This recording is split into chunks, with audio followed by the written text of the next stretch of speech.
If you've chased a dream far from home,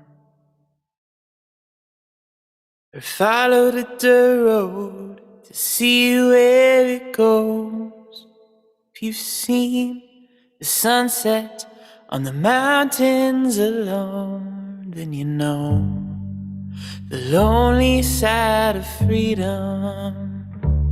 When tomorrow is all that you trust, and the road never seems to stretch far enough. If you've looked out the rear view and only seen dust, then you know the lonely side of freedom.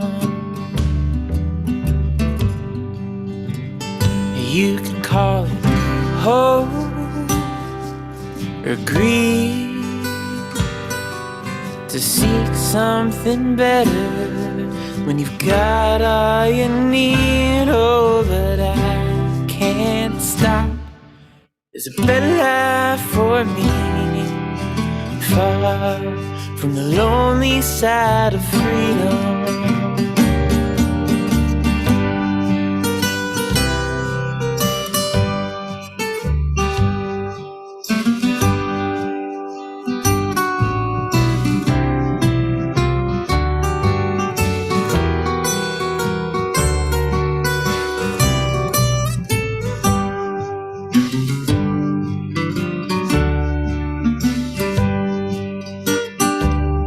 I've chased a dream far from home and left behind everything that I've known, for a love I don't know yet, for a life I ain't lived. All I know is the lonely side of freedom. I feel safe on the lonely side of freedom. Oh, I gotta leave the lonely side of freedom.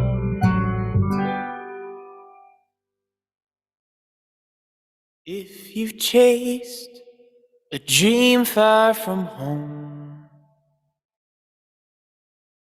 or followed a dirt road to see where it goes, if you've seen the sunset on the mountains alone, then you know the lonely side of freedom.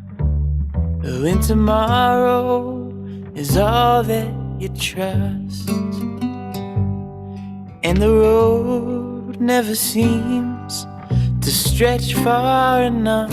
If you've looked out the rear view and only seen dust, then you know the lonely side of freedom. You can call it hope or greed, to seek something better when you've got all you need. Oh, but I can't stop. There's a better life for me, far from the lonely side of freedom.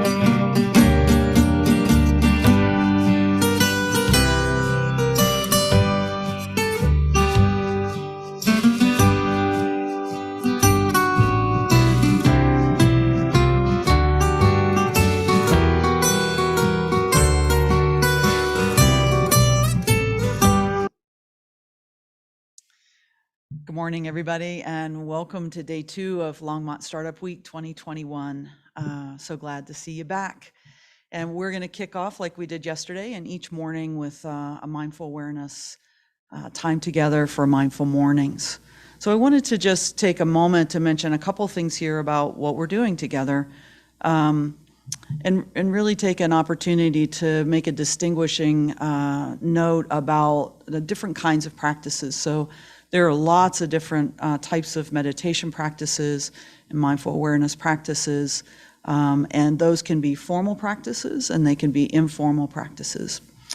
Formal practices tend to be those, we'll be doing some each day where we're using guided instruction and meditation and practice for mindful awareness. So meditation is a very classic formal practice. So you're doing something very specific for a set amount of time usually. And then informal practices where we take these practices into our everyday life.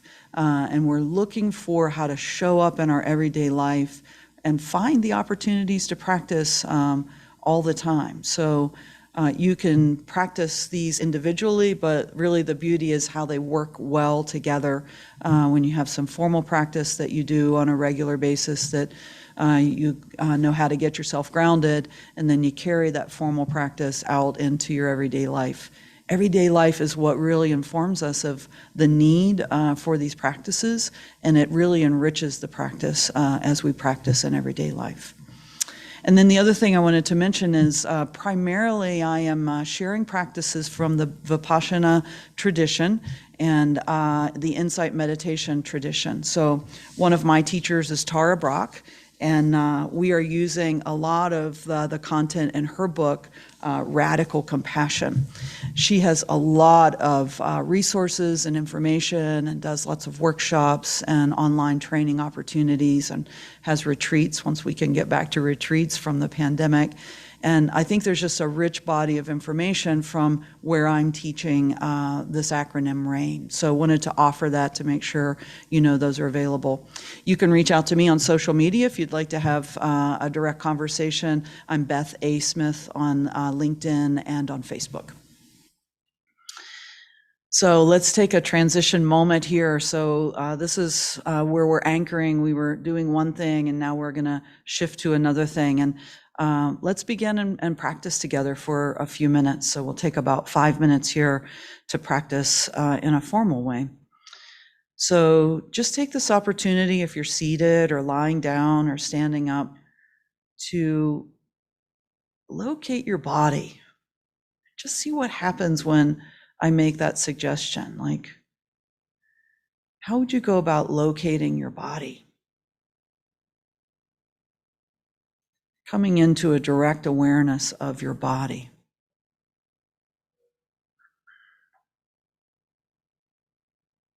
And again, if you're seated, if you'll take a comfortable posture, and that's an upright posture yet relaxed. And checking in with our posture in formal and informal practices is a really great way to take a moment to recognize where you're at. Remembering that we have a body that has all kinds of sensation and can generate so much information for us around our experience and what's going on for us.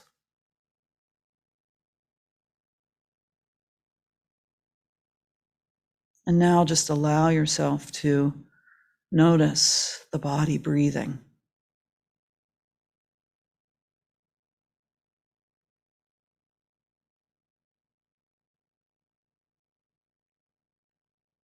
And in this way, you're requesting your mind to actually witness the body breathing.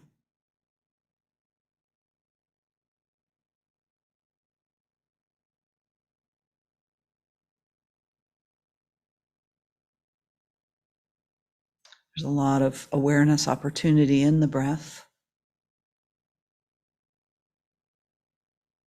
You may notice it as it expands and then contracts.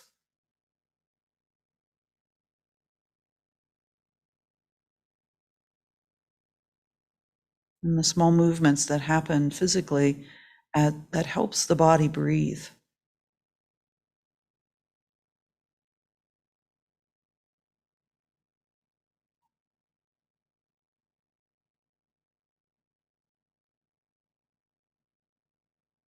And if your mind wanders off from the practice of witnessing the body breathing, that's just fine. So just with some gentleness and kindness, bring the mind back to the body breathing.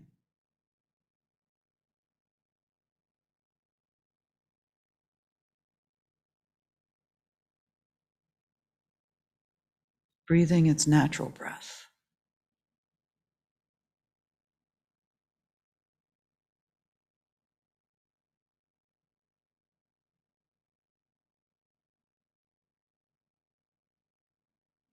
You may also notice that you can follow the breath and the body breathing while you also have some mind activity. Your mind may be wandering a bit. So you may be doing two things at once. Just allow that to be as it is.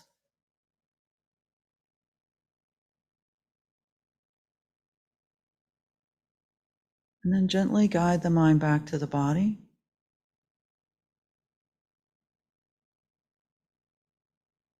Gently asking the mind to pay attention to the breath.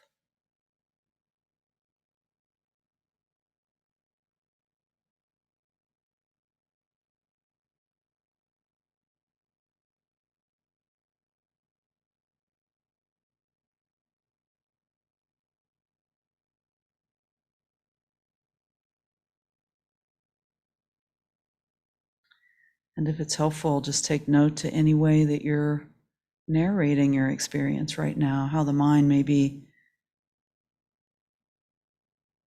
sort of making an inner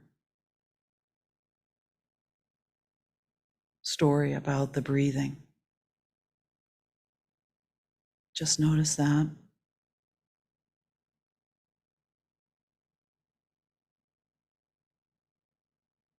And just for a few last seconds here,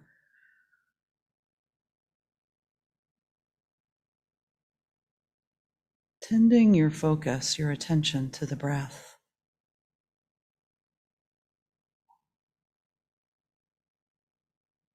And as you're ready, you can begin to drop that practice and transition from that moment.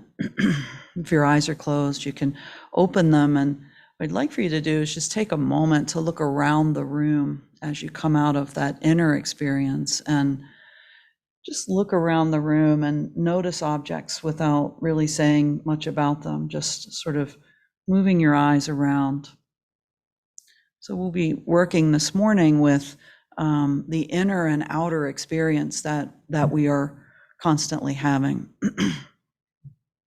So with the RAIN acronym, recognize, allow, inquire, and nourish, we're starting today at the very beginning with R and recognize in the RAIN acronym.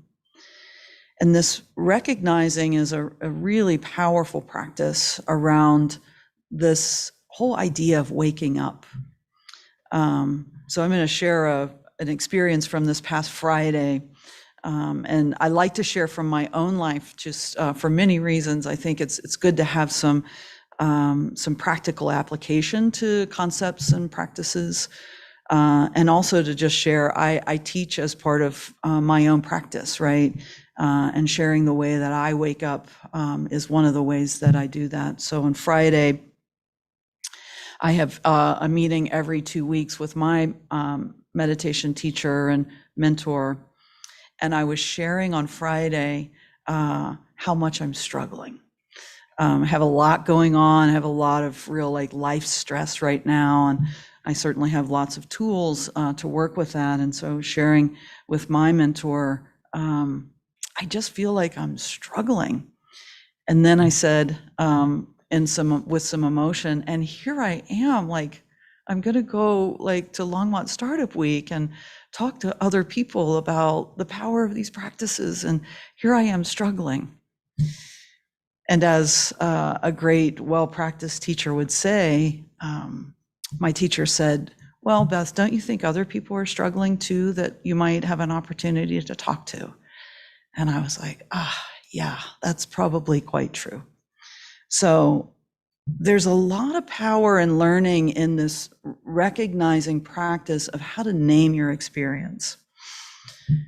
And being able to name my experience on Friday, and certainly being able to name that with another person that potentially is a practitioner or even a friend, to say what's going on for you, can really shift things as we learn to practice being with what is happening in the moment-to-moment experience of our lives. So I'm not struggling this morning, right? That was Friday. And this morning I woke up early and I was so excited to have this time with you, and also noticing that all of what we're experiencing is constantly moving. But the trick of the mind, the tricks the mind gets up to, is it wants us to believe that they're going to stay like that forever, right? In those moments where we're like, oh, I'm struggling, and oh my goodness, this is so hard. And then in another moment, it can completely fall away and we can laugh about something, or cry and have that release of like the truth of what's going on for us. So recognizing is about the skill of learning to name what's going on. And in the naming, we want to be really simplistic, because the other trick the mind gets up to is it likes to embellish everything. At least my mind does. My mind likes to get really active, like struggling and this, and it's because of that. And it just starts blowing all of it up with a lot of storyline. So here in naming, we're trying to get really precise, and we're trying to just use one adjective to name what's going on. How am I right now? And that answer is very precise. And then yesterday, as we practiced, we asked ourselves that question, how am I right now? And we ask it 3 times. So as you practice really waking up to what's going on for you, you'll start to notice the first answer when you ask yourself, how am I right now, might be very different than by the time you ask it with a little space in between, how am I right now? You may be doing that right now. And how am I right now? Usually by the time we've asked ourselves 3 times, we actually get more close to what's truly happening. And some of the reason for that is we've all been socialized in our culture to answer that question in a very habitual way, right? In a very passive way, pleasantries that we exchange with each other. And we've learned to actually not answer that question with a lot of truth. I know for me in the pandemic, that was a question that I used a lot. And as people ask me even now, as you know, the pandemic has been going on for, 13, 15 months, right? I actually say sometimes I don't know, because that's actually the truth of that answer. If someone says, how are you? And I like pause for a moment and I say, I don't know. And of course, it engenders a very odd response often from the other person. What do you mean you don't know? Can't you just say you're doing okay or awesome or great, or some of those ways that we culturally interact with each other? But the other experience I have when I answer that question really honestly when I'm asked, and it's not always appropriate to do that, right? Sometimes it's appropriate to have the culturally appropriate, like, yeah, I'm doing pretty good. How about you? But when you're with a friend or someone that you trust that asks that, and to have a practice to be able to share that can really be an enriching moment of direct connectivity with another person. To say, I'm tired, or I'm too busy, right? I have a very busy life. I enjoy busyness, but in the last year and a half or so, I've noticed that I answer that question that I'm a little too busy. And so that helps me wake up to, okay, I can't change the busyness, but I can change the way I'm in relationship to it. So I can look for pauses. I can look for transition moments. And it really helps me keep the pace of my life rich and active without taking myself out of my life. It actually sets me right square into my life. So I've been practicing for about 25 years, and I wanted to share just a little bit about those early days of coming to an awareness that I needed something in my life and discovering these practices. So on the external of my life 25 years ago, everything really looked pretty good. I had a really good job. I owned a home. I had great friends.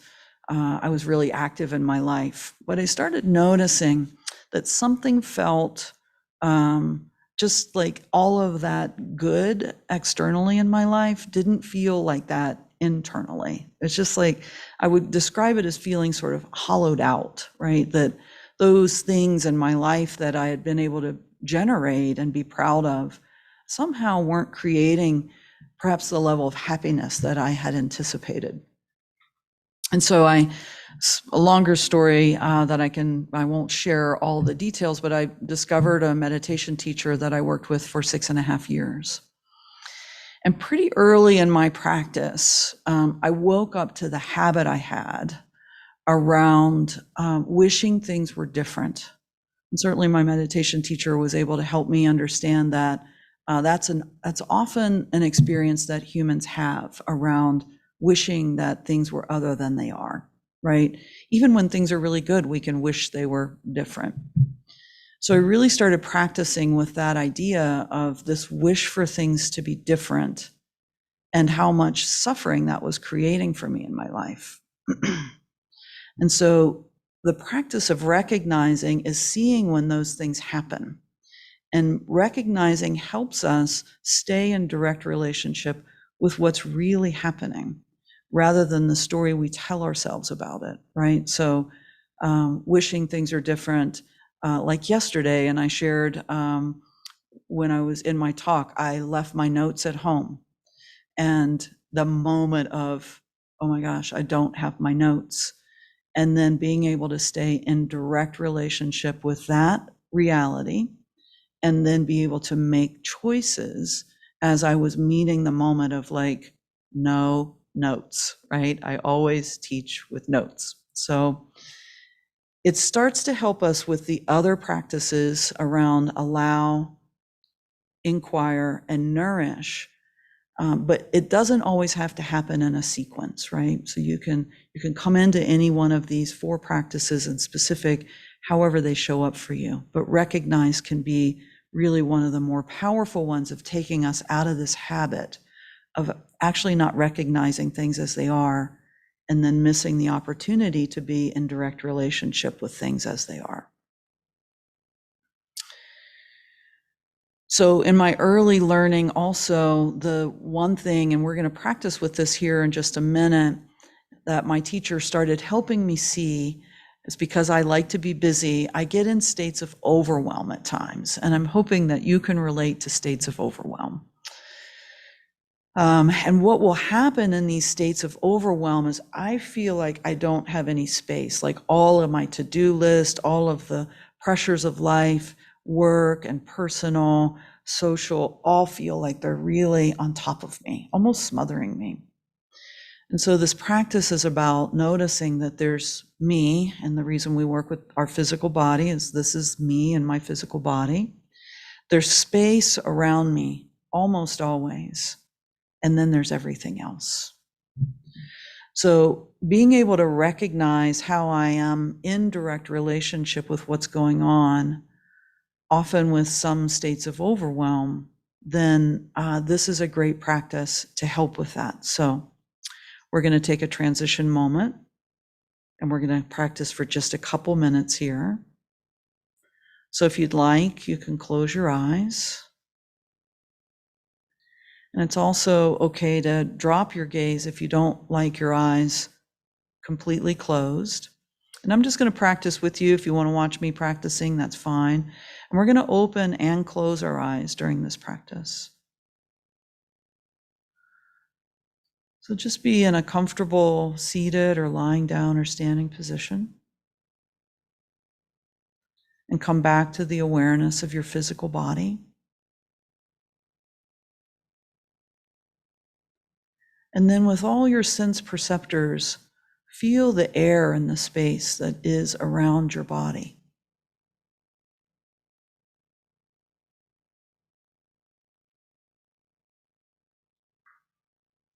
You may actually feel some coolness or tingling on your skin.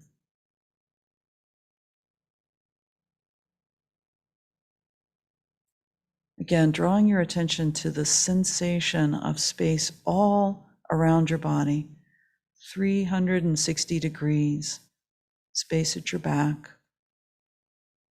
space at the right and left side of you,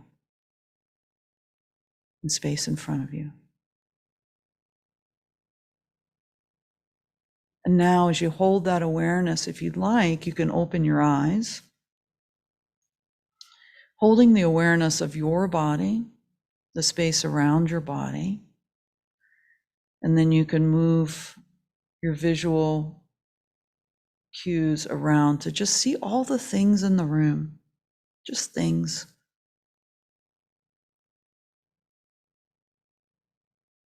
And then come back again to your eyes closed. Remembering there's all kinds of physical things in the room. There may be people or animals. There may be tables and chairs, computers. And now again, feel the space between the objects, the space around you, the air around you.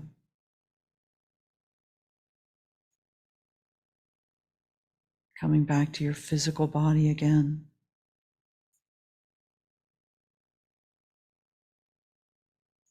We'll stay here with our physical body for a moment. We'll actually engage with the breath here for just a second, with 3 breaths. So more actively than the natural breath, take a breath in, just a gentle breath in, but awareness on that breath. And then allow that breath to leave the body. Breathing another breath in. See what you notice in the body as you breathe, and then allow that breath out. And this time on this next breath, notice that the breath can have a sense of being round, almost oval, where the breath pauses at the base of your pelvis, and then it has a sensation at the top of your head.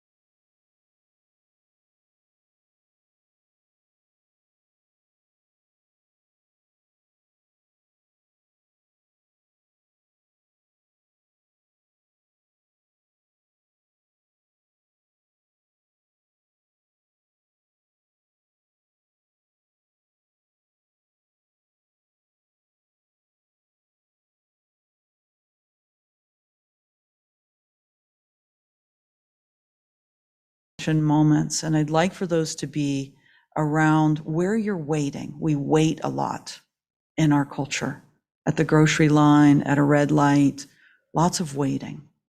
So look for those moments to come back and check in with yourself, how you're doing, see what you recognize. And then tomorrow we're going to practice on allow. We're going to hang out a little bit more on what we notice. So I hope you'll be able to join us again tomorrow as we take a look at the acronym RAIN again. I hope you have a great day. Thanks, friends. Individuals with intellectual and developmental disabilities, like my son Kennedy, have one of the highest unemployment rates in our state. Please make employment of people with disabilities a priority. If you've chased a dream far from home, or followed a dirt road to see where it goes, if you've seen the sunset on the mountains alone, then you know the lonely side of freedom. But when tomorrow is all that you trust, and the road never seems to stretch far enough, if you've looked out the rear view and only seen dust, then you know the lonely side of freedom. You could call it hope or greed, to seek something better when you've got all you need. Oh, but I can't stop. There's a better life for me, far from the lonely side of freedom.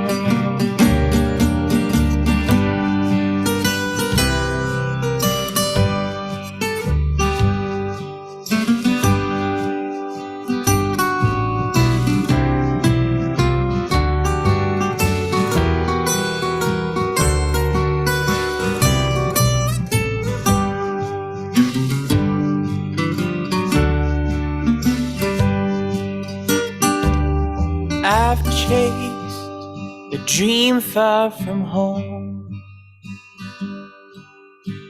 and left behind everything that I've known, for a love I don't know yet, for a life I ain't lived. All I know is the lonely side of freedom.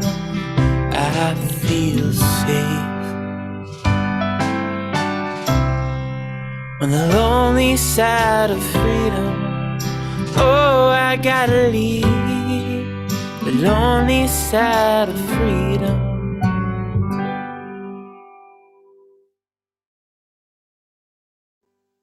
If you've chased a dream far from home,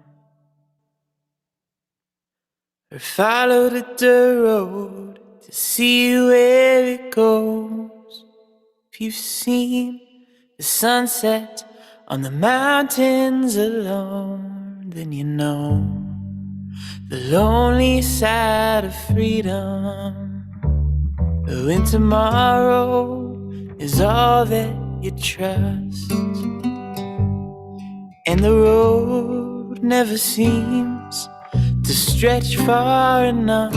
If you've looked out the rear view and only seen dust, then you know the lonely side of freedom.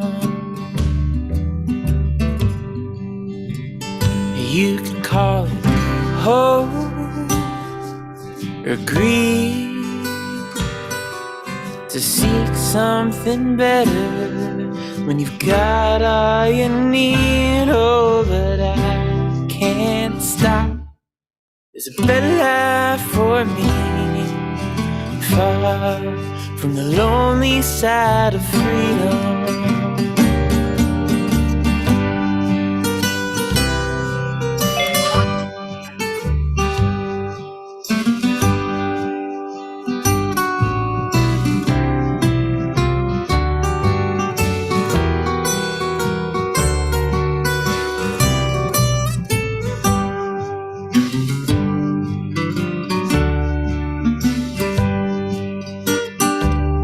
I've chased a dream far from home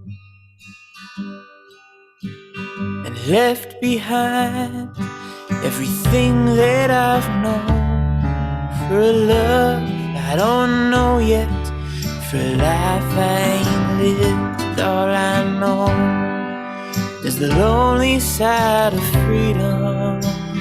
I feel safe on the lonely side of freedom. Oh, I gotta leave the lonely side of freedom.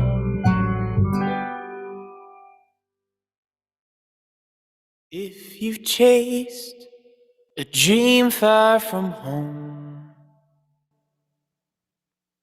or followed a dirt road to see where it goes, if you've seen the sunset on the mountains alone, then you know the lonely side of freedom. When tomorrow is all that you trust, and the road never seems to stretch far enough. If you've looked out the rear view and only seen dust, then you know the lonely side of freedom.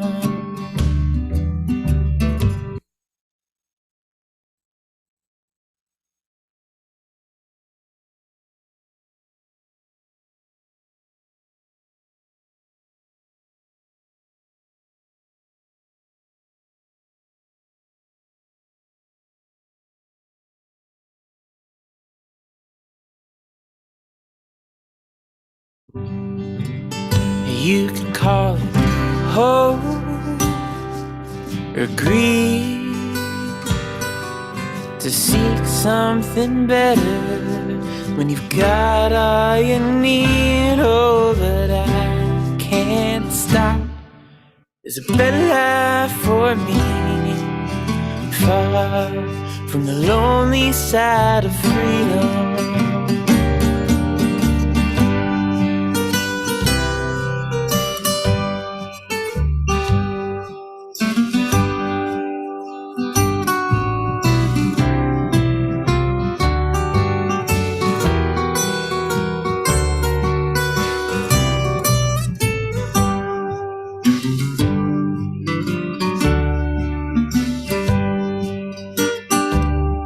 I've chased a dream far from home and left behind everything that I've known, for a love I don't know yet, for a life I ain't lived. All I know is the lonely side of freedom. I feel safe on the lonely side of freedom. Oh, I gotta leave alone. Good morning, everyone. Welcome to Longmont Startup Week, Day 2. My name is Caroline Hafley, and I'm the Executive Director of Entrepreneurship for All, also known as E for All and E para Todos. I am so excited to be here with you guys this morning. We have an exciting morning of Recalibrate. So we are going to kick things off with a panel discussion on the future of entrepreneurship in America. From after that, we are going into accounting and the essentials of forecasting. And from 11 to noon, we will talk about customer acquisition and retention and curating the right sales team. So we have a good lineup today, and I'm excited to be here with you guys. Okay, so to kick things off this morning, we have the co-authors of The New Builders, Seth Levine and Elizabeth McBride. And we have they're joined by two Entrepreneurship for All entrepreneurs, Adriana Paula Palacios Luna and Lauren Jenkins. Okay, and so, okay, sorry about that. So Seth Levine is actually a Longmont local and a venture capitalist. He's been working in the venture scene for the past 30 years, and he's a partner at the Foundry Group in Boulder. And he has also been very involved in the launch of E for All in Longmont. So I'm going to kick things off with him. I think we're waiting a couple more minutes. But in the meantime, I will take advantage of this to tell you about a bit more about E for All. E for All is a nonprofit organization that partners with communities nationwide to develop a more inclusive entrepreneurial ecosystem. We have been in Longmont since January of 2020. And since then, we have ran 4 accelerator programs, worked with 42 local companies, of which 74% have been women-owned, 66% BIPOC-owned, and 54% immigrant-owned. So E for All is really our mission is to turn dreams into businesses, and we are really dedicated to helping everybody make those dreams into reality. So the New Builders is a great segue into the importance of building an inclusive entrepreneurial community. The New Builders are, and I will let Seth and Elizabeth speak more to this from their book, but they really outline the current state of entrepreneurship in America today, and how in the past 10 years or so, it's really, the word entrepreneurship has really been turned into a focus on high growth technology companies, which are very important into the development of our economy. But there's also the small businesses in all of the communities across the U.S. that are kind of the heart and the grassroots movement of economic and social development. And so I'm really excited for you guys to hear from them today, and we will have an opportunity to, for people in the audience, we'll have an opportunity to win a free book, a free New Builders book, for those of you who haven't had a chance to read it yet. It's a wonderful, wonderful outline of the current state of entrepreneurship, and really focuses on how the need to support these entrepreneurs.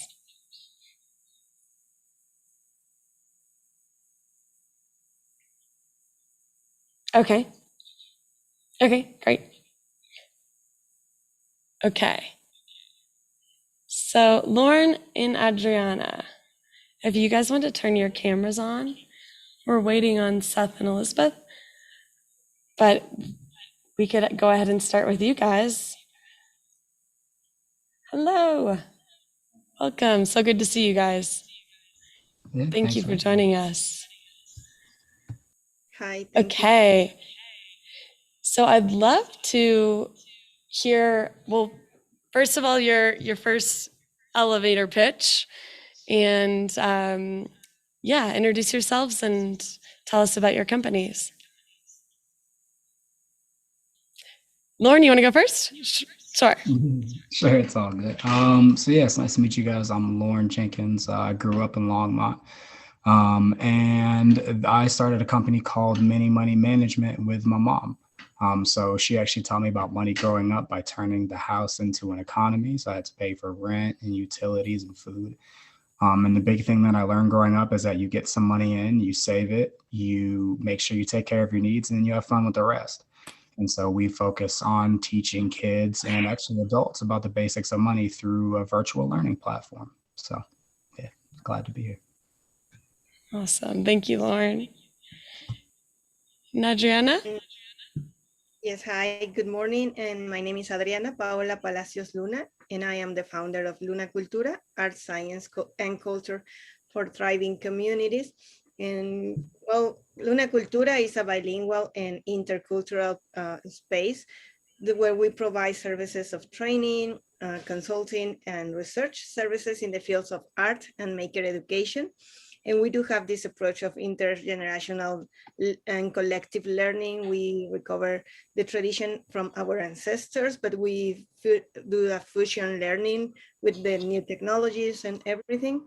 And we're trying to build a leadership and a strong community of makers, moving forward to social and environmental justice. And yeah, and I'm very happy to be here. Thank you. Wonderful. Thank you, Adriana. And just so everybody knows, Lauren participated in our accelerator program, in our first accelerator program in Longmont, and Adriana participated in our first fully Spanish accelerator program in Longmont as well.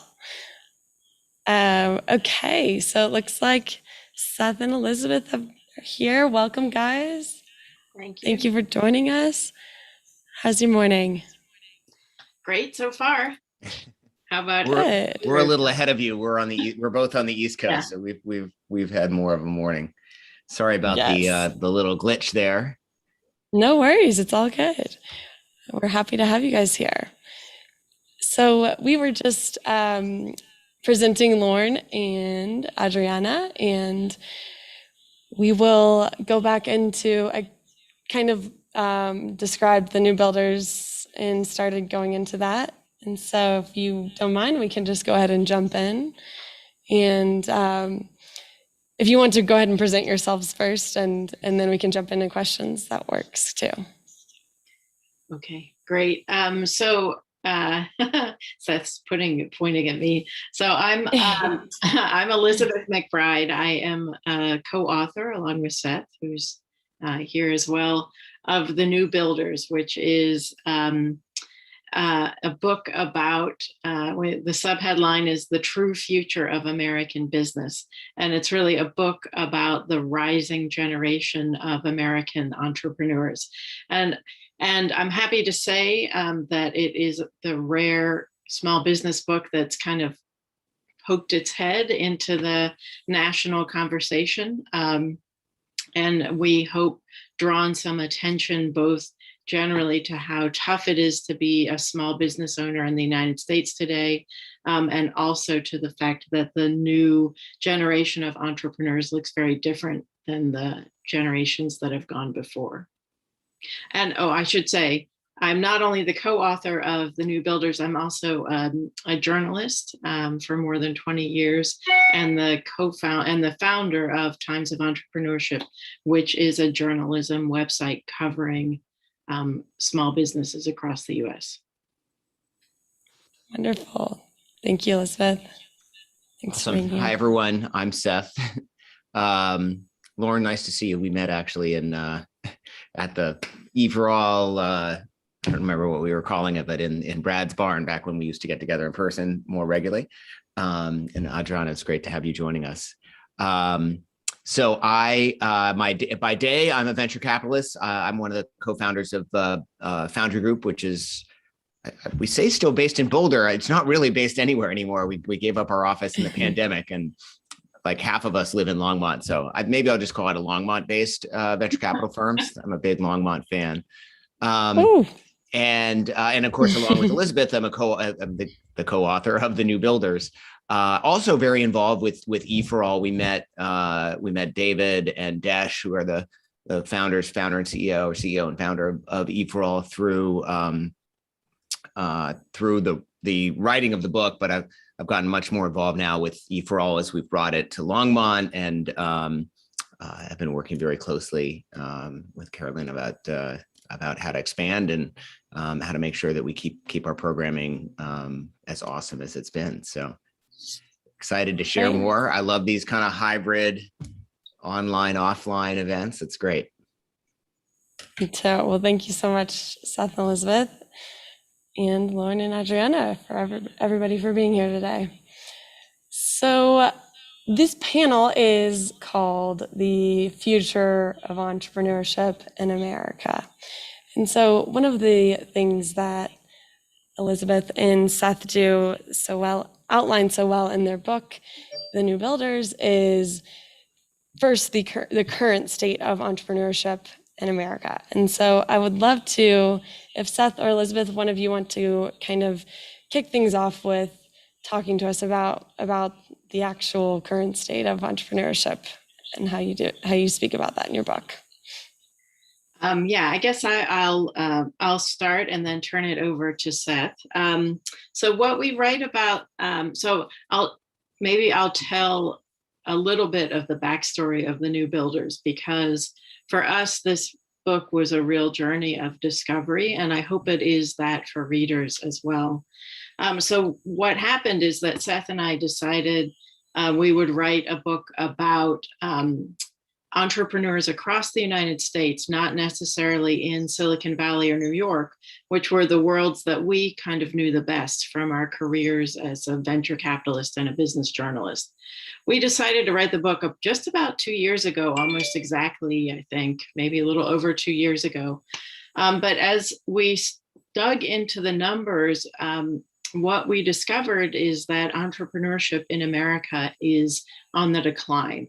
It's seriously on the decline. We say sometimes that it's dying in the United States because the decline has been pretty steady and pretty marked over the past 40 years, and it's accelerated over the past 20. Now, we're seeing an uptick now, usually after recessions, and during recessions, you do see a surge in entrepreneurship, but the long-term trend is definitely downward.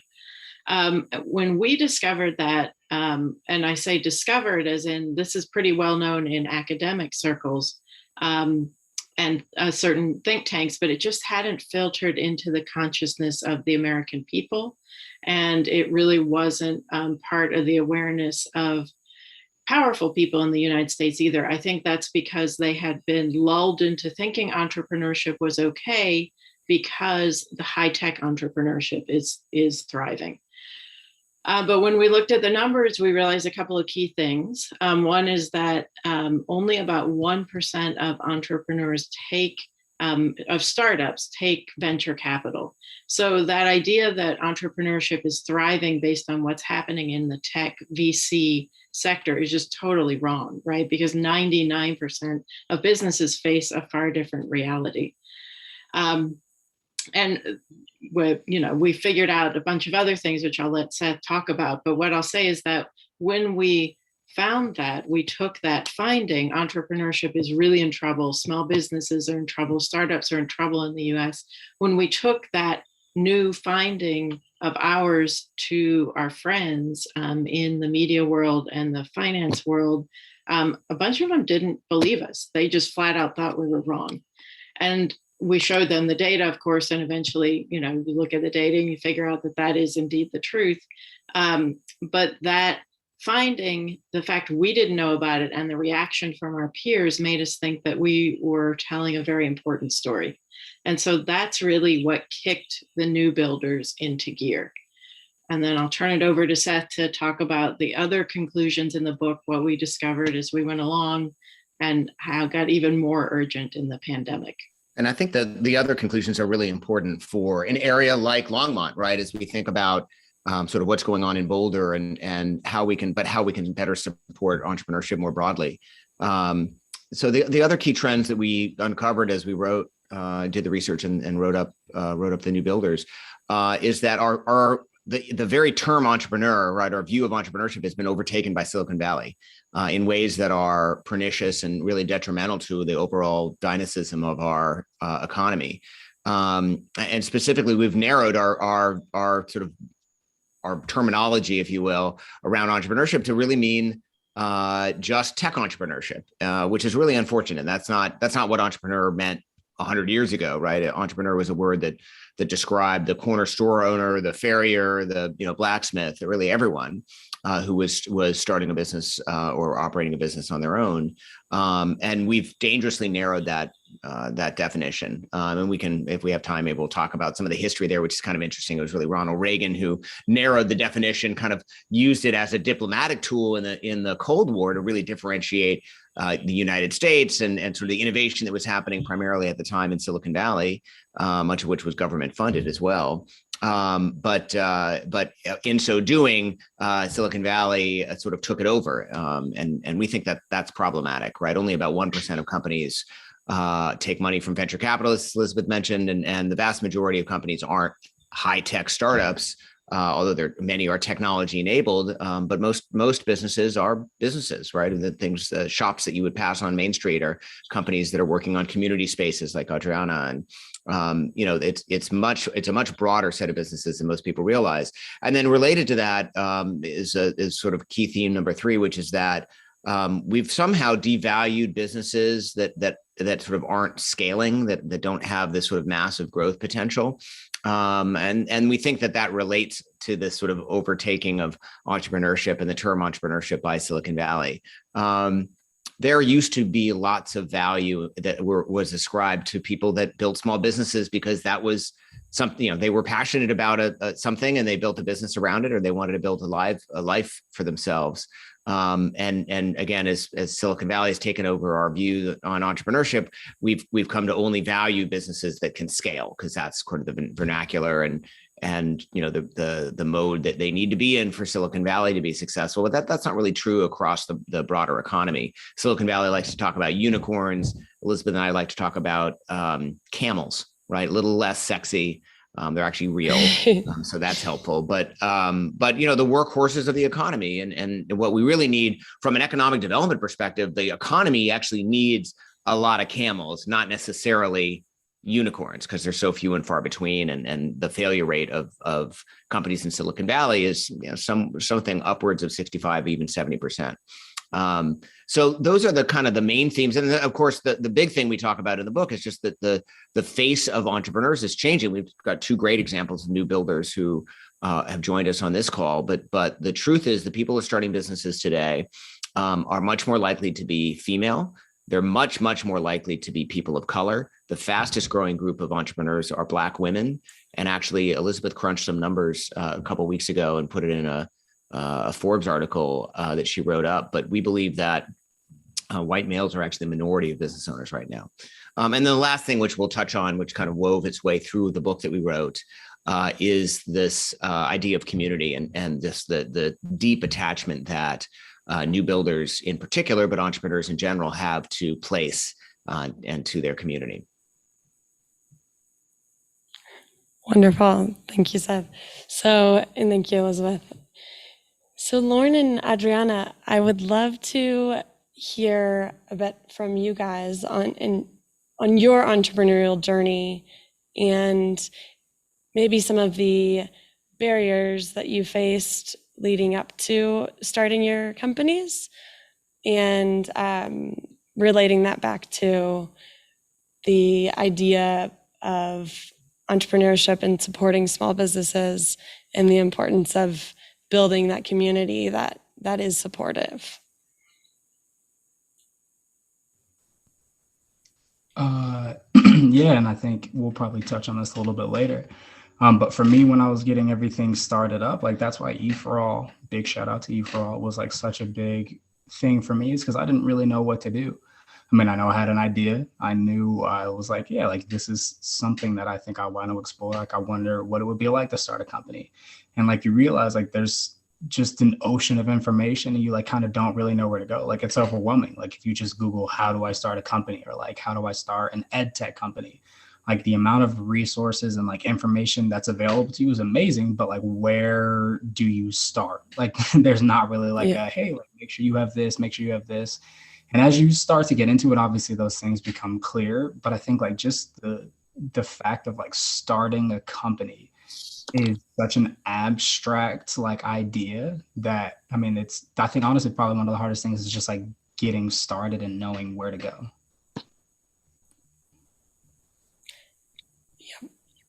And Adriana, I mean, absolutely.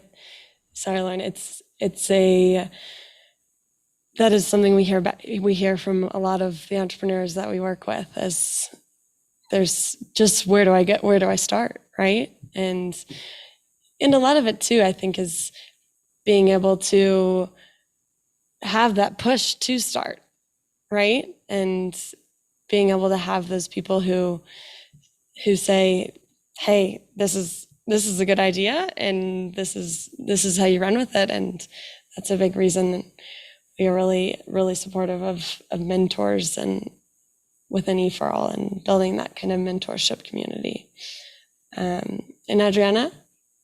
Yes, I think something like very important in the whole process of building a business is like, how do you move from survival tool that is like, maybe is this an alternative because I need to feed, I mean, I'm a single mom, mother of 3, and it's like okay, I need to have incomes and things like that. How do you move from a survival mode to more like a thriving? And so that's has been like a very good experience with E4All, because then it helps you not only providing you tools like how to start, like how to do like marketing and financial, all the financial support and everything, like how to even create a spreadsheet like with the whole information and things like that, but also like building a community of learning which supports you to believe in yourself and say, okay, we know that we may have many barriers, structural barriers and many other things.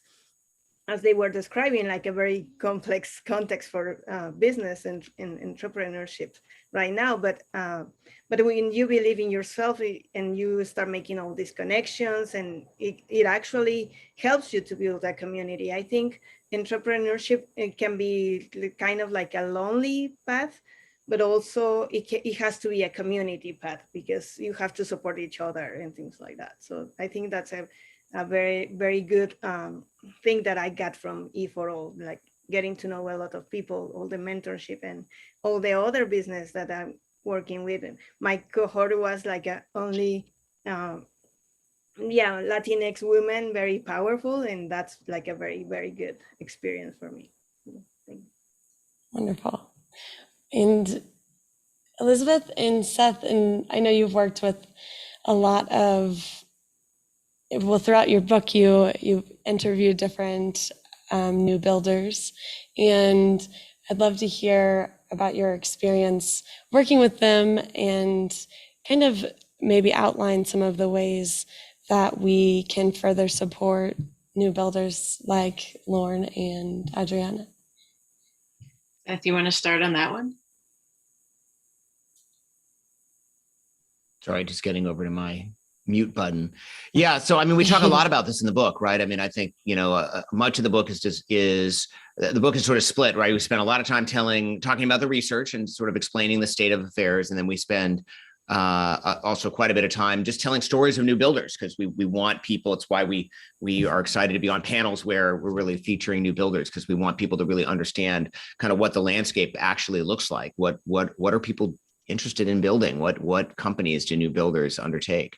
But there's lots of ways that we need to change our systems of support for new builders, starting with finance, but also extending through mentorship, right? And I think we've already heard this a little bit in the stories that Lauren and Adriana have told about the power of being in community.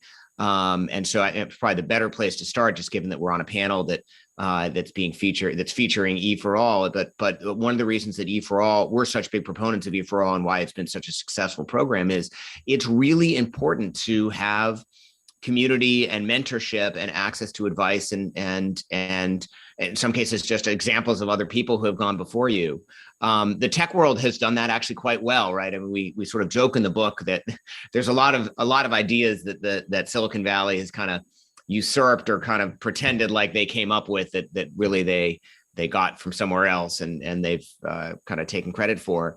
But one of the things that Silicon Valley didn't invent, of course, but really did perfect in a way that I think some of the broader economy could benefit from copying, is this notion of mentorship and working together on these broad problems.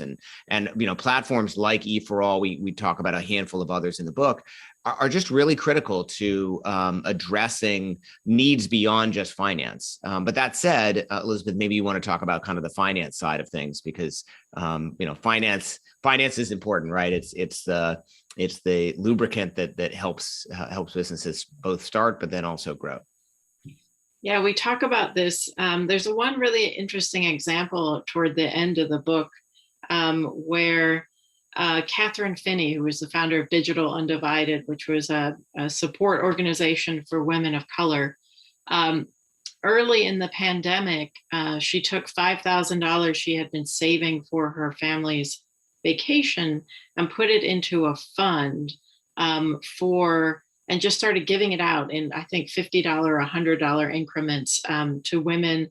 And all they had to do, all these women founders had to do to get it, was just show they had a website or a bank account, very minimal kind of proof of a business. So this money just went flying out of the door. And then the response back was incredible, where all the women business owners, it created an online community on Instagram. And they all started sharing about what that tiny vote of confidence had meant to them. And I tell that story because it's kind of the transition between this idea of emotional support for entrepreneurs and finance. And those two things are just kind of inextricably tied, because it's when someone writes a check, whether it's an investment or a loan or a grant, when someone writes a check, it's really an emotional affirmation, right? And the idea then that can be that you have an ongoing relationship with that entity, or that they will introduce you to a larger network of other people who have money and can support you both emotionally and financially. That's the incredible support system that exists for entrepreneurs in Silicon Valley, and that is starting to be built piecemeal across the country for other kinds of entrepreneurs. And E4All is an example of that. But it's an uphill battle right now for small businesses who are in the broader economy, because our system of finance for them has really collapsed in the past couple of decades. There used to be 14,000 banks in the country, and now there are 5,000. And most of that decline has been in the world of community banks, which are so critical to small businesses, because they're the banks that are capable of creating that ongoing relationship that entrepreneurs and small businesses need. In fact, when we were working on the book, this was what we call in, like academia, an emergent finding, right? We figured out as we went along that pretty much every new builder we interviewed eventually had made their way to a community bank or a CDFI, a community development finance institution. And they were just playing this critical role that most people hadn't even realized. And in fact, in Washington, right, they're writing rules that are forcing community banks to shut down. So it's like this huge disconnect between what entrepreneurs of today need and what's actually happening in the economy. So I'll end there. Obviously, Seth and I can talk about things. No, it's questions. It's so important and so interesting. I wonder, in Lauren and Adriana, if you feel comfortable talking about any of your financial barriers. I'd love to hear your comments on that. And if not, maybe discuss another big challenge that you've had to overcome in launching and growing your businesses.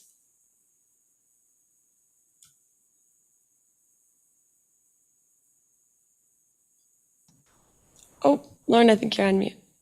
Oh yeah, sorry. So yeah, in terms of like finance issue, I'm like trying to think of one off the top of my head. I mean, outside of the fact that like you're a startup and you don't have any money, like other than that, like general, like the definition of a startup, I think. And again, like it's one of those things, like if you don't come from the business world and you don't have a big business background and your family wasn't like in business, like you would have no idea what the investment world was like. And I mean, like I probably spent the first 6 months of starting a company just listening to podcasts and listening about like how people invest and like watching shows on how people invest. Like there was never a crash course for me to figure out what an investment was. There's not really a crash course out there especially for early stage people about like, you know, what you would need to look for if you were looking for an angel, if you were looking for a VC, if you were looking for a bank loan. And so I think like the beautiful and also the tough part about being an entrepreneur is that it's just so wide open. And so like those funding sources are available. You just have to either know the right people or know where to look. And those are two things that aren't readily available to most people. Because if not, you're just like kind of shooting fish in a barrel, and you can apply to all of the money in the startups and the accelerators. But pretty much all of the financial traction I've had is just because of like based on like people that you know. But I was lucky enough to grow up in Longmont, which is right outside of Boulder, which is like a tech hub. So even being a Black male in this space, I was kind of given a leg up because I grew up close to people with money. Whereas, I mean, I've got friends and I've got people who are starting different accelerator, like different like companies and different accelerators, and they haven't had nearly as much access to capital as I have, just based on where they live.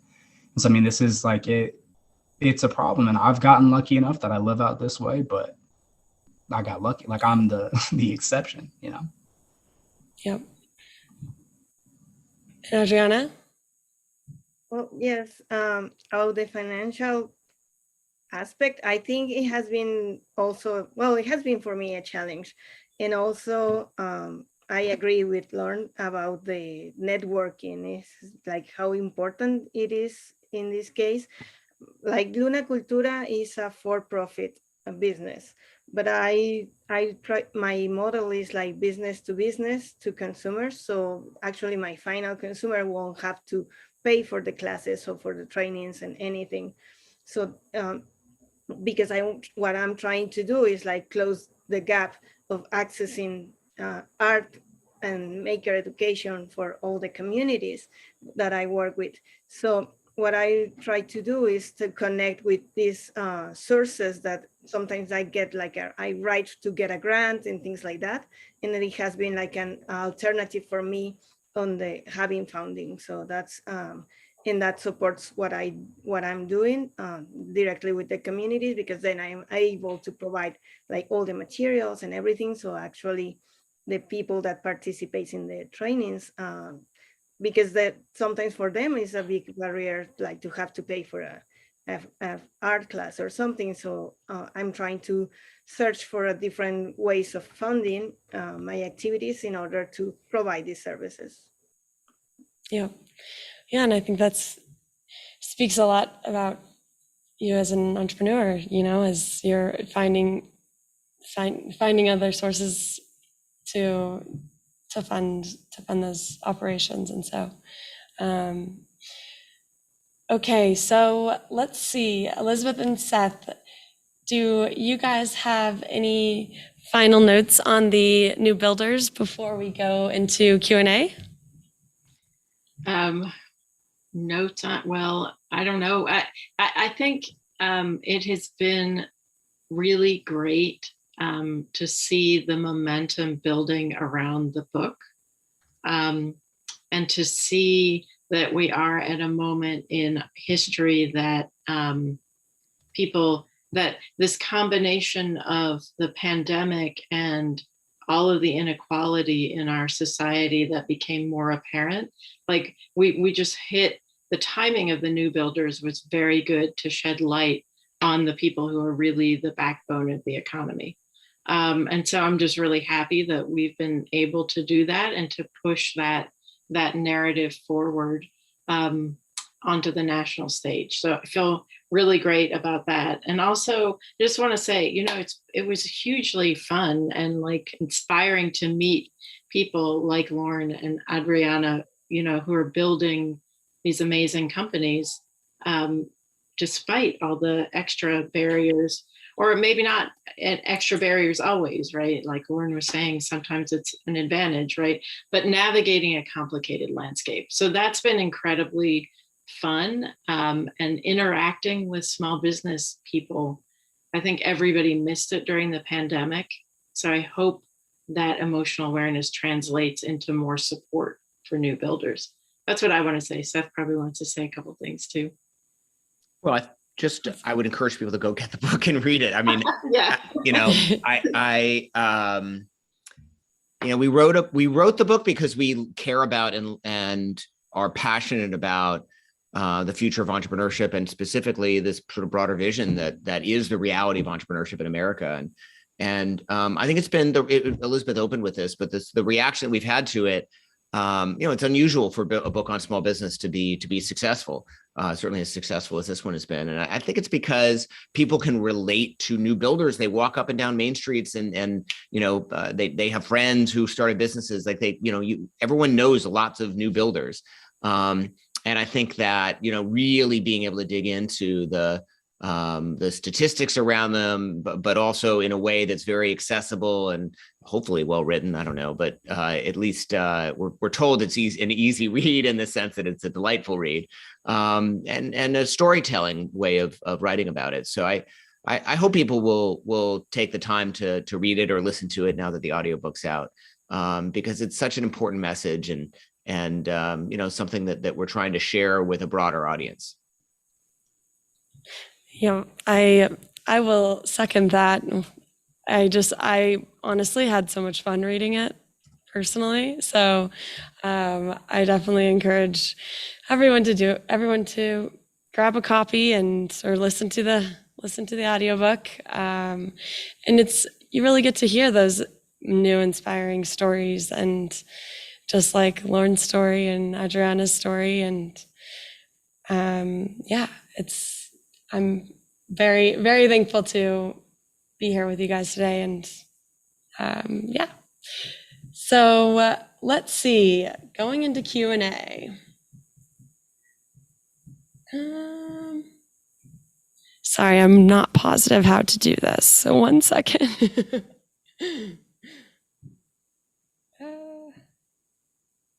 Do I just open it?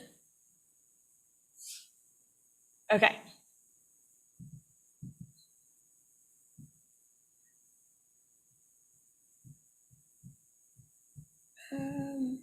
Sorry. While I'm pulling this up, Lauren and Adriana, do either of you have questions for Seth and Elizabeth? Or we can go the other way, but Lauren's talking, you're mute. Yeah. I just said shoot because I didn't have any questions ready. I mean, I'm a journalist, so I always have questions. So I can ask you all some questions. But Adriana, do you have questions before I jump in? Well, considering that you have researched all this, like all the context and specifics, like everything, like what would be your advice on, like, in order to actually make more successful business? Yeah, well, I can tell you what entrepreneurs have and small business people have told me over and over again over the years, that the key turning point comes, but this is farther along, I think, than either of you, but the key turning point is when you can turn over kind of the day-to-day stuff to somebody that you've hired. And that's when your business really starts to scale, because you can devote time to thinking more strategically about it. And then in the early years, I mean, small businesses over the years, they have told me, I'm of course a small business owner myself, and I totally don't follow this advice. But what generally the advice is that as much as you can, you've got to connect with other people. It's what we said before, right? But not only for the emotional support, I think it's looking for partnerships that might not be obvious in the beginning, but partnerships that can really propel two businesses forward at once. So maybe that I've heard that definitely from small business owners over the years.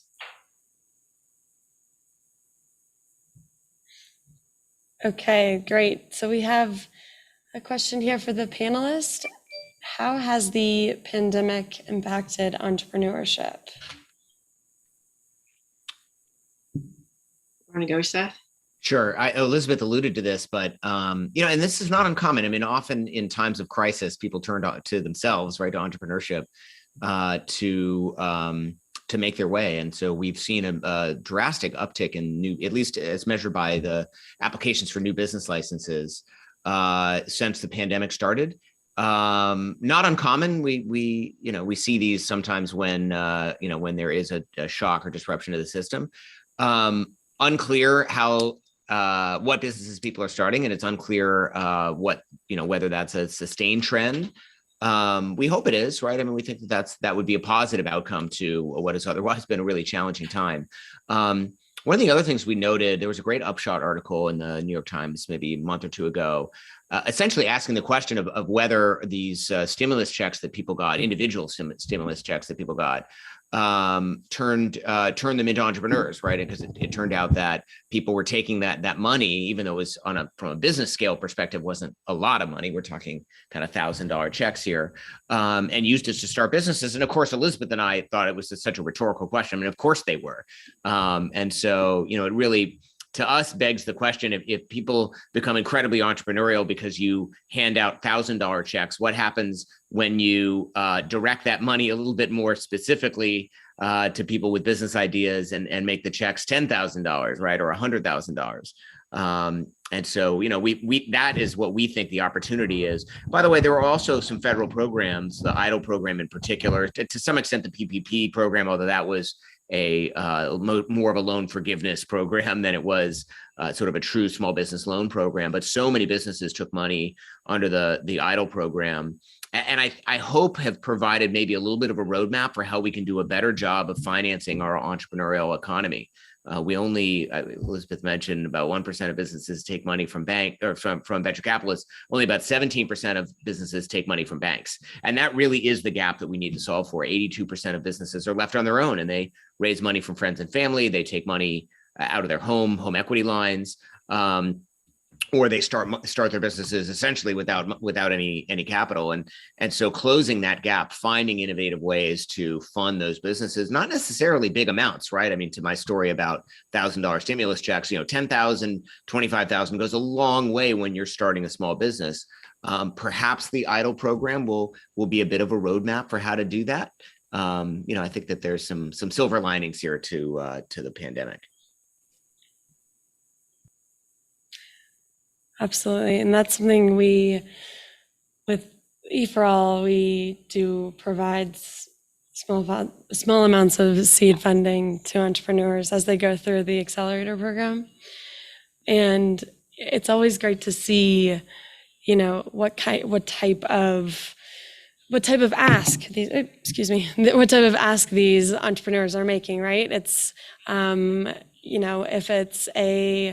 it could be something for a piece of equipment, it could be funding to design and launch their website, but kind of those things that are in the beginning very, very necessary, but do have those costs and have to be able to cover those. And so, absolutely agree on being able to build and discover other ways of providing financing to these companies.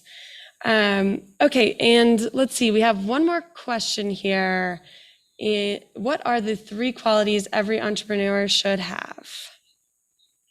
Seth, I'm curious for your thoughts, and then I have some too, but you go first. I'd love to hear also Adriana and Lauren maybe answer that question first, since they're more in the trenches.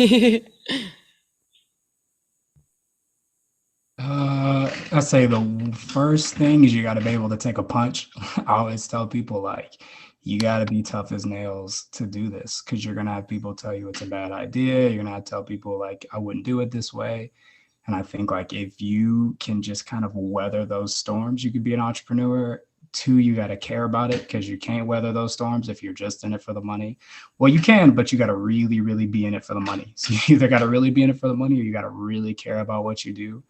And then 3, you kind of got to be a little crazy. And I think that was always my favorite, because you kind of have to be a little crazy to just say, you know what, I think I could do this better, and just take the leap.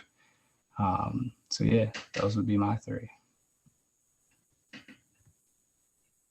I think also, I think you have to love what you're doing, because you actually is gonna sleep with it. So, and also being aware of taking care of yourself, because it requires a lot of energy and time that sometimes you say well, I have to do it, and because you're almost by yourself, and you have to be aware of taking care of yourself. So I need that awareness. And yeah, I agree, a little bit crazy maybe. Yeah. Those are great. I think it's so interesting to think about how those would differ if we were talking to tech founders, or the more traditional white male business people of 20 years ago. Because I think that what you need now is a little bit different. I do think it takes more courage to start now. So I think you need courage. And I think you need the ability to network. I think that ability to connect with people is more crucial than it has been, because if you're starting out with not a lot of money, you have to be able to do the other piece of that, the networking piece. And then I would just say persistence, because as both of you said, right, you're going to get knocked down a lot. You got to get back up. And that's what we love about new builders and about entrepreneurs, right? Is that optimism, is that persistence, it's that little bit of crazy. We talk a lot about, we described it as grit in the book, but we talk a lot about the importance of grit, the importance of persistence.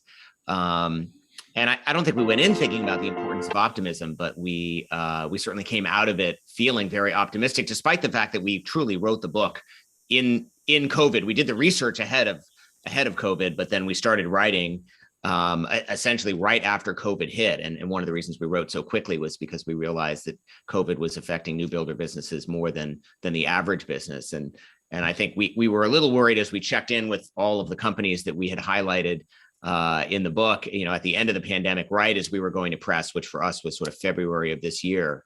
So the book is very current, right? We really truly finished writing it like as they were printing pages, we were like finalizing it.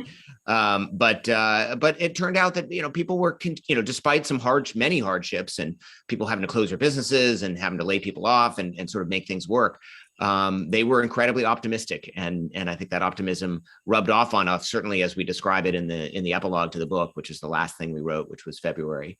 We really felt, I think, more optimistic, frankly, than either Elizabeth and I sort of had felt during the pandemic. Because new builders are so optimistic, it really rubbed off on us. Awesome. Well, thank you guys so much. And thank you for those answers. Absolutely agree. And working with entrepreneurs is a crazy time. It's a wild ride and I absolutely love it. So thank you guys again for being here. And don't forget to get your copy of The New Builders. And that's it for the day. Thank you so much. And next up we have a 10-minute break, and then we have a panel on accounting and forecasting. So thank you guys so much. Thanks everyone. Next time in person. Yeah. Thank you. So nice to meet you.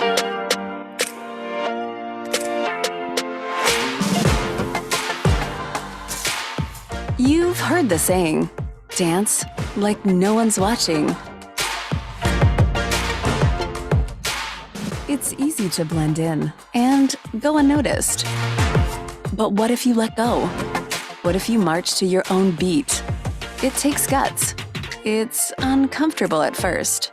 But for those who have done it, they'll tell you it's freeing. And it can take you to places you've never been before. Isn't that why you do what you do in the first place? The time has come to dance like no one's watching, to lead, not follow, to ignore the status quo. The time has come to go boldly.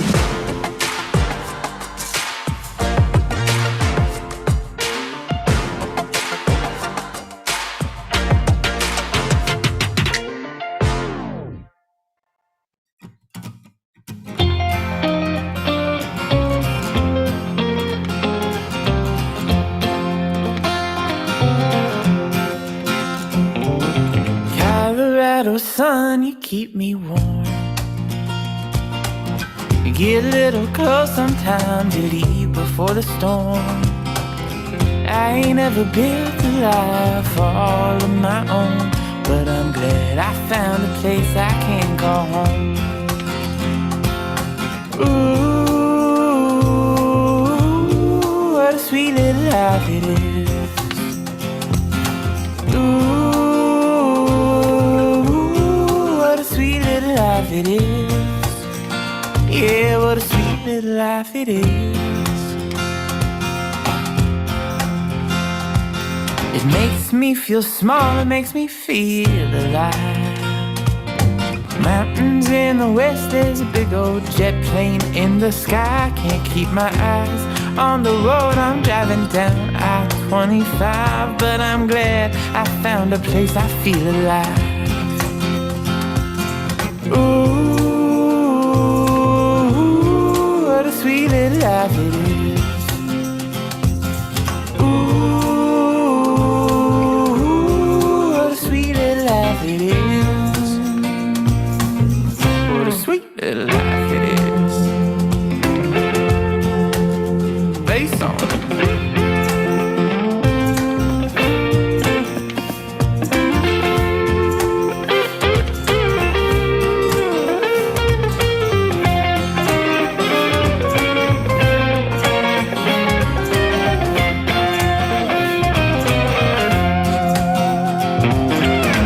Colorado moon, don't you ever let me roam. They told me once when I was young, you don't know the places you could go.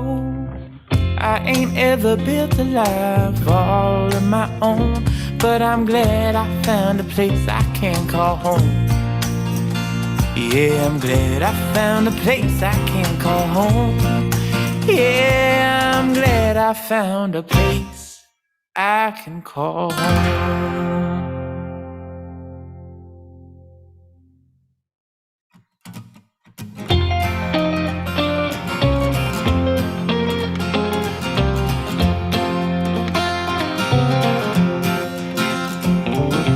Colorado sun, you keep me warm. You get a little close sometimes, you leave before the storm. I ain't ever built a life all of my own, but I'm glad I found a place I can call home. Ooh, what a sweet little life it is. Ooh, what a sweet little life it is. Yeah, what a sweet little life it is. It makes me feel small, it makes me feel alive. Mountains in the west, there's a big old jet plane in the sky. Can't keep my eyes on the road, I'm driving down I-25. But I'm glad I found a place I feel alive. Ooh, what a sweet little life it is. Ooh, what a sweet little life it is. What a sweet little life it is. Bass on it.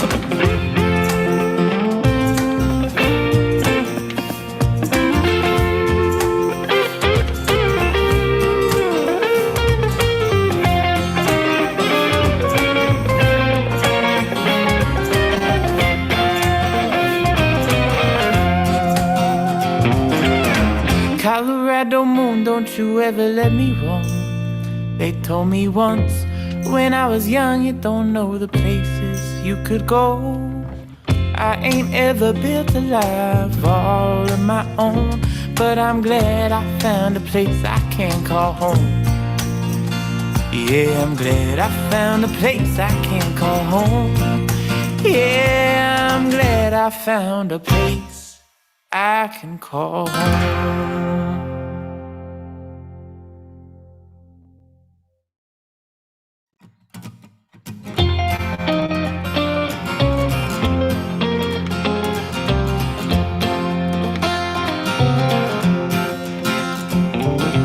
Colorado sun, you keep me warm. You get a little close sometimes, you leave before the storm. I ain't ever built a life all of my own, but I'm glad I found a place I can call home. Ooh, what a sweet little life it is. Ooh, what a sweet little life it is. Yeah, what a sweet little life it is. It makes me feel small, it makes me feel alive. Mountains in the west, there's a big old jet plane in the sky. Can't keep my eyes on the road, I'm driving down I-25. But I'm glad I found a place I feel alive. Ooh, what a sweet little life it is. Ooh, what a sweet little life it is. What a sweet little life it is. Bass on it. Welcome back, everyone. We are excited to present you to Brian Ormsby, who will be discussing the essentials of forecasting and accounting. Brian is, Brian, where is that? Oops. Sorry, Brian. Okay, Brian is the founder and the CEO of Pantheon Solutions. Pantheon specializes in providing compliance, accounting, and contract management for businesses that work in the government space. Pantheon is a partner with the Boulder Small Business Development Center to assist all small businesses with issues with accounting and finance.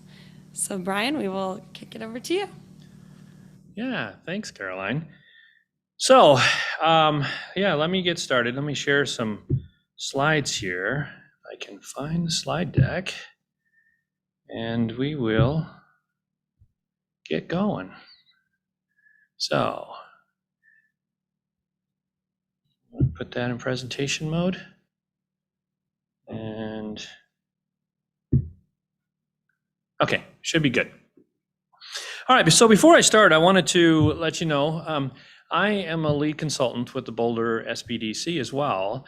And I wanted to kind of give an advance to the Boulder SBDC. We'll be offering Leading Edge Entrepreneurship series beginning Tuesday, September 14th. So if you're interested in this 10-session series, please go to the Boulder SBDC website and sign up. It helps assist participants with building business plans and start and growing their businesses. So with that out of the way, announcement requirements, let's talk about accounting and essentials of forecasting. So first, what I want to do is talk about the whole financial concept, which is personal finances, business finances, how these things run together. I also want to talk a little bit about credit score, borrowing power, and then we'll talk about cash flow, and then finally, we will talk about forecasting. So, one of the things that's really important in a small business is understanding that your business doesn't stand alone. Your small business and your personal finances are symbiotic. So if your business is having trouble financially, you're having trouble financially, and vice versa. So we need to make sure that we understand our business finances, long-term goals, your exit strategy in your business. And when we talk about exit strategy, this is kind of an interesting thing because most people, when they start a business, don't think about how they're going to leave their business. You know, it seems counterintuitive, but it actually is very important with what kind of business are you going to run? What are your goals? How long do you want to be in business? What are you going to do when you're not in business anymore? Do you want to build your business up to a sellable entity? Do you want to run your business until you don't want to run it anymore? And then when you're done, you close the doors and it's over. So exit strategy is very important. And it's extremely important because it sets the tone for your long-term goals. Personal finances, how they affect your business. So remember when you go out and you see that shiny new truck or the new boat, that may or may not put a strain on your personal finances that your business is going to have to handle. So consider these things together. What is your retirement strategy? Is your business playing into that strategy for you? And is your, I want to talk about this term lifestyle, which is on the slide. It means two different things. So on a personal financial level, lifestyle is how you are accustomed to living. So you want to make sure that your business finances are set up to be able to allow you to keep up that lifestyle. The other lifestyle I talk about is the kind of business. So I think about a business in terms of, is this something that we are going to build and grow and become perpetual, maybe at some point sell, maybe I turn it over to another principal partner, maybe I sell it to my employees at some point. That is a business acumen that is different than what I call a lifestyle business. A lifestyle business for me is the kind of business that you want to keep very simple, and you want to run it as long as you can do it. And then when you're done, when it's no longer suits you, you stop doing it and potentially you just close the doors. That is a lifestyle business. So when we talk about your lifestyle in terms of finances, we're talking about the way you're accustomed to living. When we talk about a lifestyle business, we're talking about a business that will exist and then not exist when you're no longer doing it, because it is based on you and you alone. So those things are important in kind of setting up that whole financial concept, how we want to look at this as we go forward. So the whole financial concept is also very interesting because we have to think about things looking forward, trying to stay ahead of the game. We don't want to get trapped. And when I say get trapped, I'm talking about these first two major bullets, which are credit score and borrowing power. So if you're going to make in your business what you consider a business decision that may have risk, you want to make sure that your borrowing power is at its fullest prior to making a risky decision. If you need to pull a line of credit, if you need to make a loan, if you need to do anything, maybe on your personal side, your car is 15 years old, it's got 300,000 miles on it, you know you need a new car. These are the things you need to consider before making a risky business decision. The reason is because once you make a risky business decision, your borrowing power has dropped. So when you go to a bank or a lending institution, if everything is roses, it's easy to get money. When you go to a bank and things look a little risky, it's really hard to get money. So consider these things in advance. You've got to stay ahead of the game. Think about your credit score. What will doing certain things do to your credit score? On a business side, you're Dun & Bradstreet. Do you need a Dun & Bradstreet? That's a whole different conversation. But if you're in the government space, yes, you do. Now, a Dun & Bradstreet number is required in the government space, and because it is required by the government, the Dun & Bradstreet number is free. You just have to tell them when you apply for the Dun & Bradstreet number that you're in the government space. So, but a Dun & Bradstreet number may or may not even be necessary for you as a business owner, but it is a credit score for your business. Most small businesses, when you're dealing with sole proprietorships, LLCs, which are the most common businesses, your personal FICO score is going to make the difference because you're going to be personally guaranteeing everything you do along the way. So consider the decisions you make and what is that going to do to your score. The higher your score, the cheaper money is to get. Now, doesn't mean that if you have an 800 credit score and you've just made a crazy risky business decision that you're going to get a loan, but it does mean that if you get a loan, an 800 credit score may save you 0.25% to 0.5% in interest. So these are things that are very important when considering your whole financial concept and how does this work for your business. So when we talk about looking forward, a key to this is cash flow. Cash flow is vital to, is your business, is your personal finances, is this symbiotic relationship going to work out? Because if you're tracking cash flow and you're hitting, you could have money in the bank. You know, a lot of people, they manage their business by, oh, I've got money in the bank, I must be good. Well, if every month the amount you have in the bank becomes a lower number, then you have a negative cash flow. And eventually that's going to prove out to be a bad thing. So, I mean, this is common sense, but remember, when we're tracking cash flow, we need to know, is a negative cash flow situation going on in my business right now? Is that something that is going to continue? So we'll talk a little bit about that when we get to forecasting.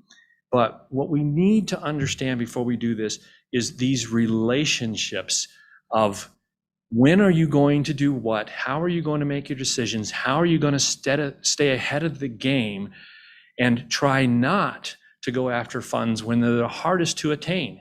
So after you've made a business decision that you have decided is risky, and then all of a sudden you say, oh my gosh, I need money. You should have said, oh my gosh, I need money in the front, get a line of credit. If you don't use it, it doesn't cost you anything. Make sure that you've got that set up before you make risky business decisions, because once you make that business decision, getting the money is going to be very difficult to attain. So consider these moves before you need to make them. So now let's talk about forecasting, because forecasting is the key to how we are going to figure out all of the things that I just talked about. So when we look at forecasting, we need to predict our revenues. We need to predict our expenses. The difference between revenue and expenses is cash flow in the end. So, I mean, if your revenues are $100,000 and your expenses are $80,000, then you've got a $20,000 plus in your cash flow. Now, that may or may not be a good story for you, depending on what you have to do with that $20,000 on a personal level, but it does tell you something.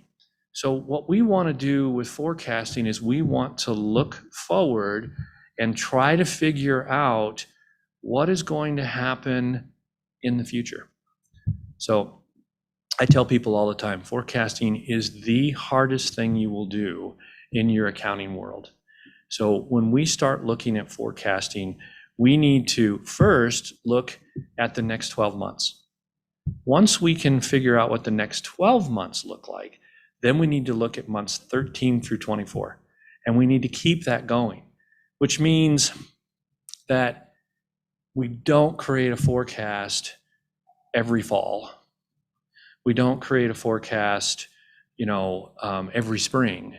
We create a forecast and we maintain a forecast every month.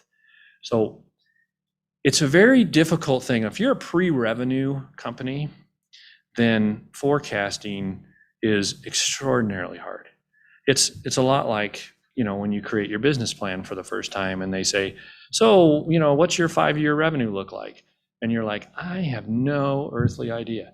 So when we start looking at forecasting, the idea here is to ground yourself and then start looking forward.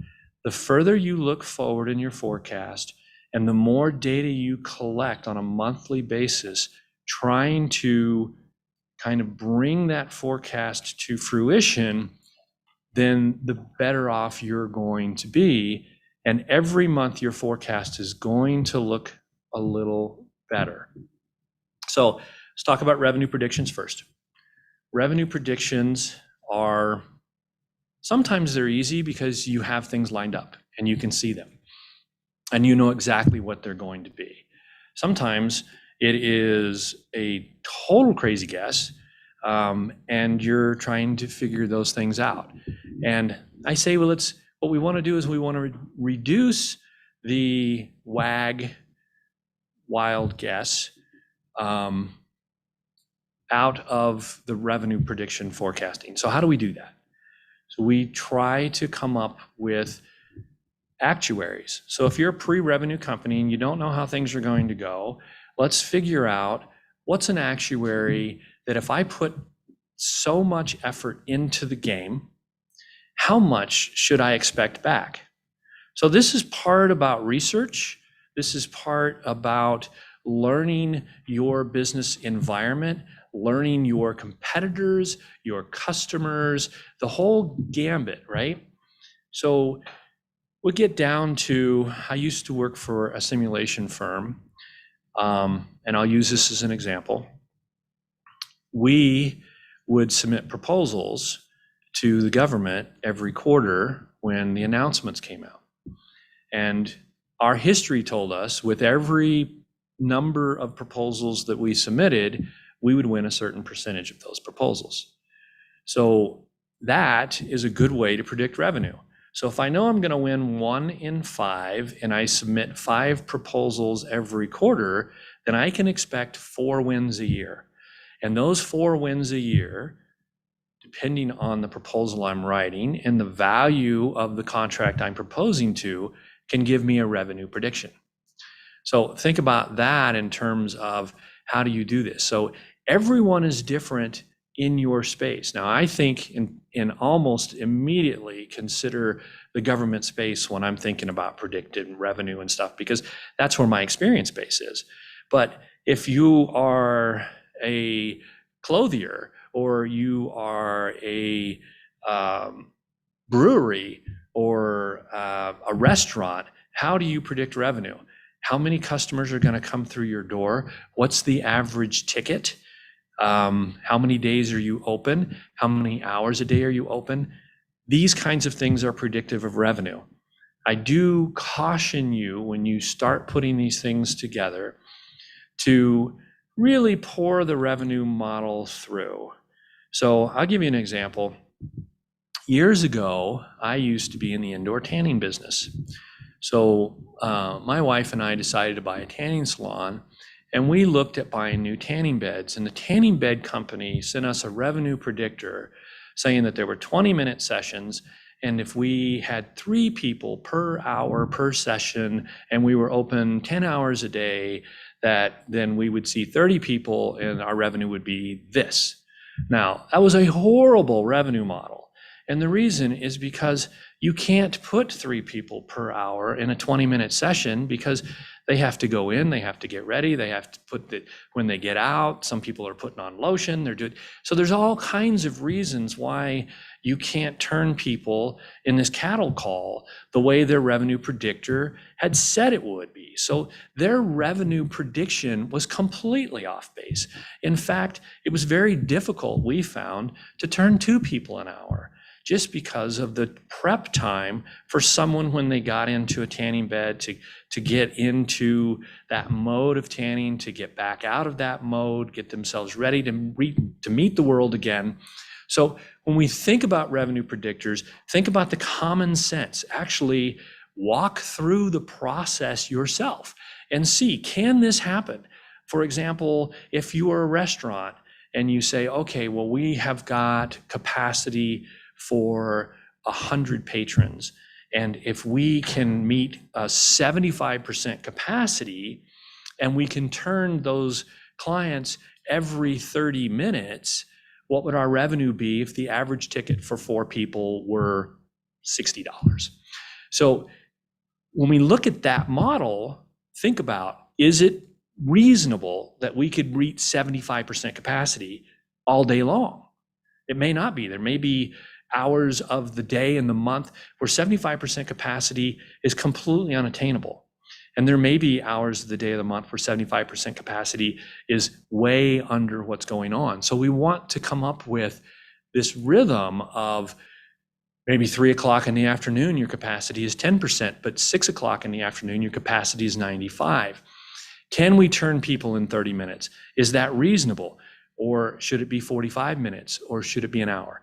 So when we think about revenue predictors, we have to think about the rhythm of your business, whether it's my indoor tanning example or a restaurant example, doesn't make a difference. It's your rhythm and your business.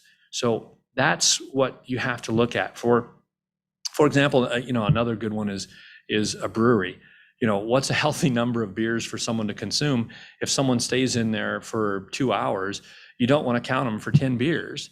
That would be a really bad model for you and your business in general anyway. So we have to consider what makes sense in terms of revenue and revenue prediction.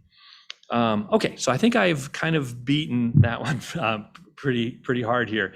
But again, think about your business. Every business is different.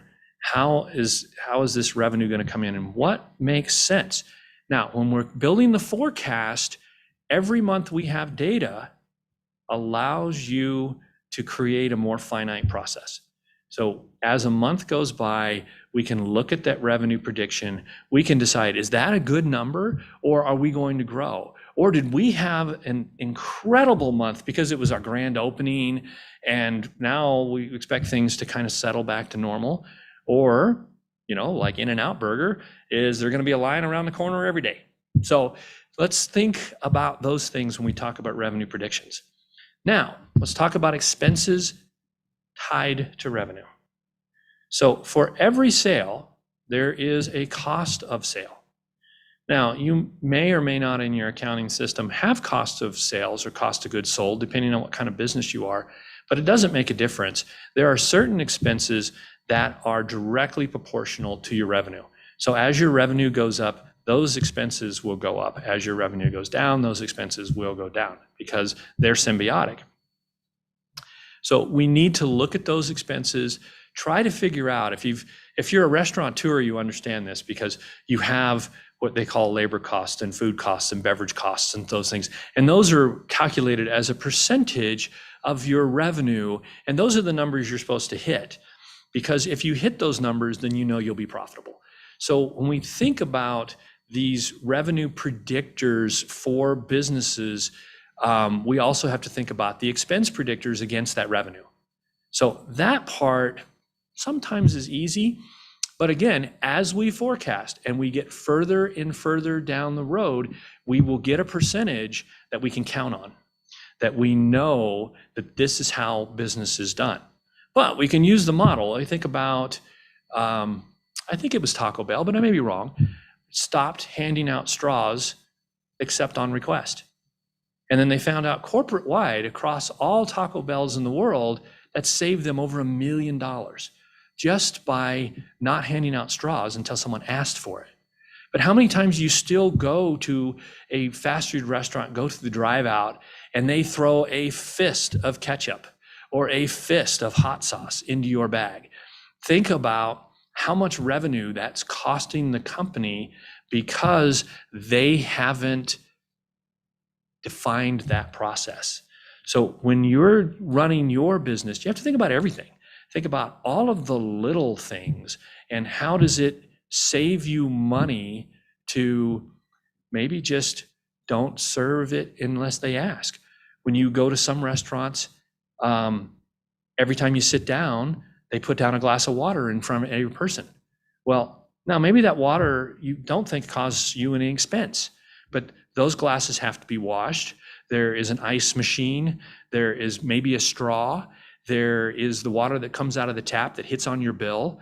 If you think about what that costs, as opposed to putting a sign that says water available upon request, these are things that are cost to your business, and it's good for the environment, so everybody wins. So think about these things and revenues tied to expense, because just because it's tied to your expenses are tied to that revenue doesn't mean it has to exist. So there are some reasons and some ways to streamline that process that can save you money. Now, fixed expenses are the next thing. Fixed expenses are things that do not change until you change the nature of the expense itself. So we think about rent, think about a company car, things that no matter what you do, the rent is always going to be the same or will be the same with some level of escalation year to year to year. So fixed expenses are a little bit easier to predict, but they also create a level of risk because they're not tied to your revenue. If your revenue goes down, the percentage of fixed expense to what's total going on in your business is much higher. So we have to kind of look at these fixed expenses. Although they're fairly easy to predict, they can be very difficult in terms of profitability. So, and they also become the biggest risk when we start talking about decision making. Do I go to a bigger space? Do I, want to get a car for one of my executives? Things like that really can hit your bottom line, and it all sounds rosy at the time when your revenue is great, and then something happens, your revenue dips, and all of a sudden the fixed expenses are eating you alive. So in your forecasting, fixed expenses, although they're the easiest to forecast, they can be the riskiest when it comes to, is your business profitable? So we talked about, I've done this kind of understanding the relationships, and I've hoped that I've kind of talked about that as we go through. And I want to kind of go into this revenue model. Now, I have a revenue model that I am glad to share And I will give to the presenters of this meeting so that people can request it, and we'll hand out for free. So I'm going to talk a little bit about my revenue model, and you won't see it, but when we do, if you do request it, it'll make sense. Now, if you use my revenue model, which is very basic, or any other revenue model, honestly, it doesn't change. The concepts of, and I say revenue, it's really forecasting. The concepts of forecasting are the same. So we'll have a tab in there that talks about revenue predictions, which we've talked ad nauseum about.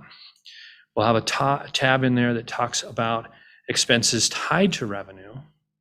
We'll have a tab in there that talks about fixed expenses. There'll be another tab in there about like major purchases. So you can sit down and say, well, we're going to buy a new grill, or we're going to need a vacuum seal machine, or we need some kind of vacuum former, or we need a heater, or there's so many different fixed assets that you could buy depending on what kind of business you have, that you need to make sure that you account for when you're going to buy that and when you expect to buy it. And there's two ways that we have to look at this when we go forward. So obviously, how you buy a fixed piece of equipment, whether you are going to pay for it in full when you get it, whether you're going to finance it, either lease or some kind of purchase arrangement, either one of them is going to have some type of expense of interest tied to it and payments going forward. And then how is that going to depreciate? Because one affects cash flow of how much money is actually coming out of your account when, and then the other affects depreciation, which affects your taxes, which in the end will affect cash flow again. So we have to look at fixed assets and look at both ways that they're accounted for in your system. So, and we talk about forecasting, let's talk a little bit about your accounting system. So how you account for things in your system is what makes sense to you. And I like to talk about this a little bit just because I see small businesses will look at bigger businesses and their accounting system, and then they will try to duplicate or emulate that system.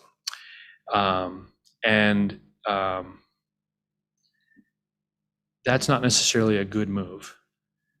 You should keep your accounting system as simple as you possibly can, but with enough detail that makes sense to you. So if you, for example, you could have a line on your accounting system that says utilities.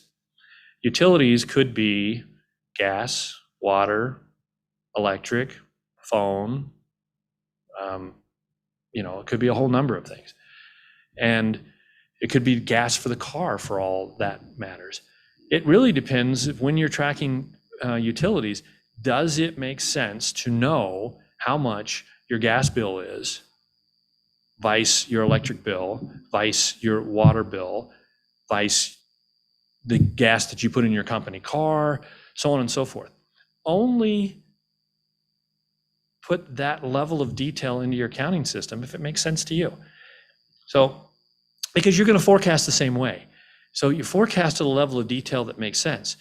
If these bills are not generally important to break out, then don't do it. Now, bigger firms break out lots of things. They have accounting staffs, they can do this, and whether or not they use it or not really doesn't make any difference. It doesn't cost them any extra money to do that because they already have 5 accountants on staff. Well, small businesses don't have that luxury. So let's think about your accounting system and keep it simple. And in that, it will also keep your forecasting simple. Okay, so I'm gonna see what my next slide is. So my next slide is a wrap up, and it seems awfully early. So let's go back and let's talk a little bit through this wrap up about some of the things that we talked. So let's talk about this whole financial concept. The whole financial concept. What's important in your personal finances? What's important in your business finances are symbiotic. So we have to know that in my personal finances, anything that I do, anything that I buy, I want a new house, a car, so on and so forth, potentially put a burden on the business if the business is how that I get paid. So in your business finances, if your business is profitable, not profitable, so on and so forth, are those things going to affect your personal finances? So unless you're independently wealthy, which I don't know very many people who are, these things we have to look at together. Talk about our credit worthiness, and when is it important to get money and funds? So money and funds are extremely important to every business. And it's always a good idea to line these things up way in advance and make sure that we have plenty of funds on hand to use when something happens, and not make a risky decision and then try to go find money. So that borrowing power aspect, we have to look at when is the most important part of that. And then cash flow and forecasting. And we'll go into a little bit more about this. So as we're doing our forecast, as we're predicting our revenue, every month we go through, we predict revenue. So I always say, start with the next 12 months. So if we're going to start a revenue calculation right now, we would look from August to next July. We would take all of the data that we have from 0 to maybe you've been in business for 5 years, and we can go back and look at 5 years worth of data. But the nature of this being startup week, I would say that there's probably no one listening to me that's got 5 years of data. So we want to take all the information that we have. If we have no information, then we need to do research. We need to look at like businesses in our space and figure out what can be predicted from that and try to create a revenue model. So if you're pre-revenue, this is extremely difficult, but keep at it, you'll figure it out. Because once we do this August to July forecast, then we will get August done, and then we will have a September through August forecast, and we'll have some data. And then September will happen, and we'll have an October through September forecast, and we'll have more data. And as the data streams in, the numbers will get smarter. So that's rule 1, 12 months forecast. Rule 2 is 13 through 24 months forecast. We need to make sure that we are not just looking at the next 12 months, but we're also looking at the 12 months after that. Now, the information is going to be fuzzier, right? We won't have as much data to go by, and it will probably be more about futuristic planning than actual numbers. But every month, update our forecast. We continue to slide those months out to the right. So the next 12 months represents a little further down the road when we're thinking about today. And then the 13 through 24 months should get clearer and clearer and clearer. So it allows you to then make business decisions, because now I've got a plan that says, what do I think it's going to look like 18 months from now? How am I going to get to that point? And I don't know, throughout my entire life, everyone always told me, have short range, long range plans. And most of the time I would just kind of go, yeah, whatever. And, because short range plans, I know what I want to do tomorrow and next week. And that's really not short range plans. Short range plans are, what are we going to do for the next 12 months? And long range plans are, what are we going to do from the 13th month to the 60 months or retirement. So how are we going to get there? And this forecasting, if we only do 1 year of forecasting, then the long range plans are never considered.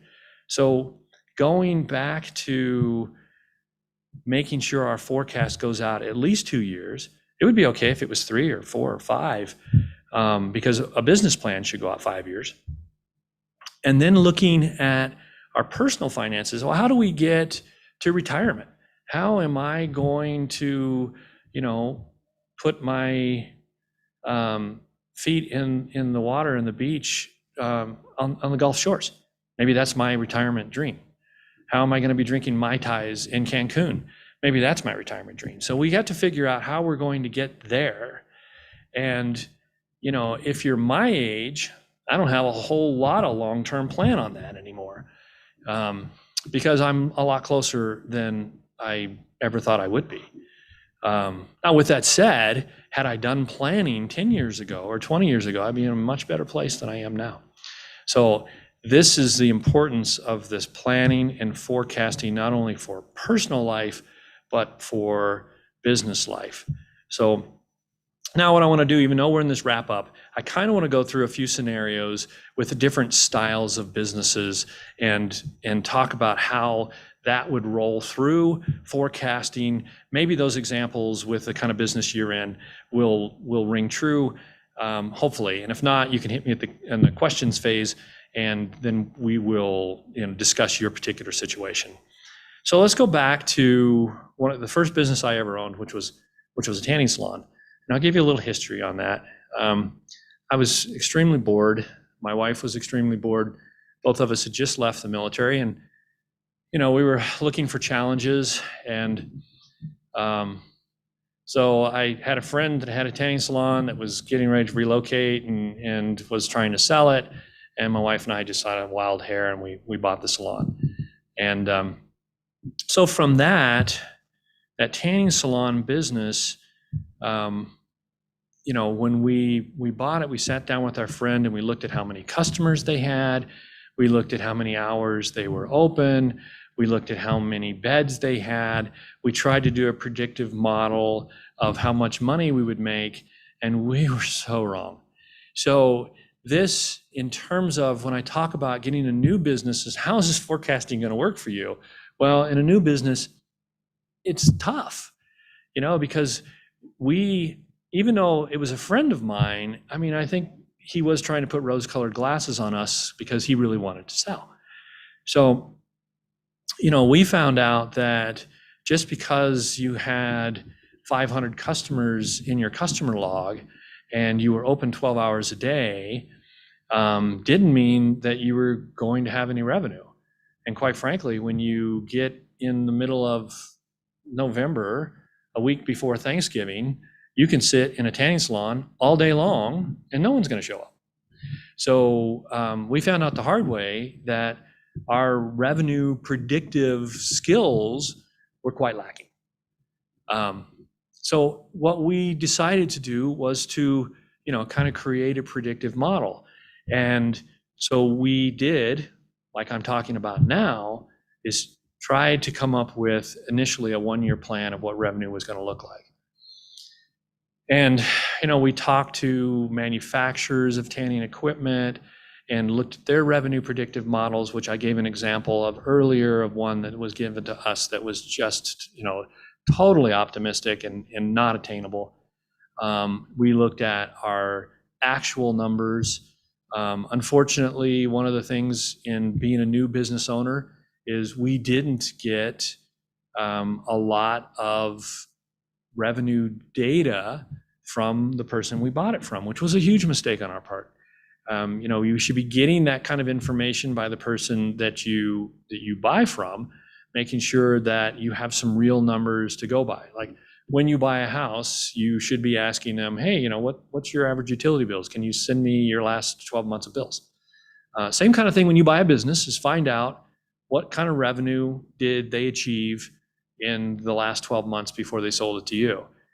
If you can get 2 or 3 years of revenue, even better, because now you can find out whether that business is growing or declining. and maybe declining is the reason that they're selling it. So in the case of trying to create a revenue model for this business, of course, my wife and I were crazy go-getters. We're trying to figure out how to generate more revenue. So what did we do is we branched out into more things that even cost us more money. So you look at these models and you think in desperation, because we didn't know what we were doing, we decided that we would develop our own tanning lotion brand. So we contacted a chemist in Chicago who made us 3 different lotions.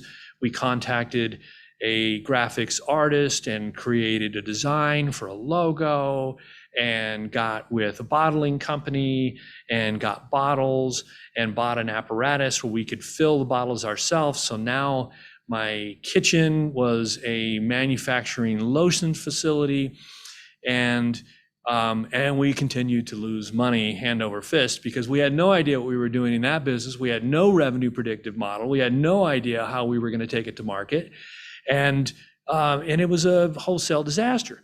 So when I look at these things and I look back in my experiences, I guess that's why I'm standing here, is because I can relay some of these, personal, they weren't tragedies. They were very trying times. And the fact that my wife and I are still married after all that is probably the most trying.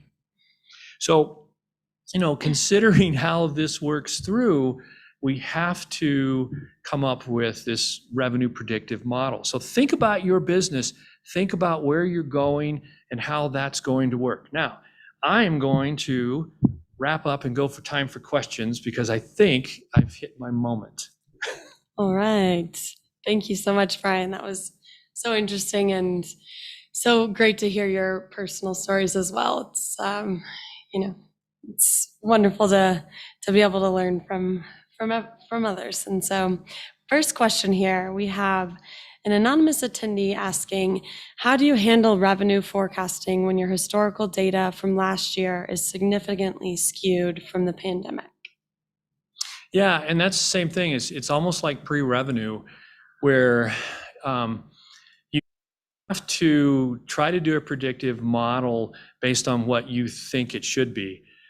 Remembering that the pandemic is a great lesson for us to learn, because no one thought it could get this bad. So no one predicted this in their revenue. So consider, when I have a company that actually does 3 revenue forecasts. They do an optimistic, a baseline, which is what they really think is going to happen, and they do a pessimistic. And the pandemic has changed their pessimistic forecasting dynamic entirely. So it's really hard because the pandemic gave us many, many things that we didn't see coming, but that's something that you need to look at. Should we put together a revenue based on what we think would happen without the pandemic? And should we also put together a forecast if the pandemic were to continue? Because we've got new Delta variants and things like that. Maybe this goes on for a lot longer than we think. What does that look like in our revenue predictions? Okay, and this second question is, when conducting a revenue forecast, do you do a low, a high, or just an average? So I think if you want to. Yeah, no, I mean, again, what I'm saying is I think it's probably a good idea to create a baseline revenue model, how we think this is going to happen, the most realistic possible case forward. And then now you've got a spreadsheet that's fully populated, so you can make more copies of that. You can do an optimistic predictive version of that, a pessimistic predictive version of that. You could come up with what if our revenue was 10% more? What if our revenue was 20% more? So you could make as many models as you want. They could all be linked together, so when you change one, all the rest of them change, and then you have all the data to look at. All right. And thank you for offering your revenue model. I will definitely be asking for that. And so just building upon that, apart from Excel, are there any other tools that you recommend for new small businesses or entrepreneurs? Well, I mean, I think a spreadsheet-based revenue predictive version makes the most sense. And because you don't have to go out and spend money. I think everyone has a version of some spreadsheet, whether it's Google Sheets or Excel. So that makes sense to me, so you're not spending money. I mean, there are many, many companies out there that do forecast models for a fee. If you've got the cash, there are some fantastic systems out there. But realistically, no one knows your revenue like you do.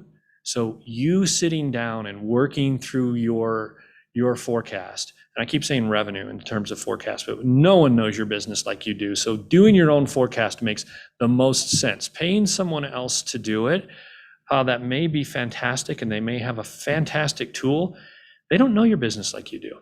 So are you going to get what you're looking for? And quite frankly, most of them are pretty expensive. Okay, thank you. And what is the most frequent mistake that you see small businesses make in regards to forecasting? So we use a term from Winnie the Pooh. So Winnie the Pooh has two famous characters: Rabbit, who's very optimistic, everything is going to turn up daisies.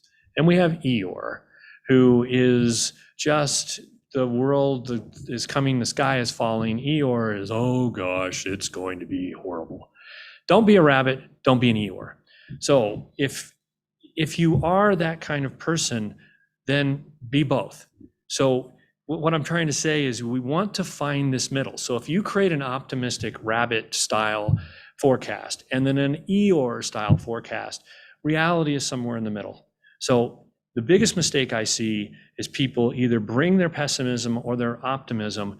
Most people who are small business startups are optimistic. So don't be overly optimistic. Try to be realistic. Okay, and well, sorry, there's a question here about getting a copy of the revenue model and getting the slides. So we will send those. We'll send those out afterwards, correct? Yes, I'll provide that to the group here, and then you can get that from them. If for whatever reason that system falls through, my email is right here. You can contact me and I'll send it to you directly. Okay, great. Okay, and then we have a question here about credit score and how can I better build my borrowing power? Well, I mean, borrowing power is based on two things. Credit score is part of that equation, but the other part, and I say this, and it's a pessimistic thing to say, or maybe cynical, is that if you need money, go to the bank, you'll never get it. If you don't need money and go to the bank, they'll give you a loan tomorrow. So, and that's why I use this in my presentation, and I stress it so much, is don't go looking for money when you need it. Look for money before you need it. But you know, the whole credit score is based on how long have you had credit, how much credit do you have, what is the percentage of debt to credit, and have you missed any payments? So, you know, you have to really kind of live a good life in the credit world. Okay. Okay, and so on the one more question here coming in, we have, so you said to build your forecast 12 months out and to do monthly check-ins. Is this something that you are typically also checking on a daily basis? No, don't overthink it. You know, if you do it too much, it'll drive you crazy. It's kind of like watching the stock market, right? So if you watch it every day, it will drive you crazy, and your forecast is the same way. What you want to do is you want to keep a good set of accounting records. You want to close your books every month, and then you want to update your forecast based on your last month's close. All right. Okay, well, thank you so much, Brian. I think that is the rest of our questions. So thank you, everybody. And we will, any follow-up for the revenue model, we will get that to you. And up next, we will take a 10-minute break. And up next, we have a discussion on customer acquisition and retention and curating the right sales team. Thank you again, Brian. You're welcome.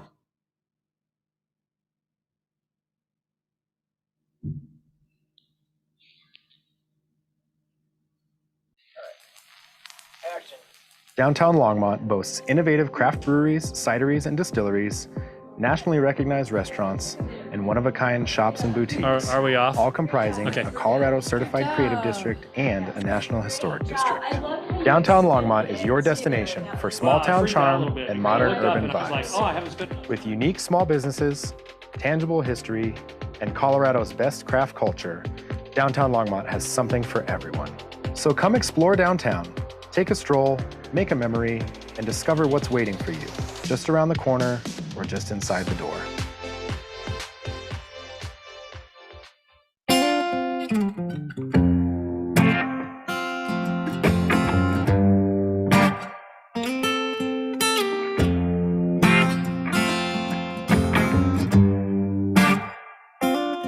But it takes a little time to heal, I know it now. Hard times come and they go like Colorado rain. So I'm leaving tonight with a point to prove. Only dust in the rearview mirror. I choose to ride under a sky full of stars tonight. Ready to leave my past behind. Ready to open this heart of mine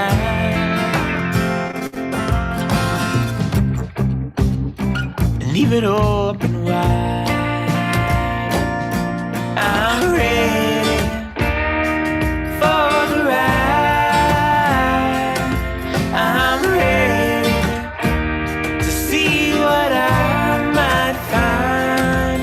Bring the thunder, the wind, and the rain. Bring the pain.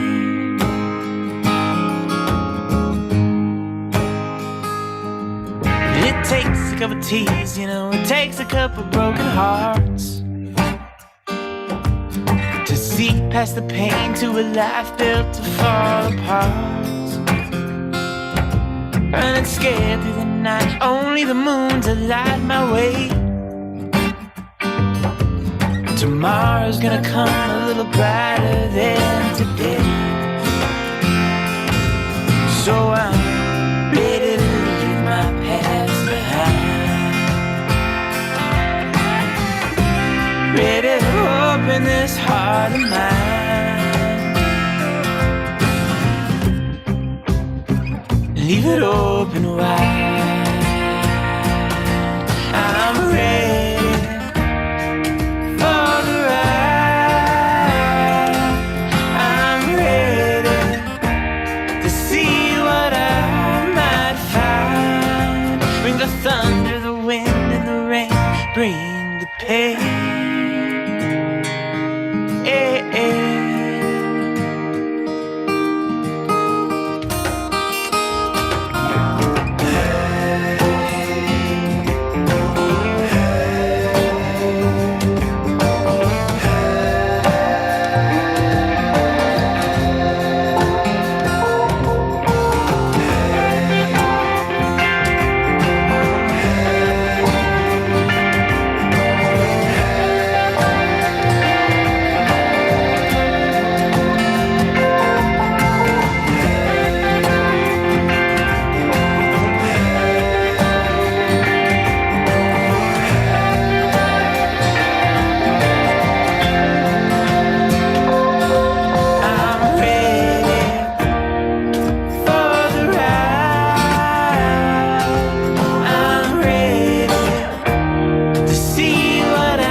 But it takes a little time to heal, I know it now.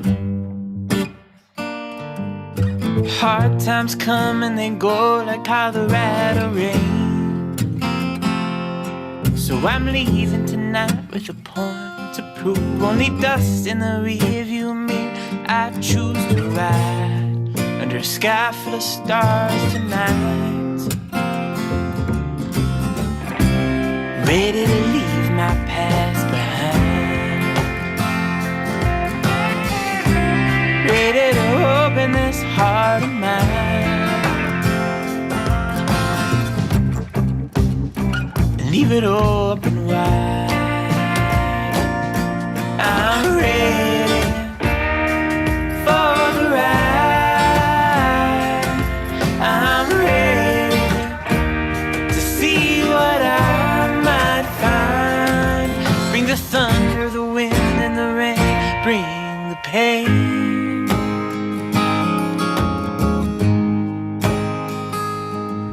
It takes a couple teas, you know, it takes a couple broken hearts to see past the pain to a life built to fall apart. Running scared through the night, only the moon to light my way.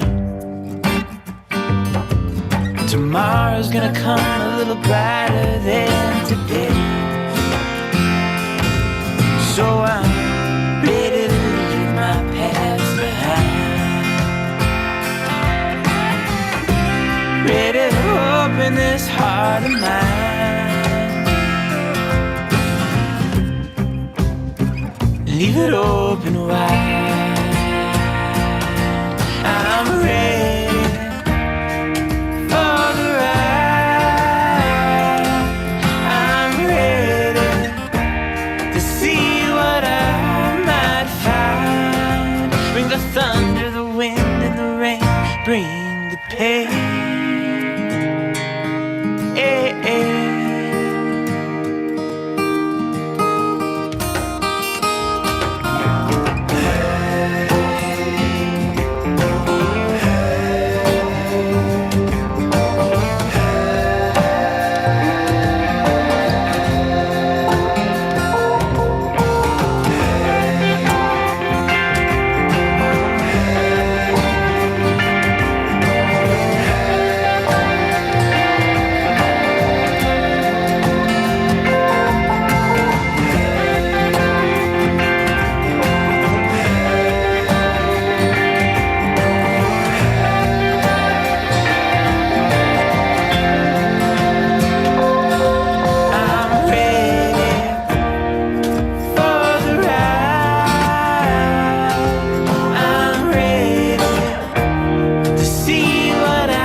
But it takes a little time to heal, I know it now.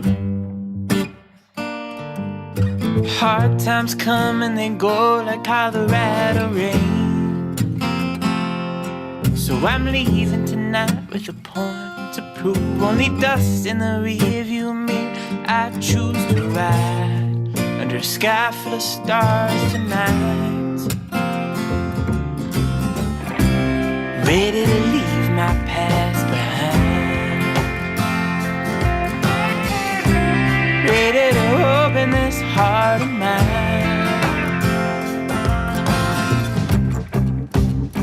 and leave it open wide. I'm ready for the ride. I'm ready to see what I might find. Bring the thunder, the wind, and the rain. Bring the pain.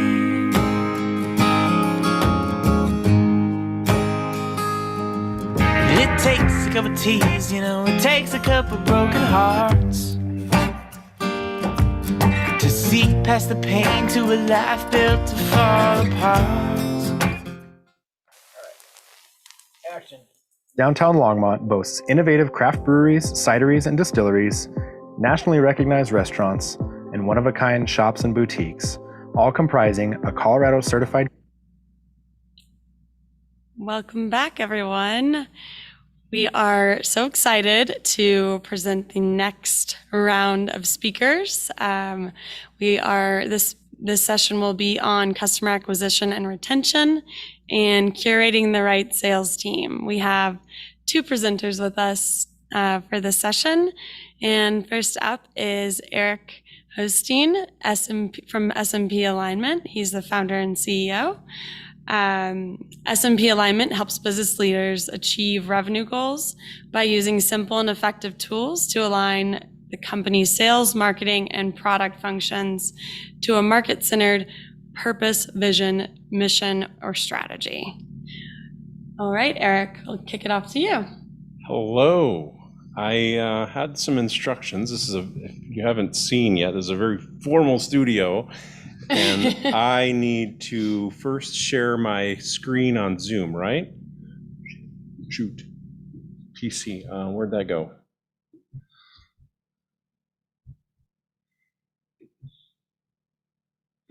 We're getting there. Hope.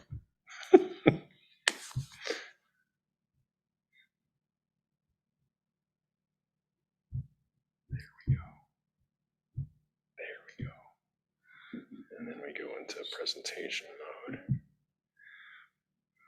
It's awesome, it burns time. All right, looks awesome. All right, so thanks for tuning in today. Title of the talk is Customer Acquisition and Customer Retention, Theory versus Practical Reality. So we're gonna sort of build up sort of the theoretical way things work and then talk about real life examples about where things go. And notice that the retention here is called out in the title, and that is because retaining customers is far less expensive than acquiring customers, so it's important to focus there. So going in reverse order, of course, the goal here is to retain customers. Question is which customers and why. Prior to retaining customers, they have to, of course, make the decision to buy the very first time. And this is often where we think about sicking the sales team on them. And then before that, we have to go through the consideration phase. And this consideration phase usually takes longer and involves more people, the more expensive the product is and the more risky the decision might be. And before that, there needs to be awareness, not just only of awareness of your particular product, but awareness of the problem that it is that they're solving. So we typically flip this upside down. This is the first round of marketing jargon, and we call this typically we call this sort of thing the funnel. And it moves from awareness through consideration, decision, and then retention. Some people like to see this left to right, and that will often show up that way in, let's say, a CRM system. But I have a particular client that's trained me that we need to draw the funnels vertically because gravity helps. And we need every little bit of help we can when it comes time to moving people through. So it also notice that it's the shape of the funnel is like a funnel, not horizontal, or rather vertical, because otherwise we'd be calling this the tunnel.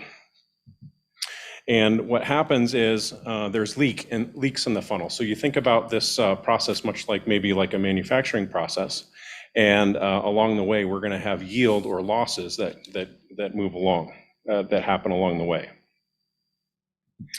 And then the way that people actually go through this funnel is what we usually call something called a buyer's journey.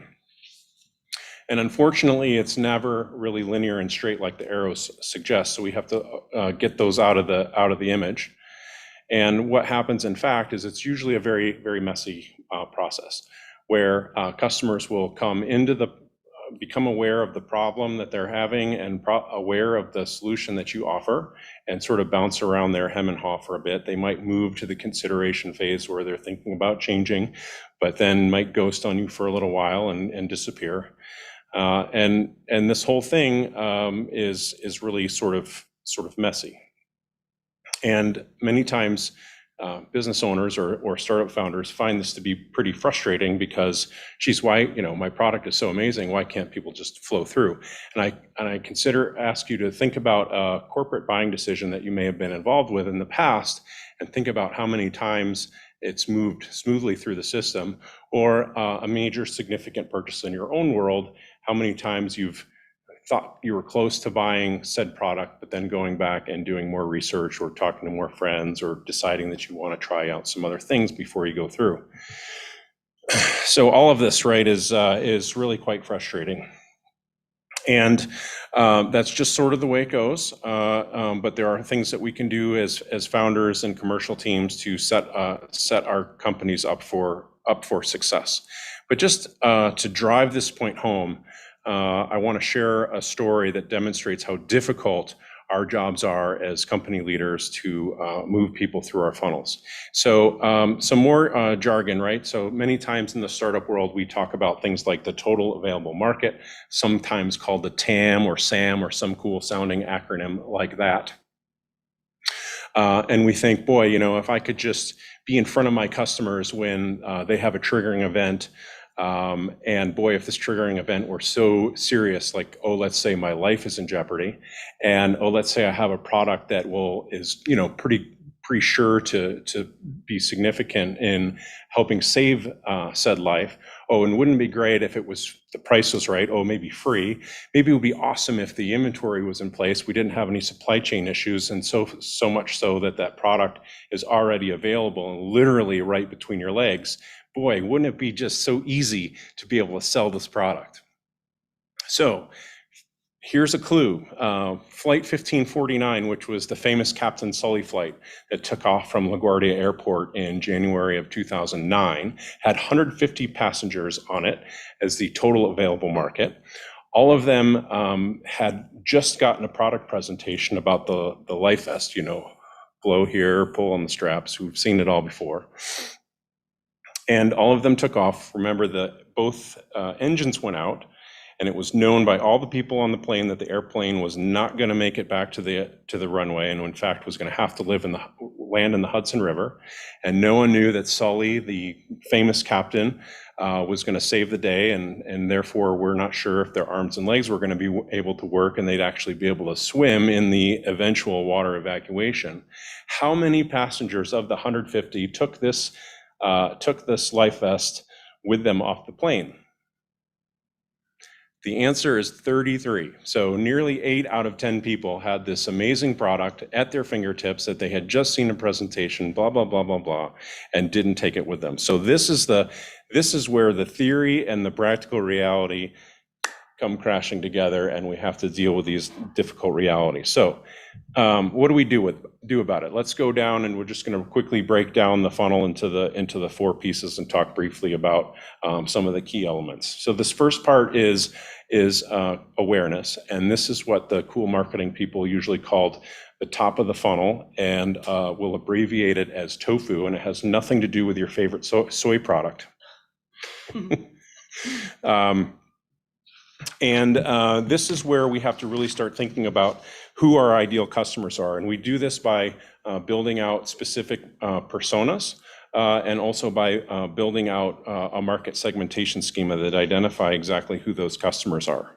And once we've got that figured out, we have to start doing some marketing. We talk about sometimes doing inbound versus outbound marketing, and this is always sometimes confusing. So here's a fun little story that will help you figure this out. So let's imagine you're single for a moment. Maybe this is real. Maybe this is a figment of your past life, and you're trying to figure out who you're trying to go out and find your ideal mate. And let's say, for example, you also are only like 2 kinds of music, both country and Western, and jazz and rock and those sorts of things just aren't all that interesting to you. And you're deciding that, if you want to find a bear, you need to look in the woods. So I'm going to get myself ready and go out on a Friday or Saturday night to my favorite country and Western bar to listen to some music and find a suitable partner. So the pre-work all has to it's all the same, no matter whether you're doing the inbound or outbound work. You have to think about who it is that you're trying to attract. You have to think about what your unique value propositions are. Make sure you take a shower, put your best foot forward, and head out onto the town. So inbound marketing would be as if you were to get yourself all ready and go sit at the bar and hope for your ideal mate to come and start a conversation with you. But that might be risky because this person might be a little bit crazy. On the other hand, outbound marketing would be going through those same activities and deciding that you are going to find someone out in the crowd and go start a conversation with them. That would be like the outbound email. But in this case, you buy an extra Pabst Blue Ribbon and you bring it over to the person that you'd like to start a conversation with, and you and you start that dialogue. Now here you run into similar risks. One, the person still may be nutty, or this person may not find you attractive at all and may not want to have a conversation. But the point is that there's all of this, the odds of finding the person that you might want to get to know more. The odds always go up when you leave home and go do something about it. The next stage of the funnel is the consideration phase. And this is where, what happens here? Oh, this is where change has to happen. This is where people have to start contemplating whether or not they're going to, the problem that they're aware of and the solution that you're offering, that they're going to have to go through this sort of internal dialogue and change analysis to figure out whether or not this is something that they might want to do. And this is always difficult, right? I like to pick on my good favorite physicist, Sir Isaac Newton, who his first real law is that an object at rest stays at rest unless acted upon by an outside force. But in the world of business, I've changed this to say a business at rest stays at rest unless acted upon by a crisis.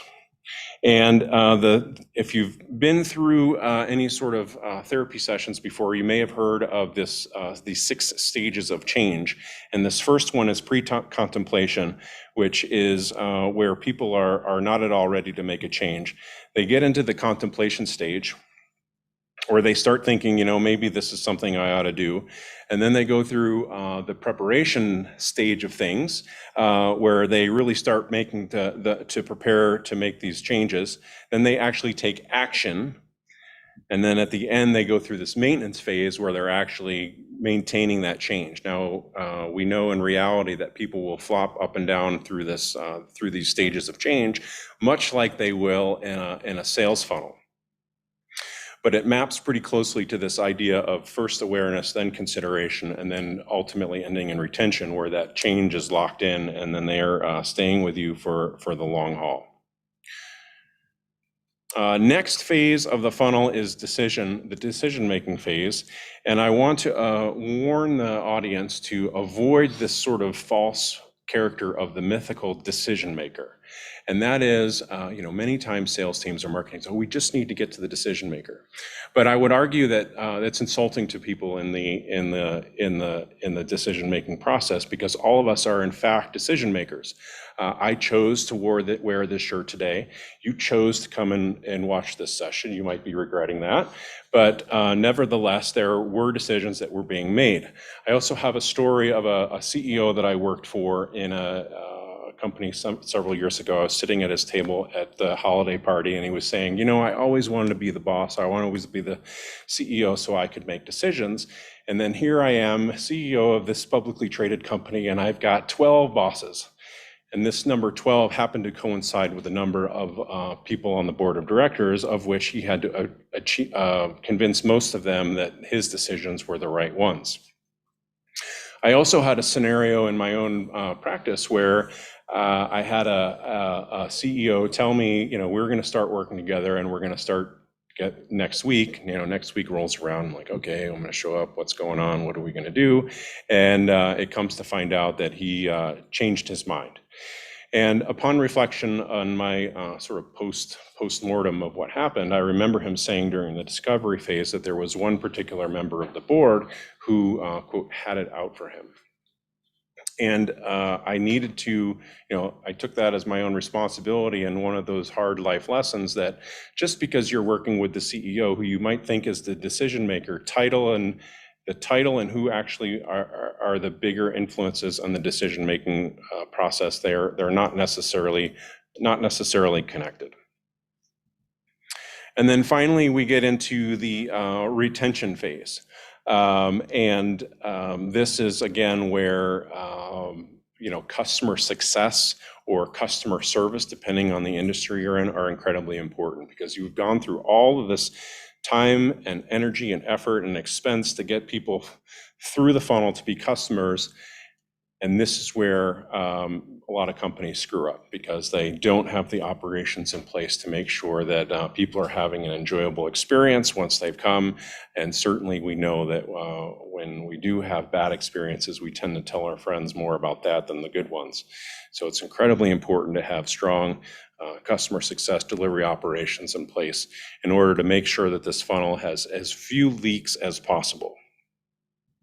So some summary points. Remember that we are dealing with a funnel. It is not a tunnel, so we're going to have yield losses along the way.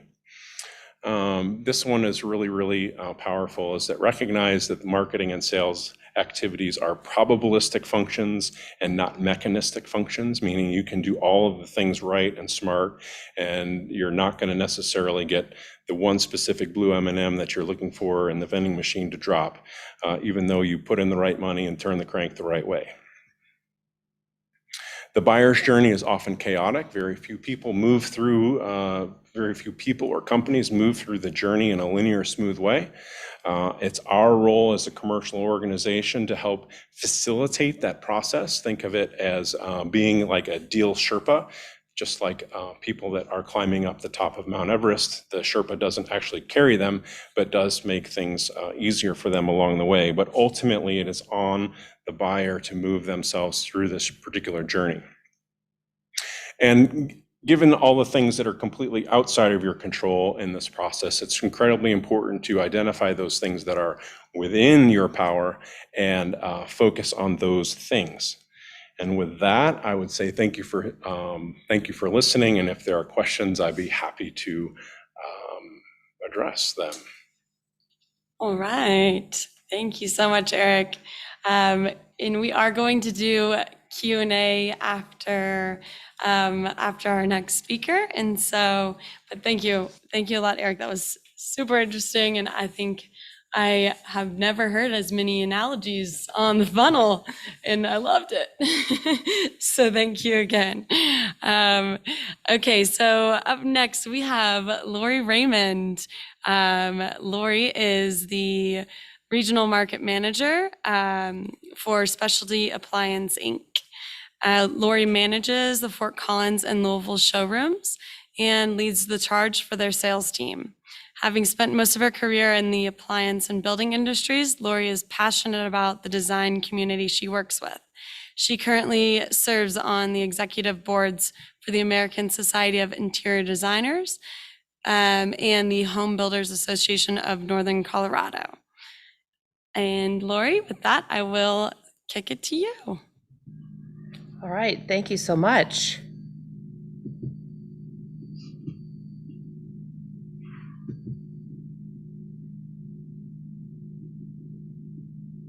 One second here.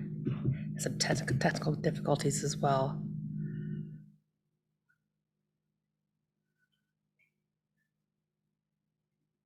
Gotcha. Here we go. Sorry. You think I would know how to do all this after all these Zoom calls we've had over the last year and a half. But again, thank you so much for having me. My name is Lori Raymond. I am with Specialty Appliance. What a fun platform to be able to talk about just, the business and kind of the culture that we're living in here, and just excited to be here on behalf of Specialty Appliance. As Caroline said, I am the North Market Manager for Specialty Appliance. I do lead 2 sales teams, both in our Louisville and Fort Collins showrooms. And this was a job, a position that I was promoted into last fall, so kind of during a COVID environment. And a lot of times, today I will be talking about curating and developing and what kind of curating means and how to develop a sales team. But I was just thinking about listening to Eric's conversation.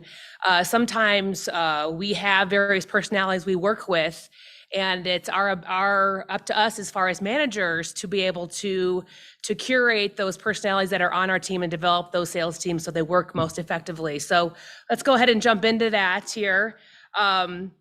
Basically, what I wanted to start with is talking about what curate means. Probably most of you hopefully listened yesterday to Maggie Civic's presentation from ARC Thrift Stores. We were talking about some marketing buzzwords and what curate means, and basically is it to take charge or organize. So when I'm trying to curate a sales team or curate a right person for a sales team, I need to pull together and kind of select various personalities and so forth to have the right individual. But in business, to curate is the act of examining a number of items and selecting what you consider to be the best of the bunch. So again, you're going to have various personalities in a sales team, and it's to look at those attributes of those individuals. So kind of simply put, we're going to talk about today is curating means to identify the key attributes and traits of what's most important to your business culture. Because what might be as far as individual that I'm looking at as far as potential salesperson may not be the same in your business. So let's kind of talk about a little bit what that means today and how we can go about finding that right individual to continue to build your sales team. All right, so it's kind of from where you could start, for example, is look internally. Specialty appliance, kind of just a backstory. We've been around for 20 years now. It is a locally business here in Colorado. Our founders, the two gentlemen that actually worked for big box stores back in the day, and wanted to kind of branch out and start a business of their own as far as on the installation side. And then from there, we have these showrooms both down in the tech center and then now in Louisville and Fort Collins, and we well as have various warehouse locations all over the Front Range area. But we have a lot of internal candidates that we have looked at over the years and been able to promote from within. So you really, as far as looking at a sales team, maybe have people that you worked with in the past, or have folks that have helped you as far as on the admin side of your business that want to possibly move into sales and so forth. So you can look internally. I know we have a great sales gal now out of our Greenwood Village showroom down in the tech center that started out in the accounting side and the admin side of our business. And 3 years later now, she is a really successful salesperson and doing great working with builders and designers and clients in our showroom. So she's a great success story. I actually have a new salesperson starting in our Louisville location next week. That he's been one of our installers, been in the field and been on job sites for the last several years. And he wanted to change and kind of wanted to develop within his career. And he's coming over to us next week in a sales role. So really excited to have that. Again, we'll talk a little more about it as far as culture and so forth, but these individuals know the culture and they're moving into different roles within the company. So it's really exciting. Next thing, as far as employee referrals, you could have friends and so forth. We actually do have some family members and some friends of friends that have worked in various industries.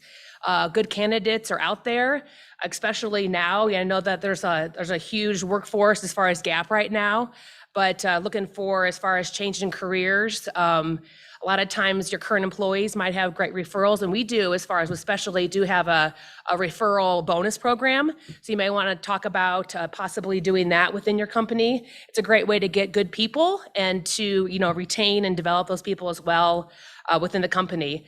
And again, a big thing that we do, we work a lot with manufacturers. So we network with our suppliers, customers, colleagues, and other social contacts. So really, you never know as far as people moving in and out of the metro area. It may have come from the same industry in a different part of the country, or have worked for a various supplier. I know personally, I have been in and out of the appliance and construction business for years, but I actually got back into appliances with specialty over 3 years ago. Used to work with my boss, now currently used to work with him years ago for a different company. So you never know who you might come across. It might be a great benefit to your team down the way. So something to always think about and network with, industries you may be involved with. Professional trade associations. As Carolyn had mentioned, I'm very involved with Kitchen and Bath Association. We work closely with them in our business, as well as home building associations. And so they have great referral bases as well to get good employees, maybe a folk that's been in the field, maybe want to go in more of a sales route and so forth. So you always can network with those trade associations. And we've hired and had very successful salespeople that have come from being a designer in the past or used to work for a builder. So it's all kind of interconnected, and really, and we'll talk about it a little bit as far as sales development, it's really a relationship business. So you can really get great candidates by people that you may work with day in and day out that may be interested in a job change. And again, we can always look to as far as online. We do a lot of LinkedIn posts and so forth. I know that Indeed is a big source as far as advertising, job posting and so forth. But again, there's a lot out there. So I would actually look at the ones we talked about earlier as far as looking internally and looking at various employee referrals and so forth. But advertising is always a good option. And then lastly, the sales force that's coming out of our local universities and colleges is a great avenue to get some good, hungry, recently graduated employees that want to start out in the business. I know that they've got some great skill set. We actually recently just brought in a new marketing assistant who came in from a local university, just graduated not too long ago. So someone who's new and kind of hungry and looking to start their career and join a great team. That's something we want to look at as well. And then you can even talk to, kind of go back to the employee referrals. You may have friends or coworkers that have kids that are recently graduated from university or college, but definitely it's a great avenue to look at for potential salespeople. So kind of to dive in a little bit as far as the key attributes and traits that you may want to look at. Again, this is not a tell-all, but just some things that I have felt that in my experience, you really want to look at as far as a team member and as far as getting the right salesperson and bringing them onto your team is their experience. Of course, if you hire someone out of college, I almost kind of think then you can groom them to where you want them to be within your organization, how to mold them. But as far as past work experience, they come from a different industry. You want to look at that. You want to look at their background and any sort of other industry experience they may have. A big thing that I really like, and not only experience, because I think sometimes you may have a candidate that doesn't really have a personality and they have some great experience, but they're not going to be the best fit within your organization. So I think a personality traits, really looking at those is a big thing. Again, you want to look overall at your team. I know that my Louisville team, for example, is a little different from my Fort Collins team. And I know kind of the mix that maybe certain individuals couldn't work at either location, but they do work well together. And when I'm looking at new hires, I want to make sure they're going to fit into the team dynamics. Like, it's good to have a balance, for example, of introvert versus extrovert. I know, for example, I'm very much an extrovert, but my counterpart that covers the South region with our company, he's more of an introvert. So we balance each other out. We also kind of battle it out sometimes, but in the end, we have, the company's purpose and the goal in mind. So it's really important to think about that in your team too. You want to have a mix of extroverts and introverts, but of course, in a sales environment, how to pick a good candidate in sales, being an extrovert, being able to talk to people, folks that are coming into our showroom, for example, or meeting our clientele, we want to have that outgoing personality, but you can have a mix as well in that. So a big thing too, we'll talk about it a little bit here as far as interest, but what I really try to get to the kind of the nut of an individual, the core of the individual of what kind of keeps them motivated. In a sales role, if you are hiring for a salesperson, I really think it's important to have a motivated individual. A big thing is, we want our salespeople to make the most money they possibly can. I'm here to support them in my role, but we need to kind of find out those things that are going to trigger them as far as motivation. whether it be income, as far as income potential or teamwork. And sometimes, you know, we have a lot of salespeople that just need to have a boy or a girl throughout the day or throughout the week or throughout the month to kind of keep them encouraged and so forth. So I really try to find out kind of what their interests are, what motivates them, and kind of help that also keep them moving forward and developing in the sales process. And kind of a big thing I wanted to talk about, I'm going to talk about this a little later as well, but when I'm looking at candidates as far as on my team, I want to see how they're going to be a part of our culture. And the culture, what I mean by that is both my team, as far as in my Louisville location or Fort Collins location, but also overall company culture. We're a very family-oriented company. Like I said, have gone from very few employees 20 years ago to we've actually just acquired 2 locations up in the mountains. So we're over, I believe, like 150 employees now. So we have quite a success story, but you really have to look at the overall culture. Very family oriented, very work hard, play hard culture. And I really like that because I feel like it's a good balance. We don't have that corporate culture, but it's still a very, well-driven, developed team and so forth, and company culture. So you really have to think about that overall, how that individual is going to fit within that culture. And sometimes, I've learned over the experience here over the years that sometimes the person is not going to fit in the culture, and that's okay. They'll fit maybe someplace else. So I got to know your company culture and know that individual to see if they'll fit in with your company. So as far as the team goes, we're talking about the individuals that you're looking at as far as to hire and kind of some key attributes and so forth. But what I also like to think about, as I mentioned before, is to talk about how they're going to balance out or work well with the team. Like I said, my Louisville team is a little different than my Fort Collins team. And yeah, could they work at both locations, and do they? Absolutely. But I definitely can see day in and out that those 2 teams are different, and that's okay. That's kind of what keeps each location kind of moving forward. And do we have perfect days right now in this industry? It's crazy, with COVID and everything. Our business is going gangbusters, but definitely it's a balance as far as to find that personality and to get that team all balanced together. So again, it's important to be an introvert and as far as the sales role, but you don't want. It's important to be an extrovert in the sales role, but you don't want all extroverts. It's a good balance to have some people that are a little more subdued. You have to have that good personality mix, as I mentioned here. And you want to be able to, when one person's having a bad day, the other person can pick them up and so forth and so on. So you got to have that mix that really keeps the team motivated and keep each other going. Because as kind of a sales manager, market manager per se, I can't be at both locations at all times. They need to be self-motivated and managed themselves. And like a lot of times we have customers or clients that may call in and I want to speak to a manager. Well, I've empowered my salespeople to be able to answer the question and take it upon themselves if I'm not available to address that customer with a concern and so forth. So it is definitely finding that mix, that person that can take charge, but also the person that can calm the other person down and so forth. So a big thing is I also, as far as a team member, when I am bringing in new salespeople, I can make sure to get the team's input.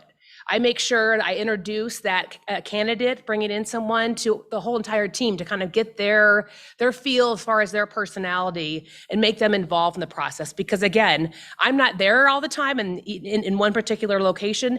That individual is going to have to be working with the whole team day in and day out. So you want to make sure you get the buy-in and the support from your team members because they're going to be working with them every day. So it's important to have like a team effort, even in the admin side. I just recently brought in a new admin gal in our Louisville location, and I made sure that we had some sales team members that were part of that interview. It's important because they're supporting, that individual is supporting the team day in and day out, and they have to be able to work well together. So that's a really important to have input and make sure that you have buy-in from all team members.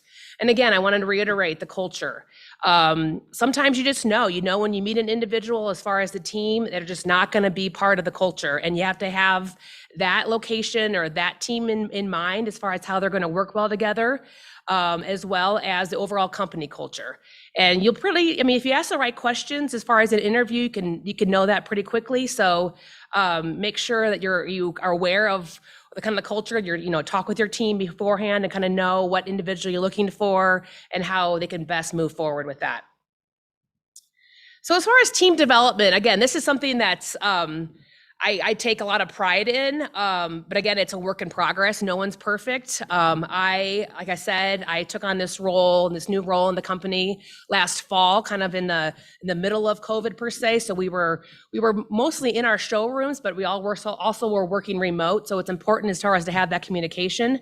But I think a big thing as far as team development, once you get the right candidates, you want to make sure you know your people both in and out of the office. So I'm not saying you have to be best friends with somebody, because there can be conflicts of interest there as far as, knowing all personal aspects of the individual. But I really believe in having fun at work, and also like taking the team outside of the work, the stress environment, and getting everyone together to kind of create that team morale and see everyone outside the environment that we're in all day. So I really strive to kind of know some of my sales teams, their families, their kids.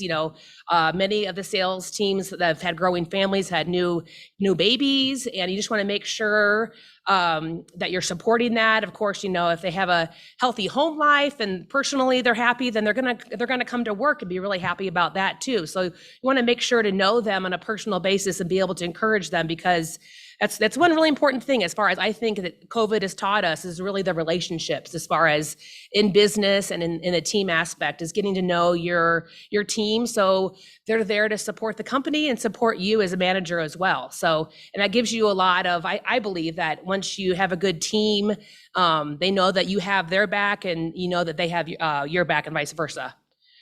So again, I think it's important to give them some earned autonomy. I don't believe in micromanaging. I know that's hard sometimes, because I like to kind of get things done and take charge, but we really, and that's a big thing within our company, we really instill as far as our salespeople to manage their business.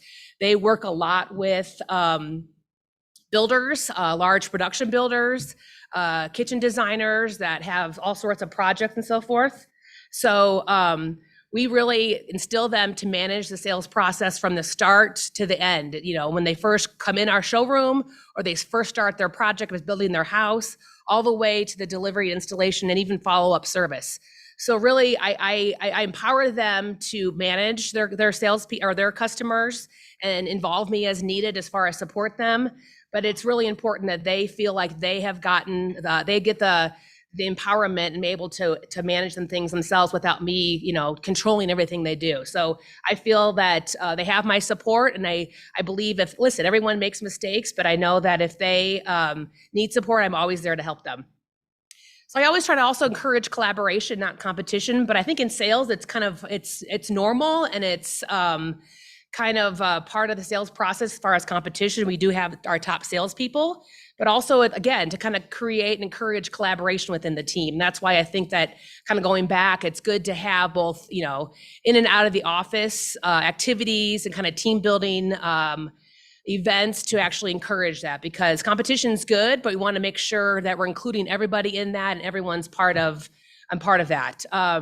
And rally around performance. We've had a lot of success. Have we been perfect over the years? Absolutely not.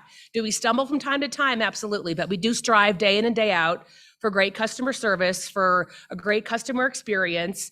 And I think that that's important as far as to really encourage the good performance, and congratulate salespeople as they perform well, or have a good a good report or a good review. We regularly do have reviews that we do look at on Yelp or on Google, and we make sure if we do have a positive review, we make sure to reward our salespeople with a small gift card and just say, hey, thanks for the good review, because as you guys know, reviews go a long way. And so it's all about encouraging that. And then, one salesperson sees that, oh, they're getting a great review and they've got a little, gift card. Oh, I want to do a good review. So it encourages that collaboration, that, positive performance.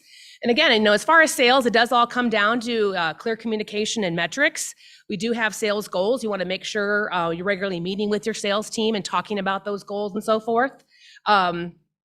You want to make sure that they know what's expected of them, and be able to kind of follow up with them on a regular basis. That's really important. And again, a communication, it goes back to expectations and following up with them. I believe, and kind of on a side note, if there is, something as far as a negative experience that comes out, I believe in, positively approaching them and then talking about the negative aspect or negative review and then ending it in a positive. So it's that positive, negative, positive feedback that I believe that people really do react with.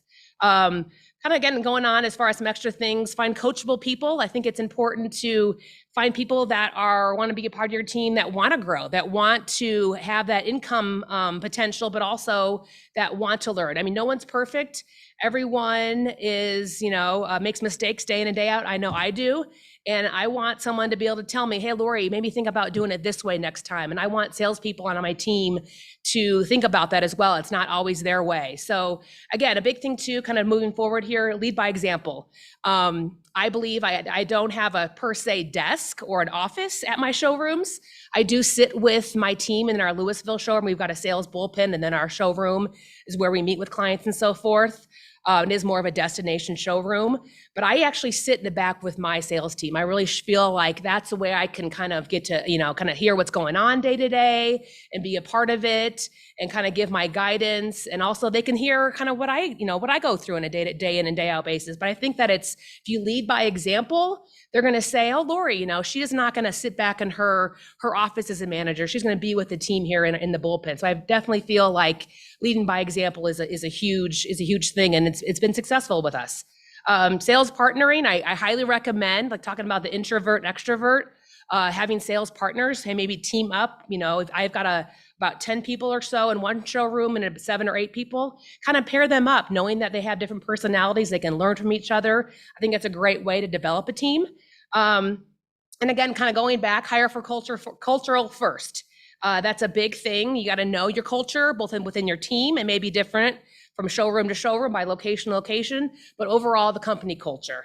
And again, relationships. Sales and building a sales team is really about relationships. You want to get to know the individual personally, but you want to be able to relate to your team members and develop them, so you make sure you have a great culture, a great team overall. So, and that goes for both internally within your company as far as a team, but also your customers that you deal with day in and day out. You want to make sure you're building those relationships and getting to know that person, because that's a big thing with me. I want to, you never know who you're going to meet in this world or in this industry that may know someone and know someone and so forth, and may need appliances, or is remodeling their kitchen or building the house. And it's really all about relationships. That's really important as far as developing your team and kind of moving that forward.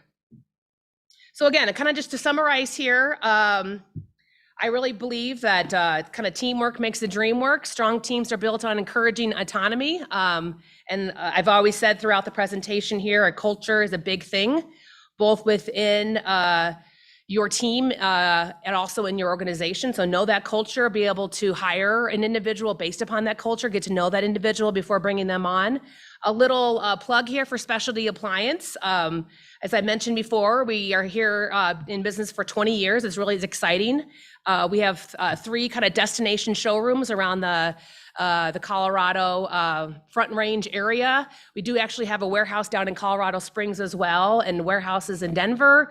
We've actually moved up to, like I said, the mountains. We do have a location moving over to the Specialty Appliance family in Avon and Basalt, but as well as I cover the Louisville and Fort Collins. So if you have any questions, my information's on here. A little fun, another plug is we do have a mobile showroom. This is actually kind of like a big thing these days here in Colorado with the food trucks.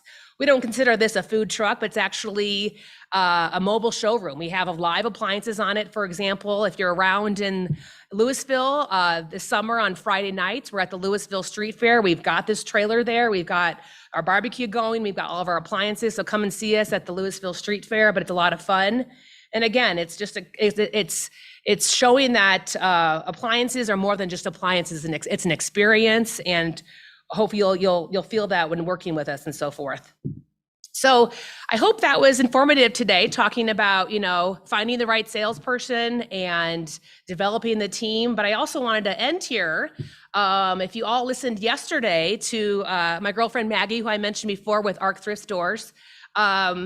I want to see, I don't know if you have any out there that you guys can mention. She had put it out to this presentation today. If anyone is responded to the Hey Girl, Hey challenge. Maggie. Oh, who that's Maggie, responded, yeah. And we also have Lloyd. Oh, okay, who awesome. said, hey girl, hey. Sweet. Well, so with that, we're going to continue this on this week here at Longmont Startup Week. So if you join us tomorrow afternoon when Lori Jones moderates the afternoon sessions from noon to 3, if you type in Hey Girl, Hey in your responses, you will get not only a $20 ARC gift card, but also a $50 gift card from Specialty Appliance. So please join us. We're kind of talking about how word of mouth is very impactful in business. And so definitely join us tomorrow for the presentations and say, Hey Girl, Hey in your chat, and you'll be able to win those gift cards. So just wanted to throw that out there, but thanks so much. Awesome. Thank you, Lori. That was wonderful. And okay, we have a couple questions from the audience here for Eric and Lori. The first question is, would you please describe your best suggestions for motivating someone who may be less than enthusiastic in a sales position? Oh, that's a good one. Well, that's the thing. I actually have a personal experience with right now because motivation, I mean, I'm always kind of a positive and on the go person, but I would kind of say maybe sit them down and kind of talk about, as far as being motivated, maybe, sit down with them and talk about what does motivate them. There are always maybe different things, and maybe there's something going on in an individual's life that you're not aware of. And maybe this position, for example, as far as a sales role, isn't the right fit. Talking about culture and really trying to understand what their background is versus, the direction of your team and where you want this individual to go. But I would really recommend sitting down with individual and kind of seeing what motivates them and what gets them going, and see if that aligns with your goals. And if not, then maybe we need to, readjust and examine their position within the company. All right. And Eric, do you have anything to add to that, or? Sure. I'll add to it. I say somewhat tongue in cheek that I'm not a people person. And what that means is that, where I focus is a lot on what I call the structural elements of an organization. And sometimes from my own experience, when my goals aren't clear for me, or when what's being said and what's being done are in conflict, those things tend to make me sort of retract and move away from tapping into my own intrinsic motivation. So think about what's going on in the other parts of the organization that might be contributing to someone's sort of poor attitude. Yep, that's a great point. Would you say that you are an inbound marketing in your analogy then? I do both. You do do both. Yeah. You do both. This is outbound. This is outbound, exactly. Okay, and so we have a question here. In terms of the funnel, top of the funnel, where do you do the handoff from a marketing team to a sales team? Start with the buyer's journey for your particular market first. Figure out what, as I mentioned, there's a natural progression that your customers are going to want to go through from awareness through decision. And depending on the organization or the type of product that you're in, that transition point is going to be different. As a general rule, marketing owns the top of the funnel, and as a general rule, the sales team owns the bottom of the funnel, but there are significant overlaps depending on industry. Okay, great. And Lori, do you agree? Do you feel, how does that? No, absolutely. I mean, I work really closely with our marketing. We've got a marketing team as well. It's a smaller team. We don't have just a local company here in Colorado, but we do a lot of marketing events as far as business development. But I feel like it's kind of in our world, we market and so forth, and then that brings our clientele into our showrooms. That's when the sales process starts. So absolutely, I believe that marketing's huge. We do a lot of advertising, social media and TV and so forth, but also the mobile showroom is a marketing opportunity. And a lot of times we'll have it actually at our showroom so they can come in and visit our showroom and so forth. So I definitely believe that, marketing kind of starts the sales process. And then it's, my sales team, I want to make sure to develop to, get that sale and keep things moving forward. Great. Wonderful. Okay. And what advice do you have on client retention?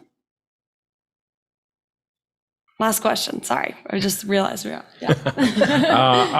So again, when we start with personas, we recognize what's important to a particular customer. And when we have a retention team, whether that be customer success or customer support, whatever words fit for your industry, recognizing what those metrics are for your customers and having those tied into the variable comp on what your customer success and customer support and success teams have, that will help tie that together pretty nicely. Okay, great. All right. Lori, anything else? No, I don't think so. Okay, wonderful. Well, thank you guys so much. That was a great team presentation there, and I really appreciate your time. So with that, we are going to close the morning session. Up next, I'm excited. We have a couple wonderful more sessions this afternoon, including one on how far will DIY get you in hardware development, another panel on authentic operational plans for DEI, and then we will close up the day with an introduction to employee ownership. And then don't forget, this afternoon and every afternoon this week, we have our in-person events. Tonight's events will be from 4 to 7 p.m. There's one at the Gross and Bart Brewery and one at the Roost. And there's special discounts and different offerings for Startup Week. So I hope to see you there. And lastly, a big shout out to our wonderful sponsors, ARC Thrift Stores, Avocet Communications, Ward Electric Company, Longmont Economic Development Partnership, Biz West, Left Hand Brewery, Docketly, Downtown Longmont, High Plains Bank, and Handprint Inc., Circle Graphics, Sticker Giant, and Chop 5. Thank you guys so much again for being here today, and we will see you next time. I started Left Hand Brewing Company at 1265 Boston Avenue in Longmont, Colorado in 1993. I handed it to our team to create this incredible beer. We named it 1265 Pilsner after our home. We handcrafted this recipe for a light lager, elevated by a balance of fresh baked bread and zesty citrus aromas, creates the perfect easy drinking Pilsner.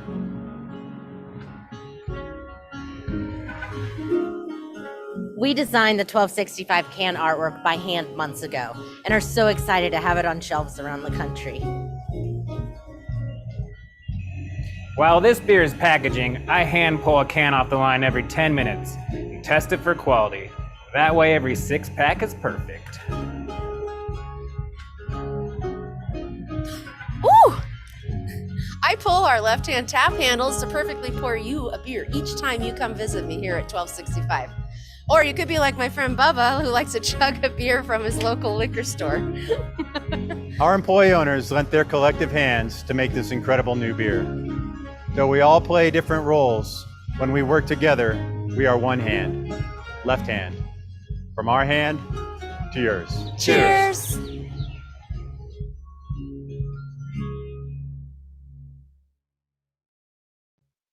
When I die, hang my soul from a star in that old Nebraska sky. Bury my heart in the soil that kept me alive. When I die, hang my soul from a star in that old Nebraska sky.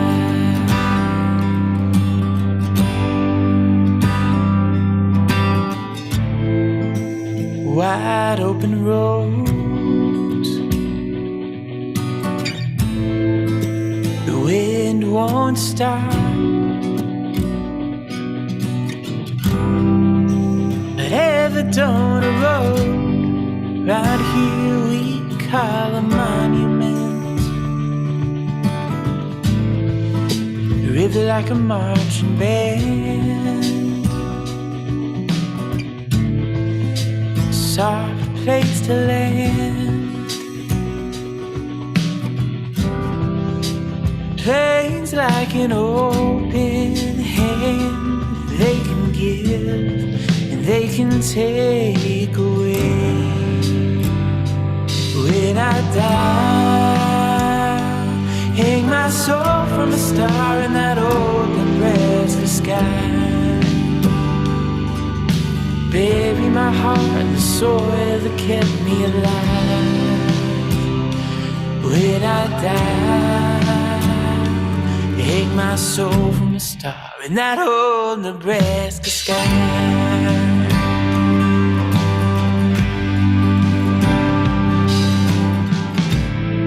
Under a ponderosa pine,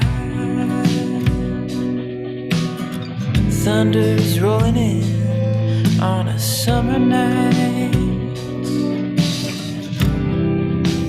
I can hear a train cry, singing our small town goodbye.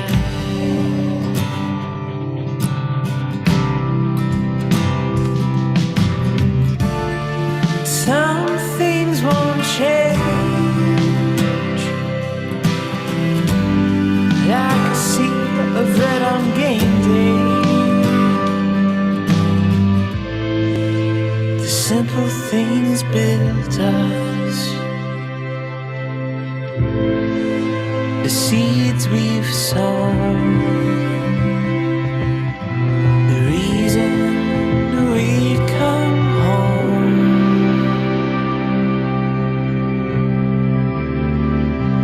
When I die,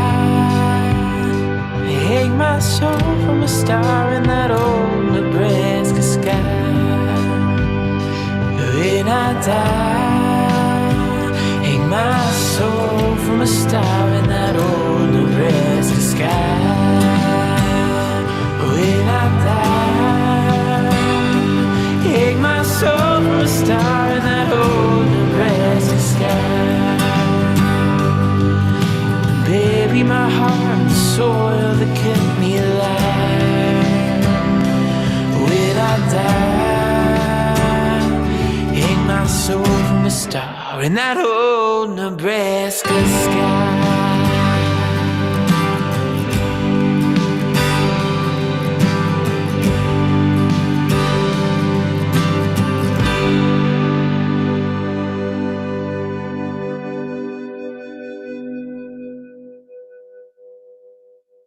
When I die, hang my soul from a star in that old Nebraska sky. Bury my heart in the soil that kept me alive. When I die, hang my soul from a star in that old Nebraska sky.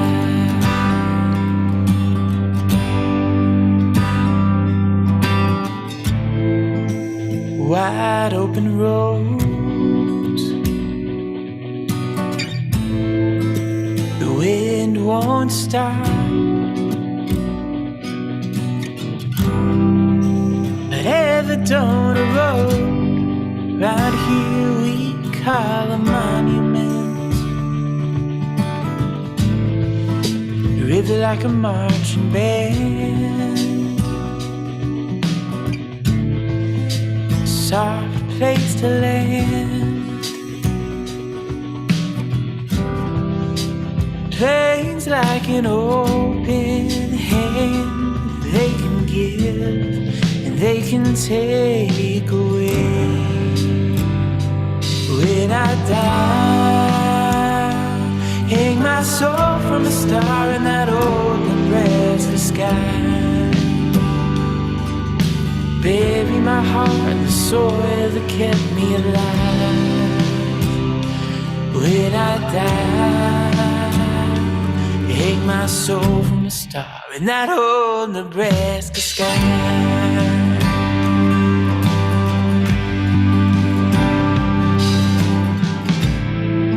under a ponderosa pine.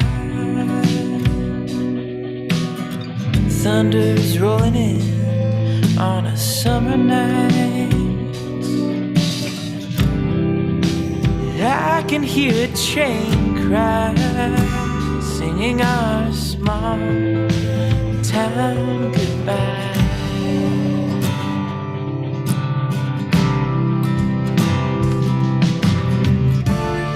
Some things won't change,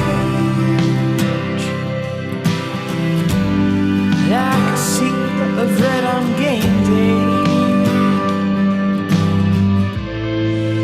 The simple things built us, the seeds we've sown, the reason we come home.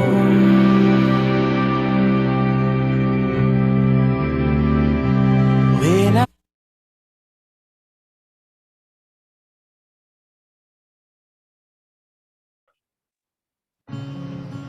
I started Left Hand Brewing Company at 1265 Boston Avenue in Longmont, Colorado in 1993. I handed it to our team to create this incredible beer. We named it 1265 Pilsner after our home. We handcrafted this recipe for a light lager, elevated by a balance of fresh baked bread and zesty citrus aromas. Creates the perfect easy drinking Pilsner.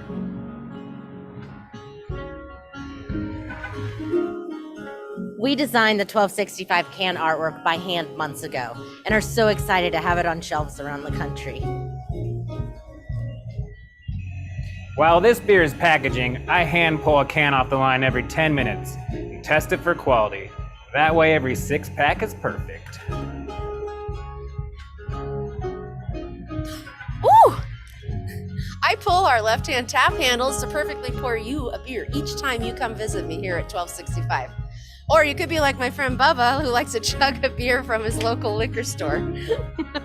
Our employee owners lent their collective hands to make this incredible new beer. Though we all play different roles, when we work together, we are one hand, left hand. From our hand to yours. Cheers!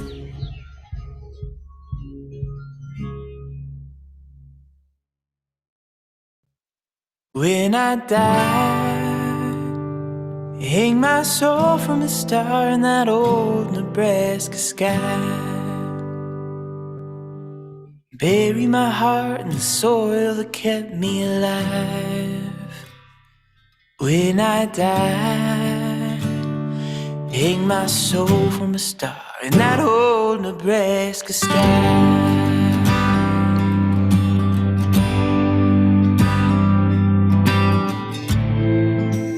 Wide open roads,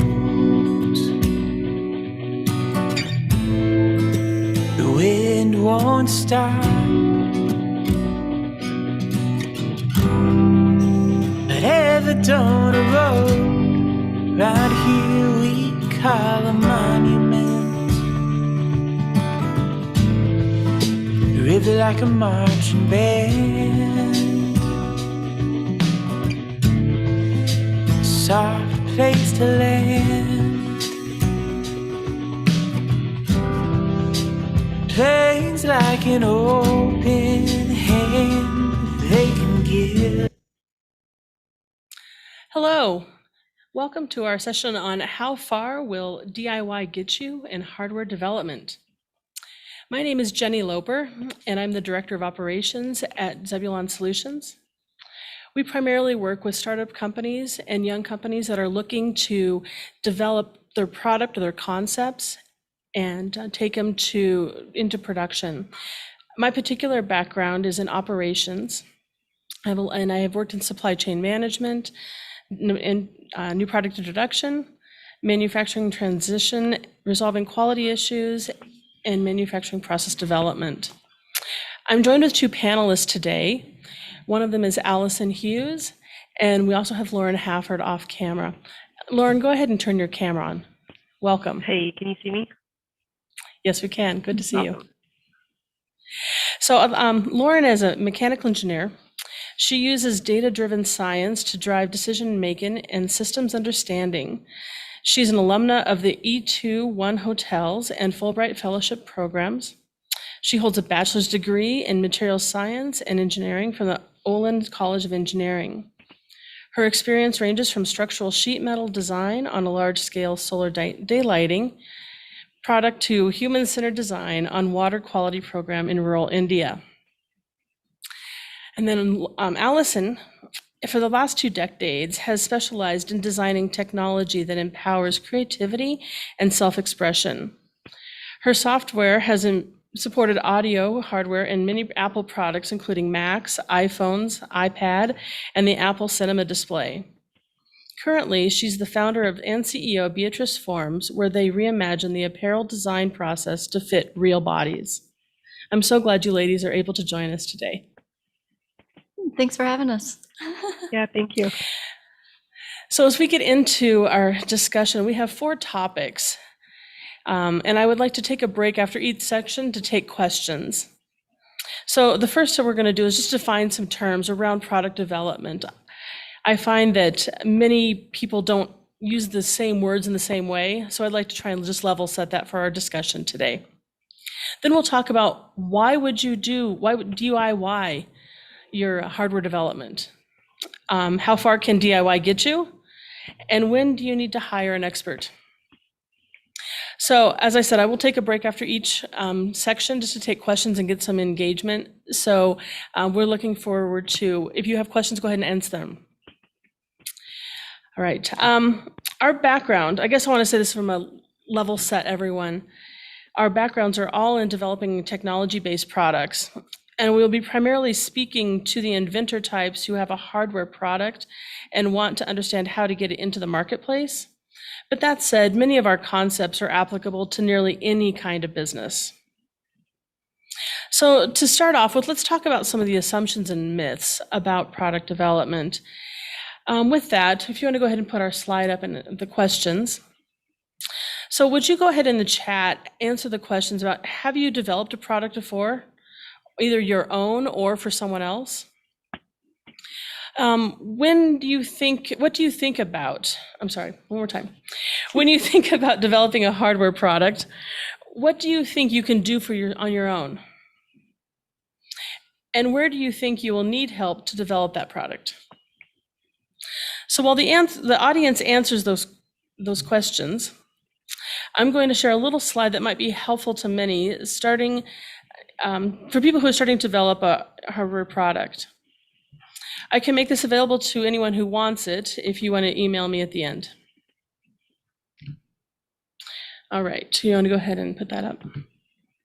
So many entrepreneurs that I speak with have a very simplistic view about how hardware product is developed. They have an idea and they get it patented, and get a concept built, and then want to go straight to production. They overlook the many intentional iterations that are needed to refine the product and ready it for production. Regardless if you do these steps yourself or employ an expert, there is a need to think carefully and specifically about how a product is developed and the testing completed to ensure it is a robust, reliable, and ready for general consumer use.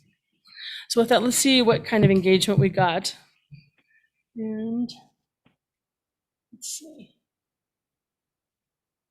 I'm looking at this. I don't see if I see any questions in here, but that's okay. We will just keep going. All right, so let's talk about why. Why would we try and develop a hardware product on our own? And I mean, this probably needs the least amount of discussion because of the most obvious answer, lack of funding. You can't pay someone else to do it. But what are some reasons why people would choose to do things for themselves instead of hiring an expert?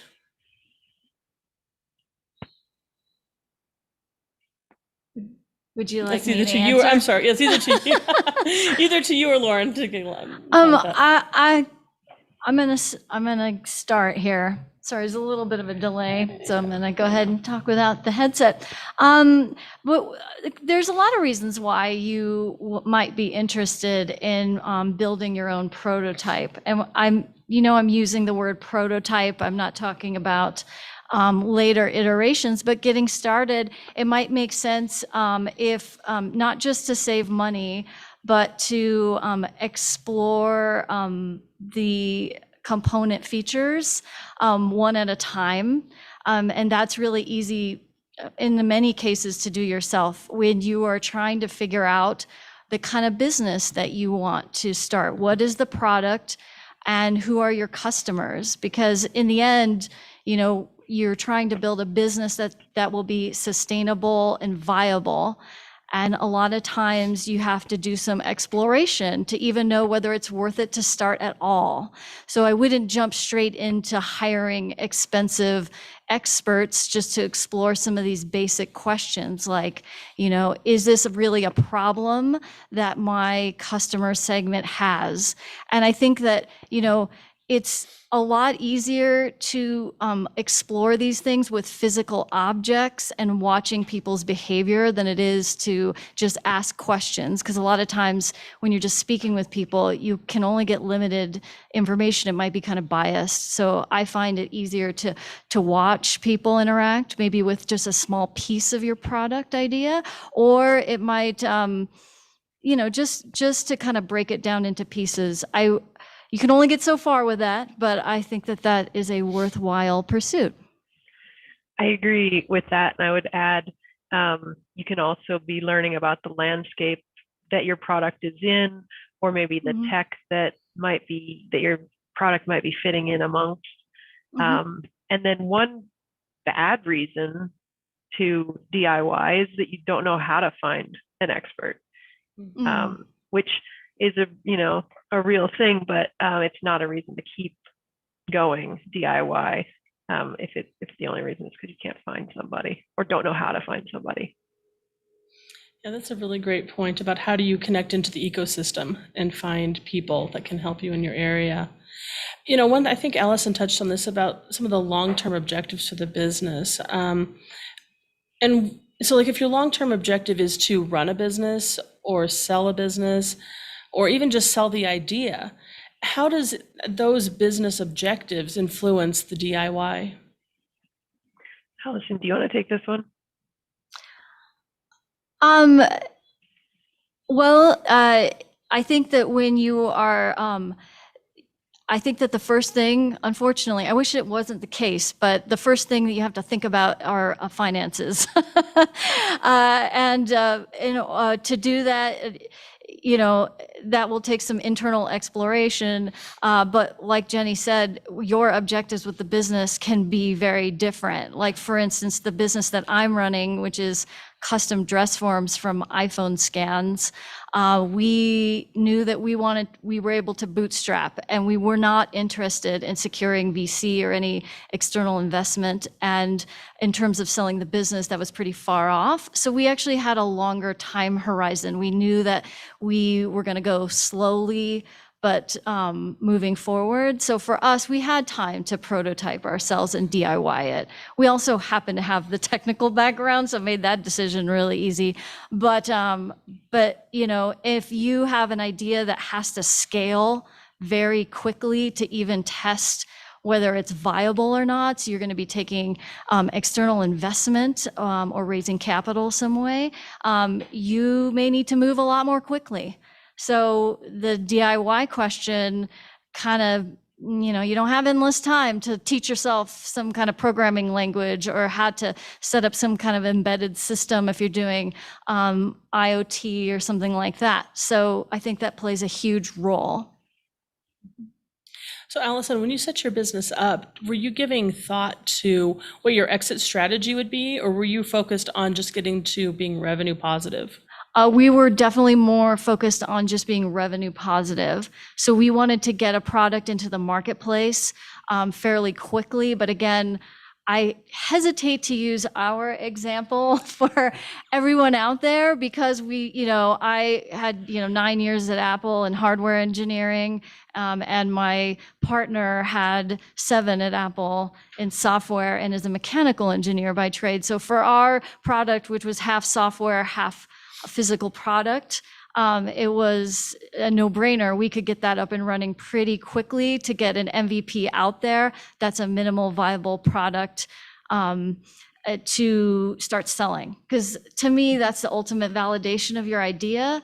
And if you are doing a self-funded, bootstrapped business, you have to get to making money real quick. So for us, it made a lot of sense to do it that way. Mm-hmm. Thanks for going into that. When I'm thinking about like, how has DIY been beneficial to your business? You've touched on a little bit about the skill set you brought into the business, but could you span a little bit more about how you've been able to do it yourself, and your business has benefited from it? Let's see, how has our business benefited by doing it ourselves? Well, we have a lot of control and we're able to pivot very quickly as we learn things. And honestly, if you come from a technical background of any type, or you're a maker, like this is like your dream come true, right? You're like, this is my opportunity to build. And as a curious maker engineering type, this is like the whole reason we started the business. I mean, honestly, the problem needs to come first. So I actually have a background in home sewing and sewing clothing for myself. So I had a personal passion for the industry and the customers. And so that, all that together with my background, it made a lot of sense for us to DIY it. What are other advantages? That's a great question. I think that we're able to feed back information really quickly into our iterative process in development. So one of the things that if you are to outsource these things, the schedule of like turning around changes that you're learning from your audience, from your customers or whoever you're testing with, takes longer to feed back into it. So we had a very, very tight feedback loop. So if you're a follower of like the lean startup, I feel like we were able to follow that model very well and have very tight iteration cycles. So it helped us to develop a lot faster and be in tune with our users. Again, like I'm an engineer, but something that's missing a lot in engineering is contact with customers and a real empathy for customer experience, because you can try to imagine all day long what your users need or want or how they work, but you're going to get it wrong because your imagination is never as good as watching people and learning from people actually using the product. Now, Lauren, she's an expert over here at testing, and this is a lot of the mindset and expertise that she's bringing to the table. But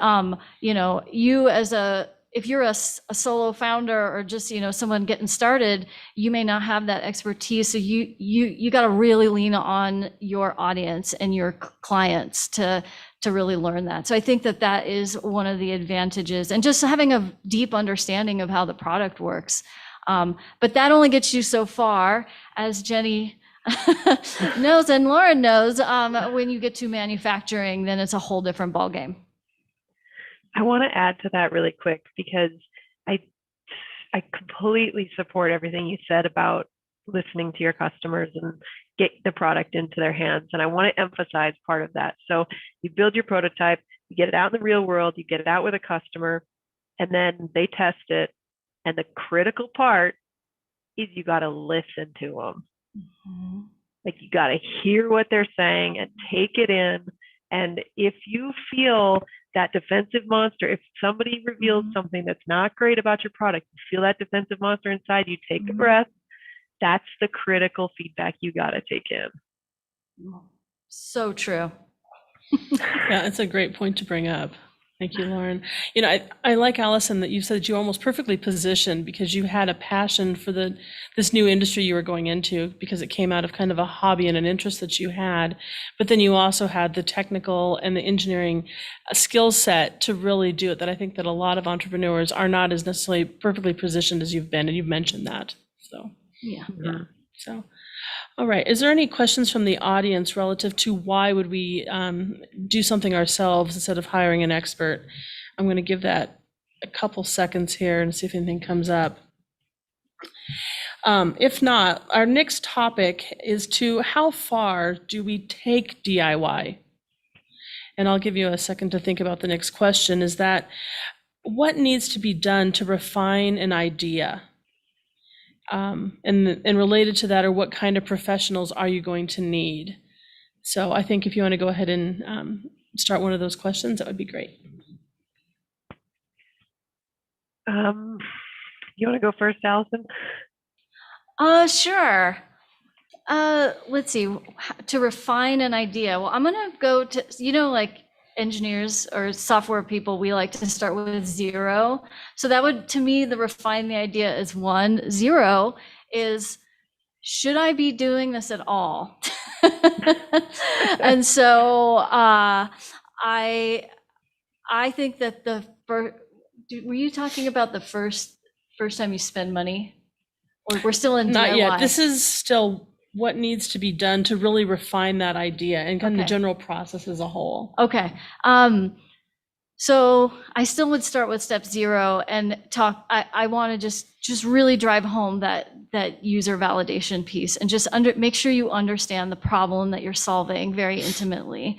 And then the refinement. I think I touched on this a little bit before, but it is about, so we were talking about building your, first is a proof of concept. So you're going to be putting together a piece of hardware that just shows that you can actually make it, right? And do that feature. Like, can you build the feature that you're exploring or thinking about? Because if you can't build it, it's difficult to test or to put it in front of people. Although there are exceptions to this, and I want to take the opportunity to point this out right now. There's a method called concierge, and even with a hardware product, you can test certain parts of the idea without actually building anything that's technical, if you're a non-technical founder. So an example of this is we did some consulting with a company called Track Pacer, and what their idea was is it was a string of LED lights that go around a track, like a 400-meter track, and different color lights would go at a different pace, so you could follow these lights and pace you're running. And one way you could prototype that and do one iteration without building anything is to have somebody wear a red t-shirt and another person wear a blue t-shirt, and they run the paces on the inside of the track and people follow it.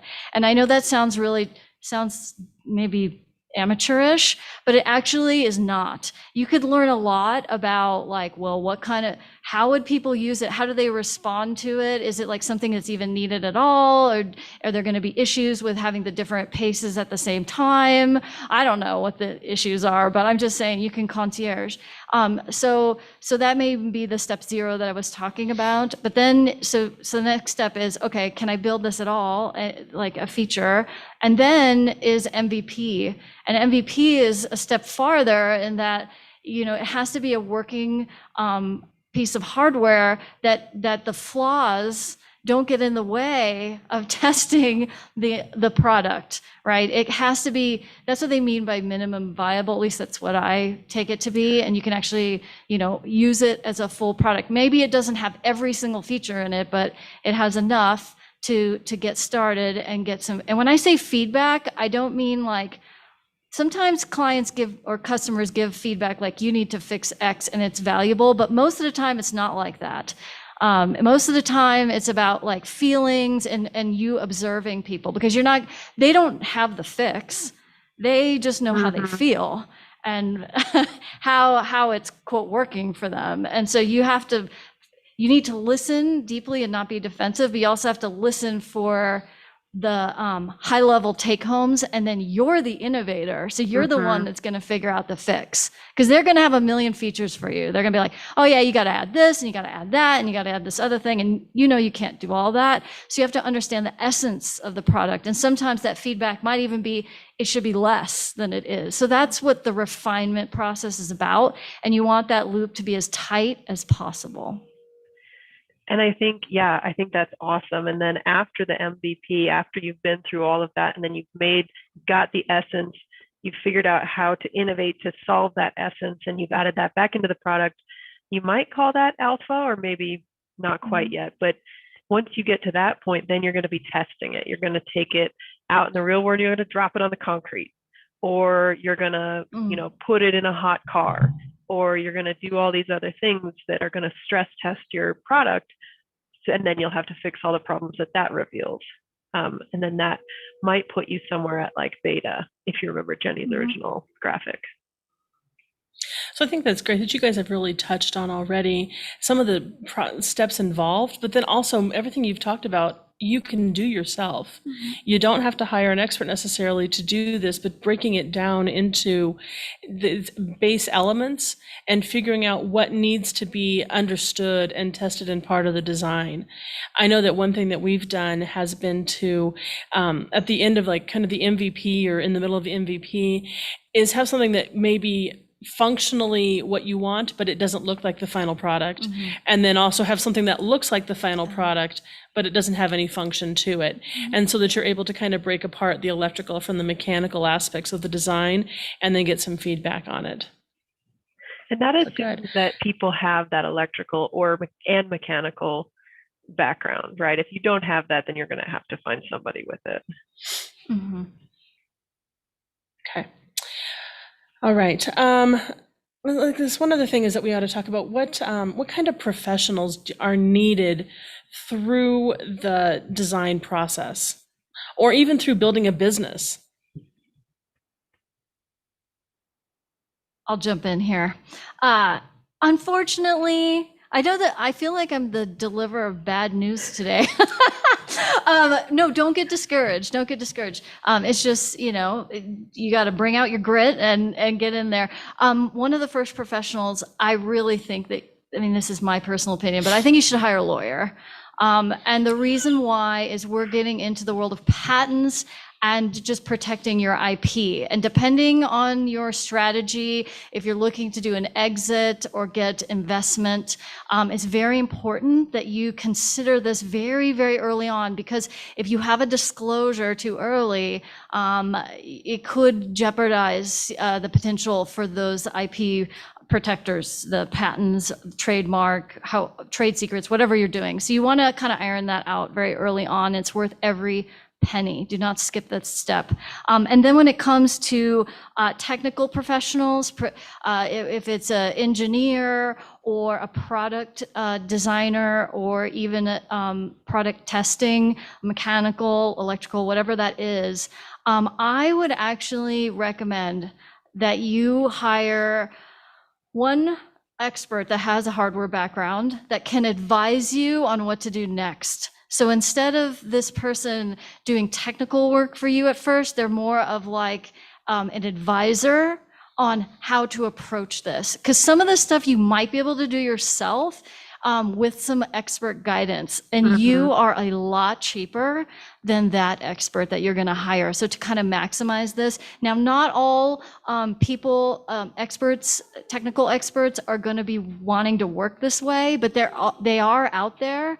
That's when I was doing consulting with Little Barn Industries, our consulting company, we actually did offer that service. So that helped. And then they can help you do your hiring, right? Because how would you verify or validate that you're hiring the right professional and they have the expertise that you need, right? You don't even know, you're totally brand new to this area. How would you hire somebody? So you can hire this initial person on a very short-term basis, right? Because it doesn't take a lot of time in terms of hours to give you this advice, right? Because you can pull on their network and they can make recommendations and then perhaps help you to interview. So that would be my piece of advice, especially if the budget is tight. and if you have time. Because what we're talking about is the mentor or expert comes and has a big picture view of the landscape of this technology, and they can give you some really good advice, and then you have to do the legwork to reach these milestones that they've sort of set out for you. So, but it's a very cost-effective but time-consuming way to go. Yeah, I think that's a good point to bring up, Lauren, that you do have to fully develop the idea, or at least get it down the road more. So how, I guess related to that, how do you see inventors not developing an idea far enough before they either hire an expert or try to rush into production?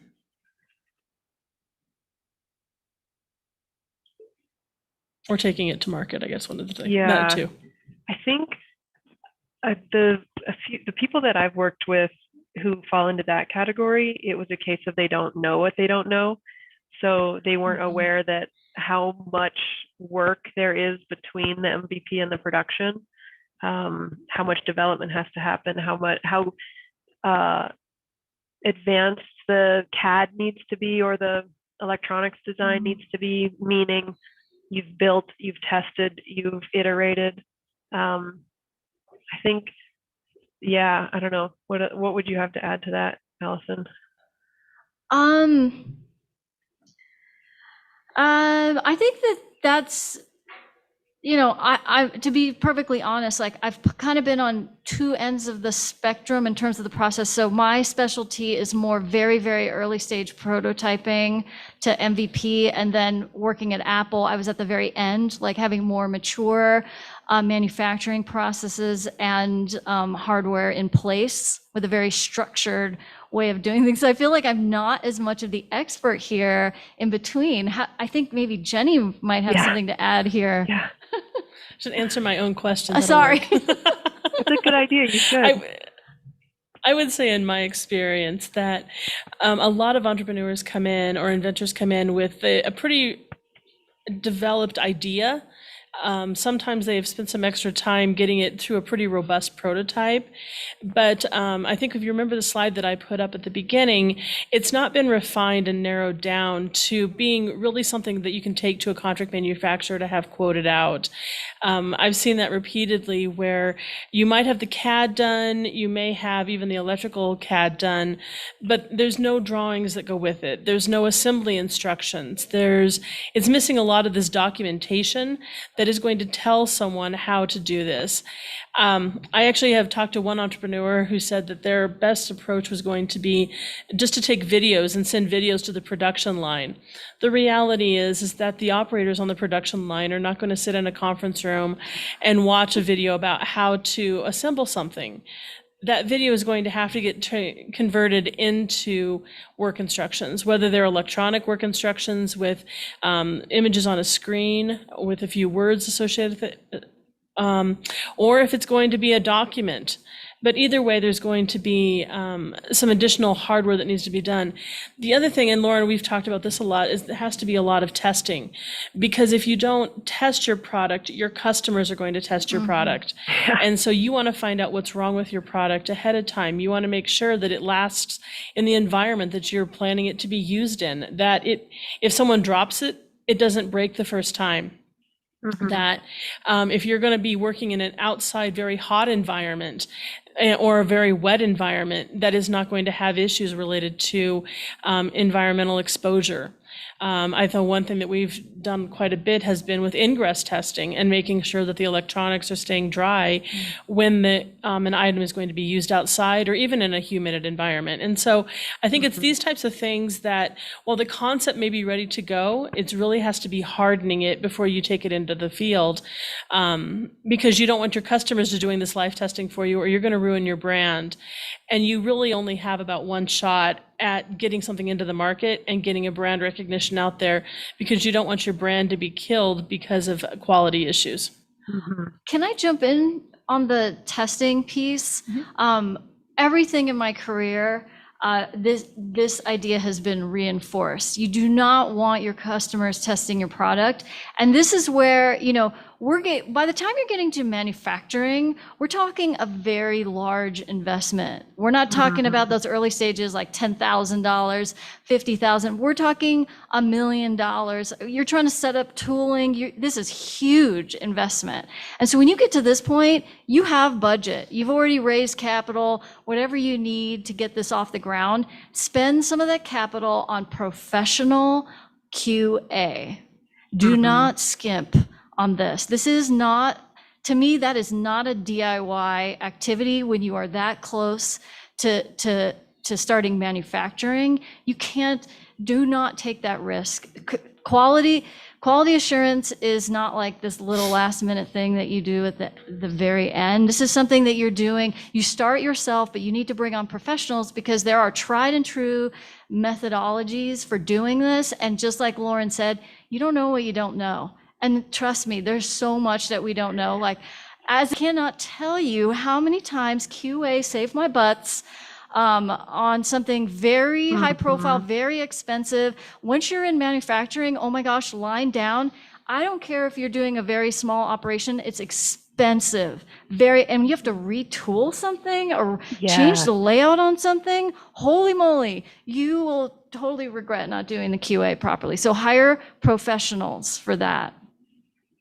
Absolutely. You know, Lauren, I'm going to jump in really quick and then I'll let you answer. But one thing that I see related to that is that I think there's a common statement about hardware is hard. And I think that you've touched on the primary reason for that is that you're not testing product and you're having to go back and iterate at very expensive rate. Lauren, I cut you off. I'm sorry. No, I was just agreeing. I mean, we're talking about these molds that, you know, could be $5,000, could be $40,000, and you're talking about cutting into hardened tool steel. That is not something you want to say, oops, we got to move this. We got to change that. That's not the time to do that. Absolutely. We do have a question from Luke. I'm going to go ahead and just read this and then you guys engage with it. So is it easier to research existing solutions and getting them to modify them versus building it from scratch? And what do you see are the advantages? I'm a shameless poacher of other people's ideas. There's so many people that are thinking really clever thoughts and putting things together. And if you can just cherry pick out of that and hodgepodge it into something new, I think you save yourself a lot of time and you're really standing on the shoulders of giants. The other thing is you should always be surveying the existing landscape in whatever technology or industry you're in by looking at comparable solutions and things that you can just purchase off the shelf. You're basically doing a survey of what's out there.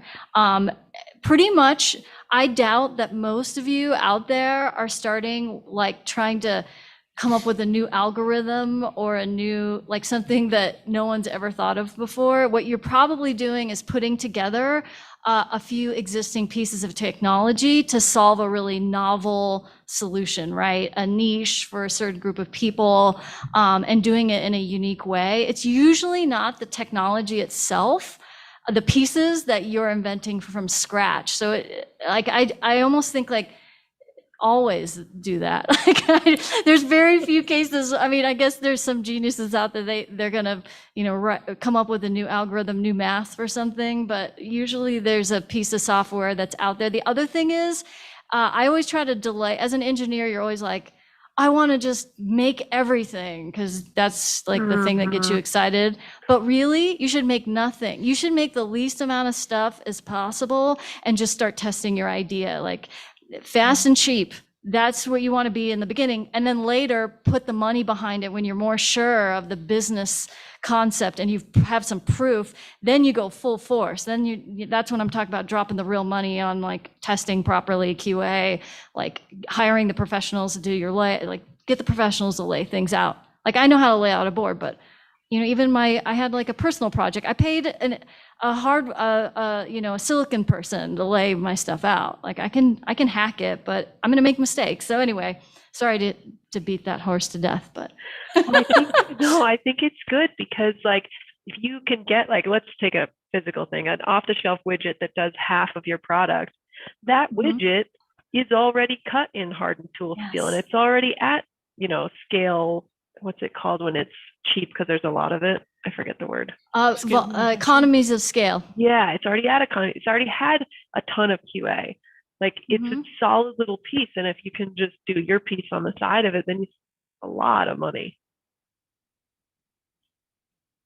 Yeah, thank you for answering that. Thank you, Luke, for the question. Let's go ahead and go into our next section around when do you need to hire an expert? So we've touched on this before. We don't know what we don't know, but when you know that you don't know what you don't know, what do you do at that point? I think I would recommend, and this is just my personal way, because I'm pretty cheap as a rule. So I would do it myself as far as I could, hit a wall, think, oh, I can't get any farther myself. And then the next thing I would look for is a mentor. So that's sort of like the next level up. And maybe it's free, maybe it's through like a startup community. Maybe it's someone you pay for on a limited engagement, like Allison was talking about with her company. And then you see if you can get farther with that. So that person is telling you, all right, go that direction. Then you run that direction. You do the legwork, you get as far as you can. If you run out of time, if it's way beyond your skill set, then go out in the marketplace and engage a consulting firm in whatever discipline you're stuck in. And I think that's, the sort of stepped approach. Totally agree with that. All right, good. Well covered, Lauren. All right, then. We've already talked about like the first professional we would hire is a lawyer. What is one professional beyond the lawyer that you would always hire?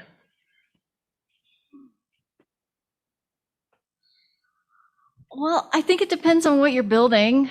I guess, is this conversation just limited to hardware? Because if you're, a lot of times hardware involves other things. So if you did a hardware product these days, there's probably software involved somewhere, maybe, and then maybe product design. So you may have industrial design, you have your enclosure, you may have mechanical, that kind of goes with the industrial.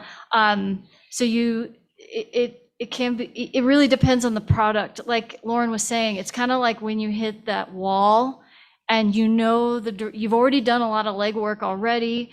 So you have an idea of where you're headed to, and so one of the things I learned at Apple, and most of you know this, but it's good to just be reminded, focus on one thing and do it really, really well. Don't make it so complicated where you need every single one of these professionals. Focus, what's your number one, feature?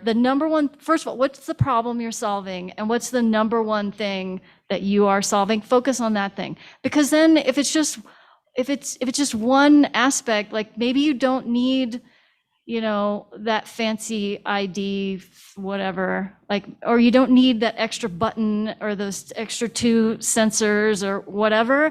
Like the more you can get rid of and get it down to its essential parts, it's just going to be easier. Then maybe you can get away with hiring one person. Maybe you only need electrical. Maybe if it's an electronic device, you could just hire an electrical engineer, just to lay out your board and make sure you're, using these components properly and pick out the best components to get started. I don't know. I just think reduce the complexity, get to the essence of your product, and that will tell you which expert you need to hire first. Agreed. And in that example, if you can boil it down to you just need an electronics engineer to lay out the board, then, and let's say you don't have any other skills, which obviously you do, but let's pretend you don't, you can get an off-the-shelf enclosure. They have waterproof or not waterproof, they have vented, whatever you need, and just kind of Lego it into place with all the off-the-shelf parts you can. And you could get to a minimum viable product, or maybe even alpha. Yeah.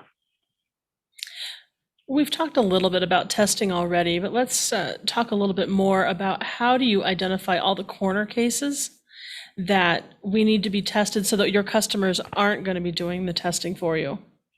Yes, I think that's I think the way you phrased it is perfect, because the hard part here is not doing the tests. The hard part here is identifying what tests you should be doing. And for that, the question you're answering is like, how do we expect this product to fail in the real world? And the answer to that is you really need that expertise. So hopefully this is core to your product, which means it's core to your expertise, which means you will have some of that expertise. You'll know that it's going to be splashed by water. You'll know it's going to be stomped on by a horse, whatever it is. But if you don't have that expertise, you better go find it, either a mentor or pay somebody or whatever. But knowing what to expect out in the real world and how you need to be testing that is a matter of just, having sort of seen things fail. Yeah, and if you've got a firmware component, then it's like a whole nother set of things that you may not be aware of, and that is an experience-based exercise. I learned so much by being, like, I didn't learn this from school. I learned from working in a company and seeing things fall over in the way people organize their tests. So those edges are not going to be clear to you as a layperson, or if you're not familiar. I really think this is where you want to get a mentor. If you happen to have someone in your network, I know I was kind of pushing the pay someone, but like, let's say there's no budget for that. I love the idea of starting to go to meetups and build up your network, because that's kind of what I did to start my first project. My first project didn't turn into a company because I figured out it wasn't a good business idea.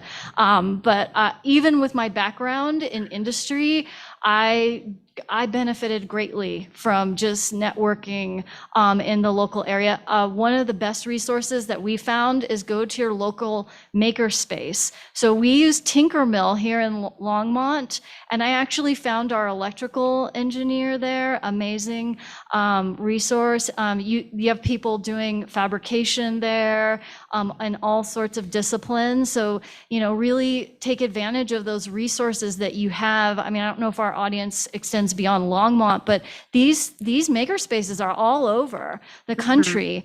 Take advantage. Wow, you can find a lot there. Absolutely. And as soon as you get that mentor to say, okay, you got to test this at 5 degrees C and 55 degrees C. You've got to test it at 55 degrees C with humidity. You can mock up all those tests. You can, like I've done, we were talking about the rice cooker. I just put a little Tupperware in the rice cooker, turned it on keep warm, and that got to about 55 degrees C, 95% humidity. It was a cheap way to do that test, that initial test. But knowing what to test is the hard part, and then you can figure out how to mock it up, ratchet strap, big crushing things.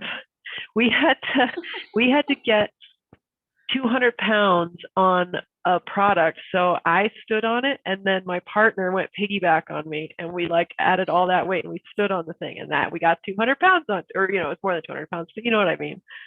You can mock it up. It's fun. Yeah, we do have a lot of fun in the testing area, don't we? Yes, it is fun. We've got a few minutes left, so I'm going to ask our audience if there's any questions that you'd like us to answer in the last part of this session.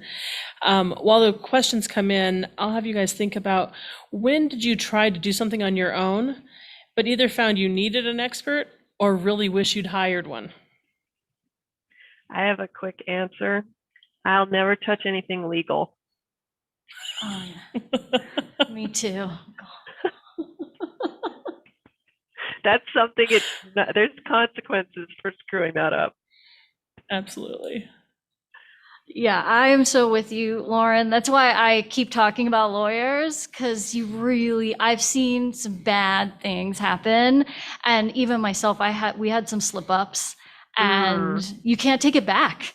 There's no going back. Like, once you do something in the world, but that question, I've messed up lots of times and needed help.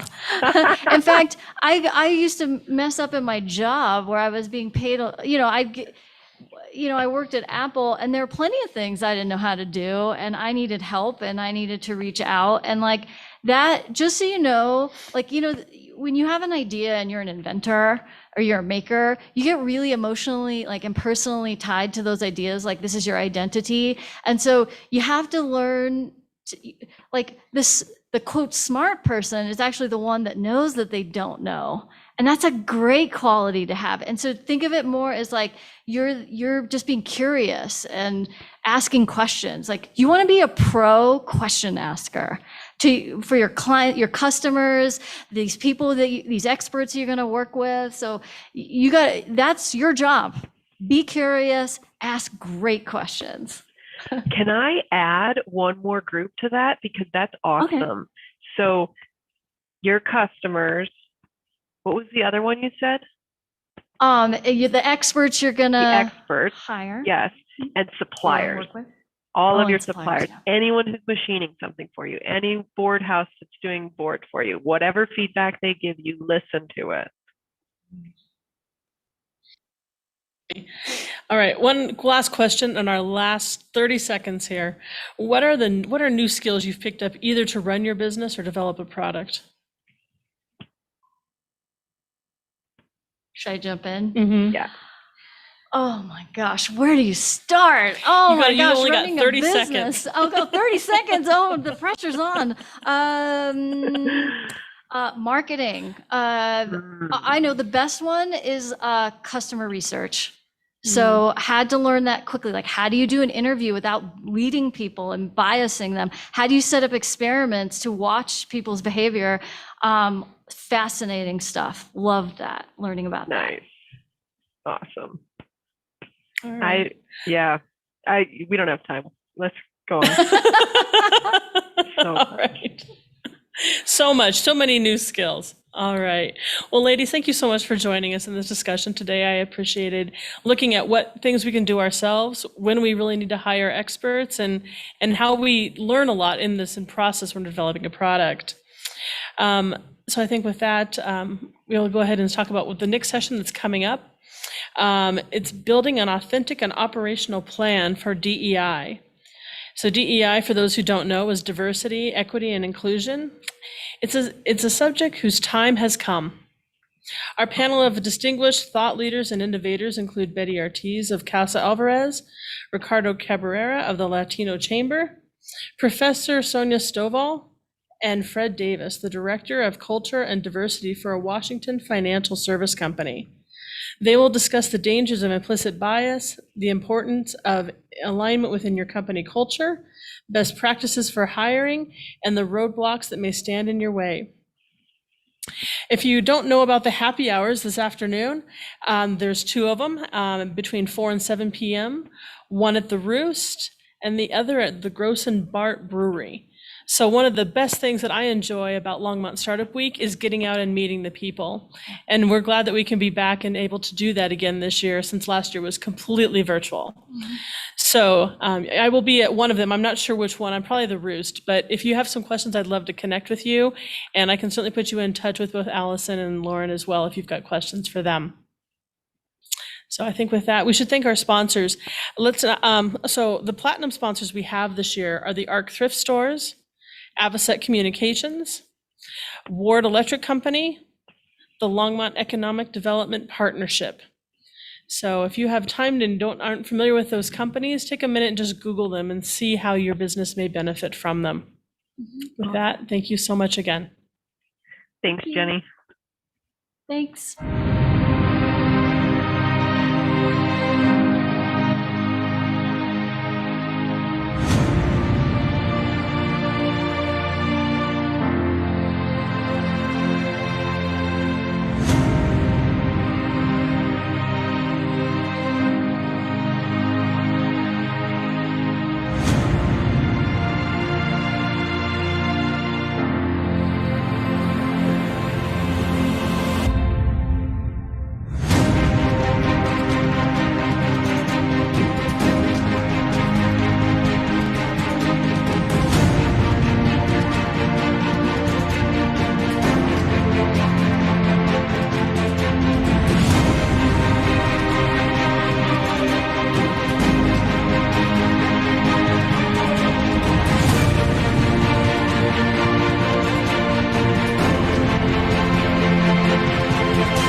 Sun rising through the trees, winter found her end. I'm just a springtime seed tumbling in the wind. Going back to where I came from, going back where I belong. Going back to where I came from until the harvest comes.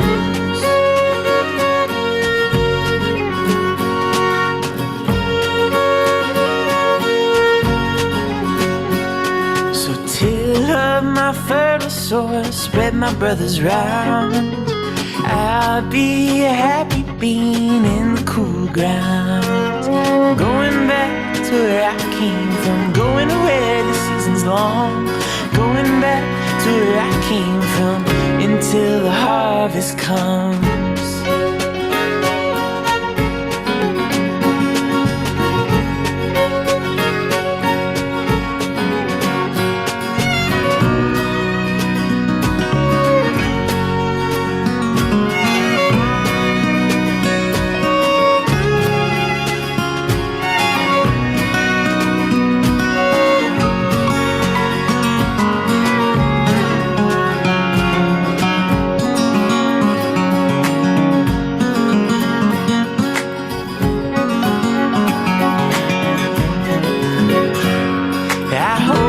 Survive the hail in July and the storms in spring. You know, when the winter comes, keep my leaves toward the sun and my roots deep. And if I make it through, I'll be blooming next to you, and we'll be humming with the birds this time next year.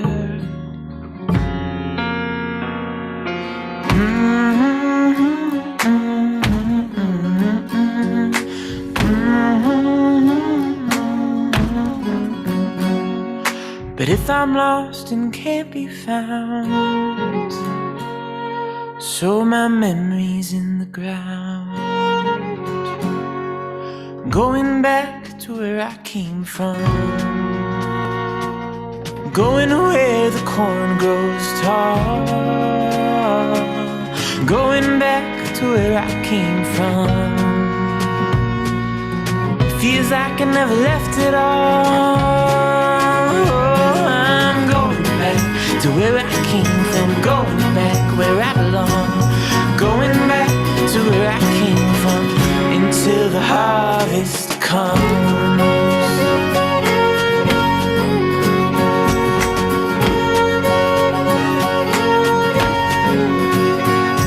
Sun rising through the trees, winter found her end. I'm just a springtime seed tumbling in the wind. Tumbling in the wind, tumbling in the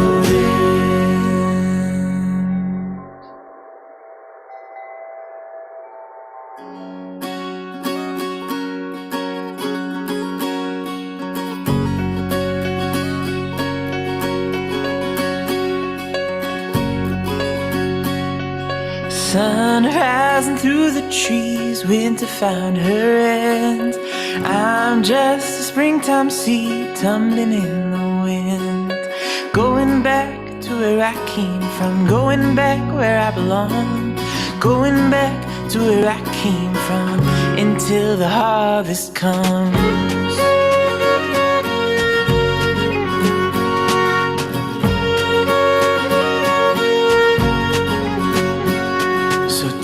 Of my fertile soil, spread my brothers round.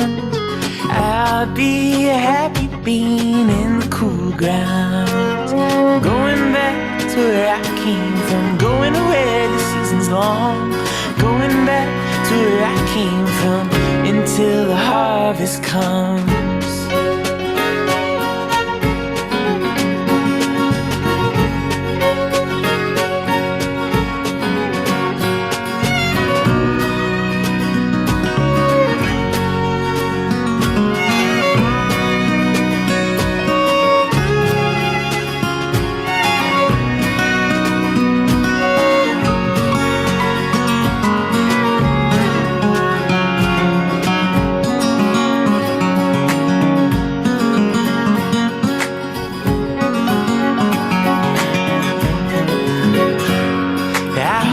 I survive the hail in July and the storms in the spring.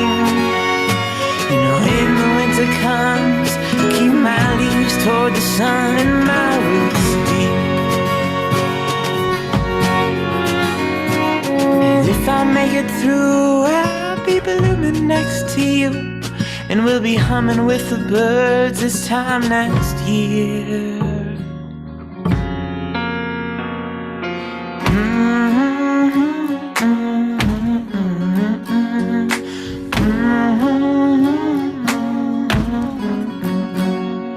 But if I'm lost and can't be found, so my memories in the ground,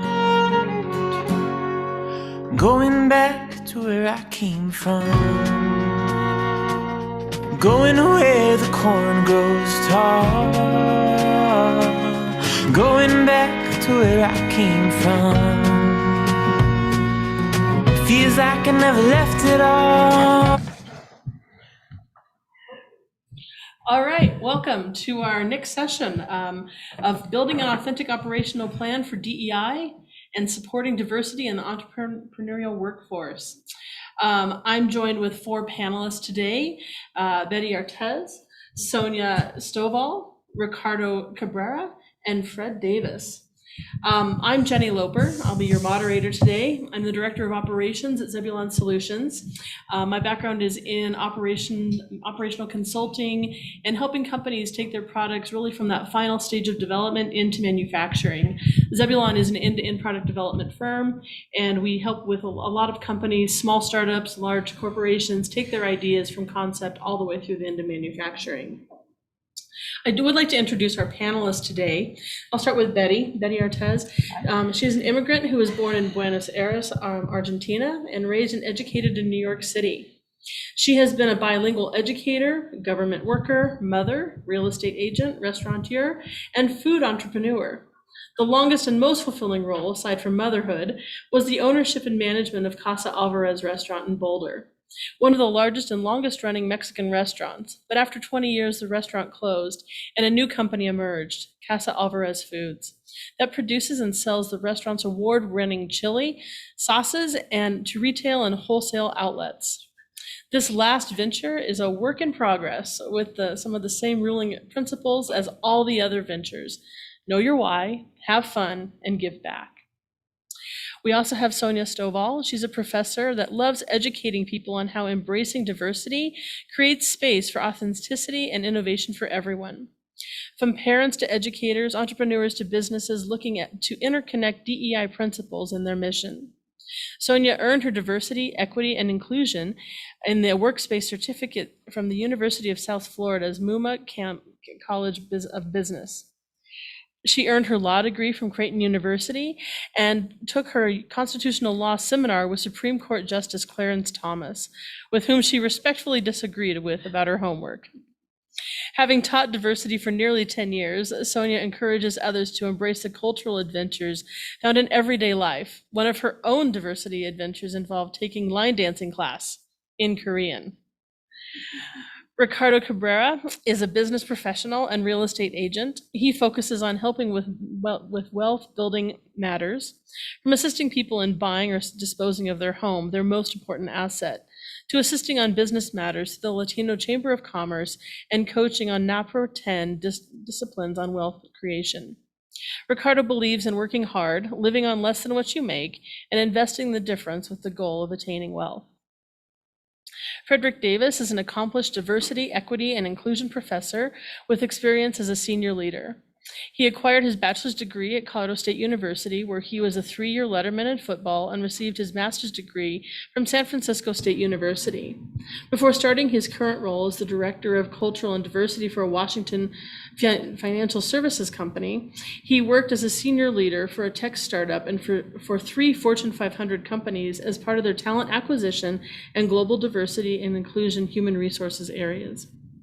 Fred's strong reputation has been built on his educational background, work experience, drive, passion, and leadership skills. I'm really looking forward to this panel today with the diversity topic, and look forward to where we're going to go with this today. So we will have 4 topics in our conversation. One, briefly looking at the definition of DEI, some roadblocks to having a culture of DEI in your organization, educating your organization, and then how do you hire a DEI community? I will take a break for a couple minutes between each of the topics to give you a chance to ask questions. So let's go ahead and get into our first topic, the definition of DEI. For those of you who are watching, we'd love to have some engagement from you today. So why don't you go ahead and either in the chat window or in the questions, how would you define DEI? Have you even ever heard of the acronym? And then how does this focus on DEI affect you personally? If you would mind sharing that would be great. While you're answering that, I'm going to go ahead and ask the panelists, who can give us a working definition of DEI today? Come on, Fred. The expert. I'll start off. It's in your job title. By no means do I, claim to be the sole person with this, especially with this panel. But to me, what I truly enjoy about the work around the diversity work is that it's inclusive in its definition, right? I've often said, I actually had to just share this with some leaders where I'm at now, is that if I do my job right, no one's excluded from the work, right? So it's more than just gender and race. We're talking about vet status, ability, economic level, all these aspects of it. And that's the diversity part of it to me. And that's, to me, I have found that to be useful, even with those that aren't drinking from the Kool-Aid, if that makes sense. Mm-hmm.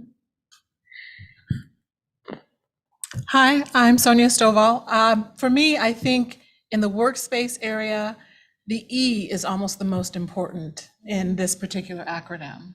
It looks like my panelists, co-panelists agree with me. When it comes to the E in the EDI, the workspace equity, so that everyone gets those opportunities, everyone has that chance to be seen, I think is the most important in this acronym on this particular panel. They're all very important, but when it comes to work, equity, so that everyone gets that same opportunity is very important, I think. May I? Please. Go ahead. And to that point, there's an image that I've seen over and over of 3 young children trying to watch a game on the other side of the fence, and one is tall, one is medium size, and one is short. And they all have access, but not equal access. So the next image is a box where the shortest one can have the same view, and then another box where the medium-sized one can have the same view. So as an employer, to provide those boxes so that all of your employees, your community, have equal access to the same thing. You can say, yeah, everybody's got it, but they don't have equal access. That's great imagery. Well, I'll chime in, and I'll have to say I cheated because I went on the internet and looked up the definition of DEI, which, by the way, is diversity, equity, and inclusion. And what the internet says is that DEI is it's defined as a set of programs that encourage representation, participation of diverse groups. And diverse groups include genders, races, ethnicities, abilities, disabilities, religious differences, cultures, ages, sexual orientations, diverse backgrounds, skills, and expertise. I think overall access is the most important word to use here. So thank you for that, Betty, because access is, is limited by many things, including technology, financial access, technology access, physical access. Maybe I just can't get to a building. And all of those things are our community's task to elevate the DEI environment. Thank you for going on the internet and looking at the definition. I think that helped you put the words to the image that Betty gave us. So thank you for that. What are some of the goals of DEI?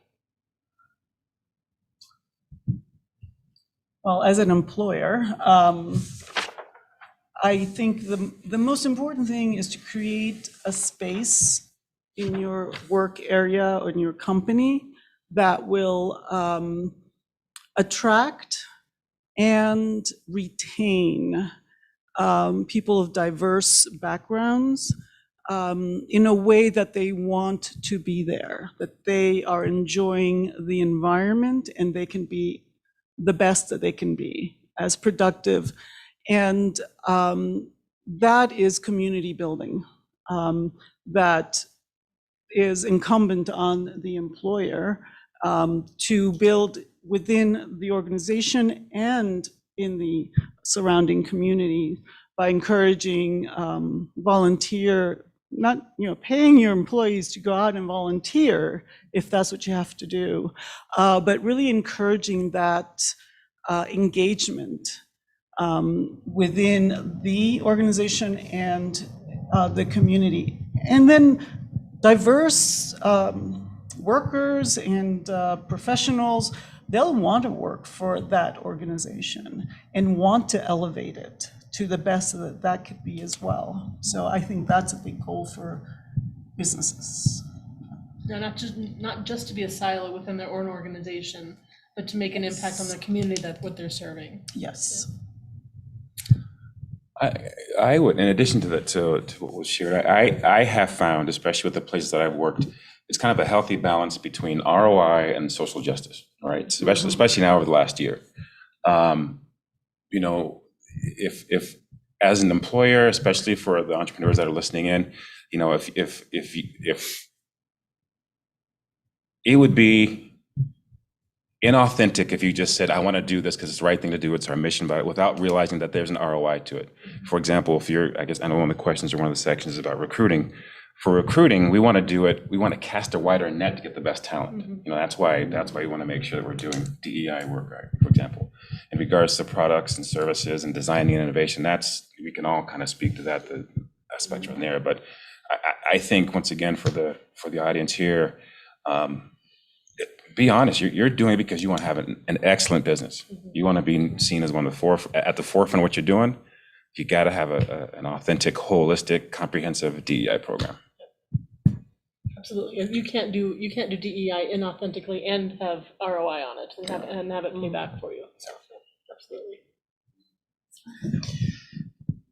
So the question was, what are some of the goals for DEI? I think working with the Latino Chamber and seeing the community development for me is an important goal for DEI. Whether it's personal, economic development, that's either an individual or a business. I think the ultimate goal for this DEI programs is to elevate community development to be inclusive, as the words say, inclusive, equitable, and diverse. And you have to be genuine. Thank you for that. To be able to do this, you can't fake it.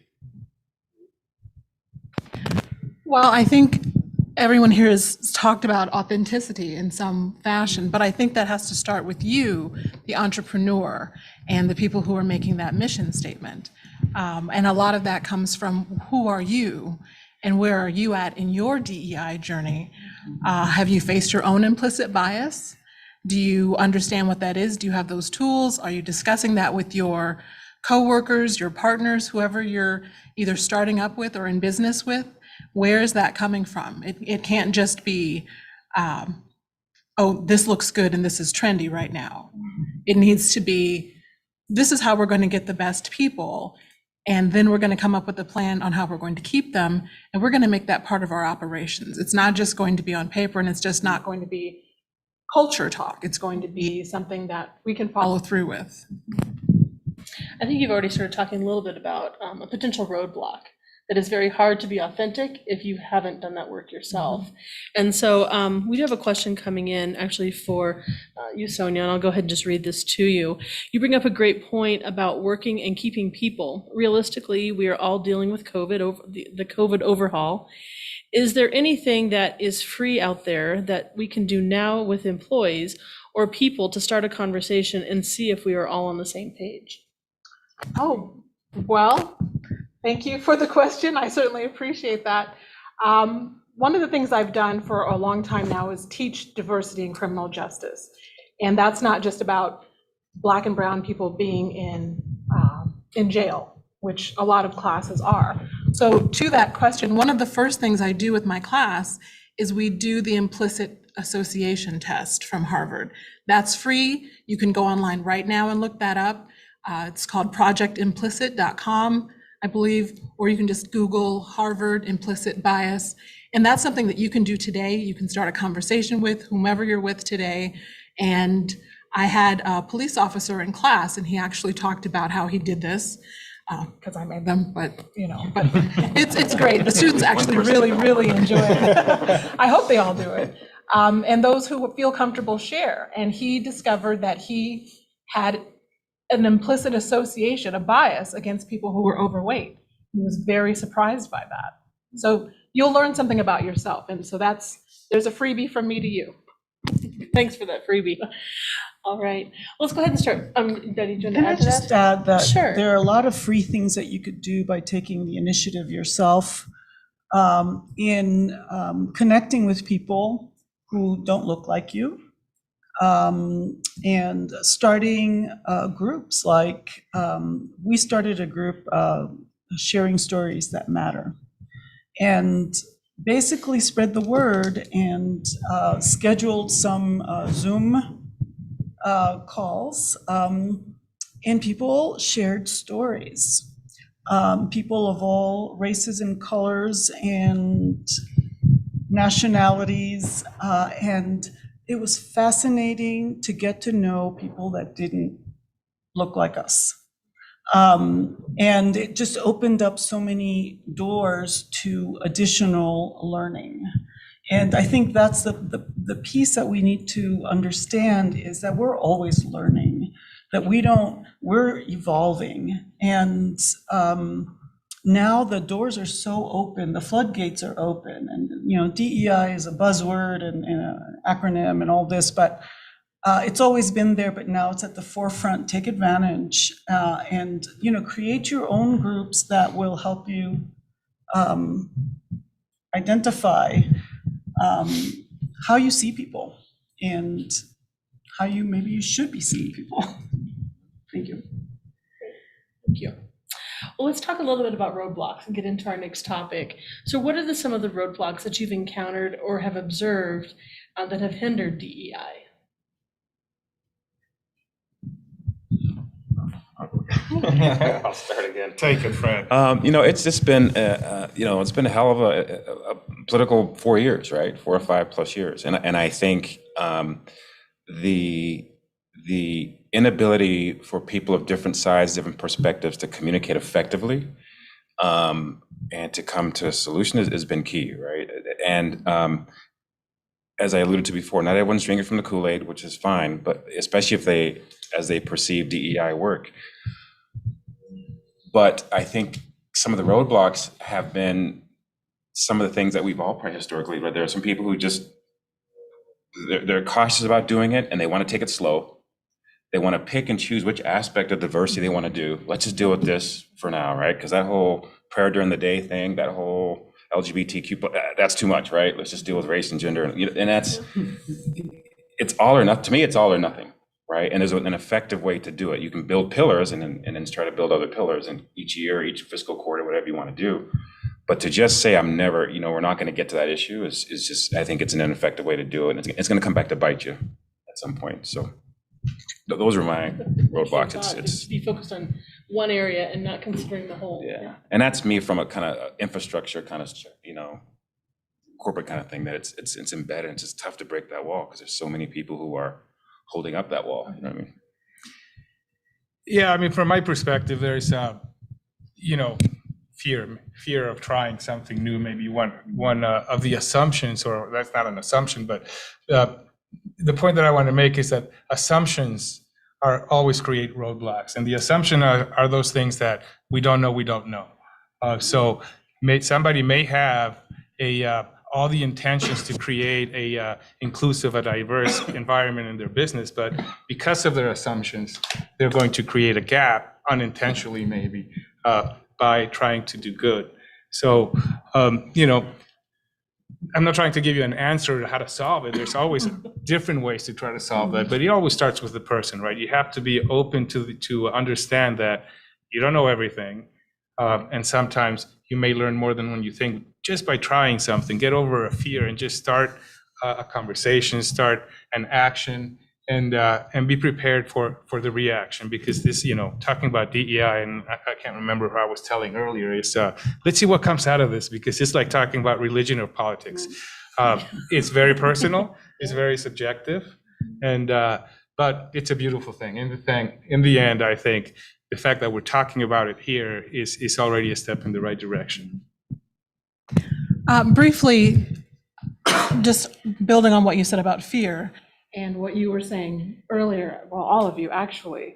So one of the things I have my students do is to overcome their fear and also have some fun is food. Food is a great way for you to step out of your comfort zone and meet people who don't look like you, who don't come from the same part of the world as you. And so I would have kind of a quiz, and you'd have to go to a place where you've never been before. And I would know, because at the beginning of class, I would say, what are you comfortable with? And then I would make you do the exact opposite the whole time. But I'm doing that because I'm going to do that myself. When I took that line dance class and everyone was speaking Korean, I did not expect them to suddenly speak English just because I was there or because I was invited. They invited me there into their space. And so it was for me to be there, for me to learn. And so you've got to do both. So if you're looking for an easy way to step out of your comfort zone, I say go to your local market, food, place you've never been, you're a little curious about. Talk to those people. They would love to share their story with you. Go ahead. Roadblock. Yes, roadblocks. I think it's seceding power. I think many people in power are afraid. And so that fear, like Ricardo said, shows up, and they will allow up to a certain point, but then no more, because that will encroach on their power. So as a CEO of a company or a startup, or you have to look at your own sense of, am I willing to share my power? And then, of course, as a citizen of the world, you also have to consider, am I the majority? And if I am, I've got so many privileges, and then I don't want to give them up. So what do I do to hold on to my privileges? So I think that, like we've all been saying, it starts with the person. You need to do that work and see how much you're willing to give up to have a more inclusive and diverse company. So Betty, I have a surprise question for you. It's not on the list. So Okay. this, so would you consider that this is a two-way street? Mm-hmm. Because if you're the majority or the minority, DEI works both ways, in both directions. So just like the majority feels not empowered, but they have certain things that privileges. The minority, being cultural differences or religion, whatever the difference is, we do live in the majority world, and even though I'm not discounting fairness and propriety, we should somehow learn to ourselves to fit into the majority world. Well, then you're talking about fitting into the majority world, as you're saying, is the white privileged world, is the where most companies operate from. Mm-hmm. The boards of directors, the rules, and everything else is based on that majority. But does that work for everybody? It works for the people in power. How decisions are made, it's majority rules. Well, does that work for everybody? So those are the kind of ethical questions, really, that we are looking at. Something you bring up, an interesting point, is that within business, that it is up, there are people who set the rules, but then people who are wanting to have change, wanting to have actual effective change within the organization. What are a couple ways businesses can address the roadblocks that have been identified by people who are interested in making actual change within the organization? Well, one of the ways, and correct me if can you just repeat that last Sure. little What part are there? a couple ways businesses can address the source of the roadblocks? Or the roadblocks themselves, either way, either question. So I think for business, as I said early on, I think that operationalizing equity is a big one. And I'm happy to talk more about that later. But also one of the things I wanted to bring up, and that we spoke about before when we were meeting one another, is there's legislation out there that businesses need to be aware of. And a simple question could be, if I were to come and apply with you right now, with my hair the way that it is, in a protective style, is that seen as professional in the majority heteronormative type world? And a lot of people would say no, that they wouldn't consider it. They would, they want it to be straight. They want it to look as assimilate, they want it to assimilate with the white standard of beauty that the United States has been, I don't want to say shoving down our throats for years, but it's tough. It's tough when that's not, everybody doesn't look like Jennifer Aniston, and that's okay. I think that's great. So that's something I think businesses need to ask themselves. The first roadblock is obviously you, as we've discussed. So if I come in and I look like this, are you looking at this, or do you want to look at my resume that says that I have a law degree? Do you want to look at my resume that says that I've had classes with these, Supreme Court justices, that sort of thing? Or are you concerned that I'm going to be front of the place, and what are your customers going to think? So to me, that's a major roadblock. And there is legislation, the Crown Act. Add anything to that? I would, to add to that, I would just say collaboration. I think sometimes one of the things that hinders roadblocks is not having that voice at the table.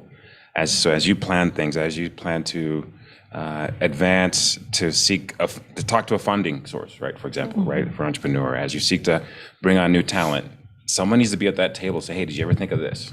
Did you ever think of doing it this way? Did you ever think about reaching out to that source? Did you ever go? So I think just having that eclectic set of voices at the table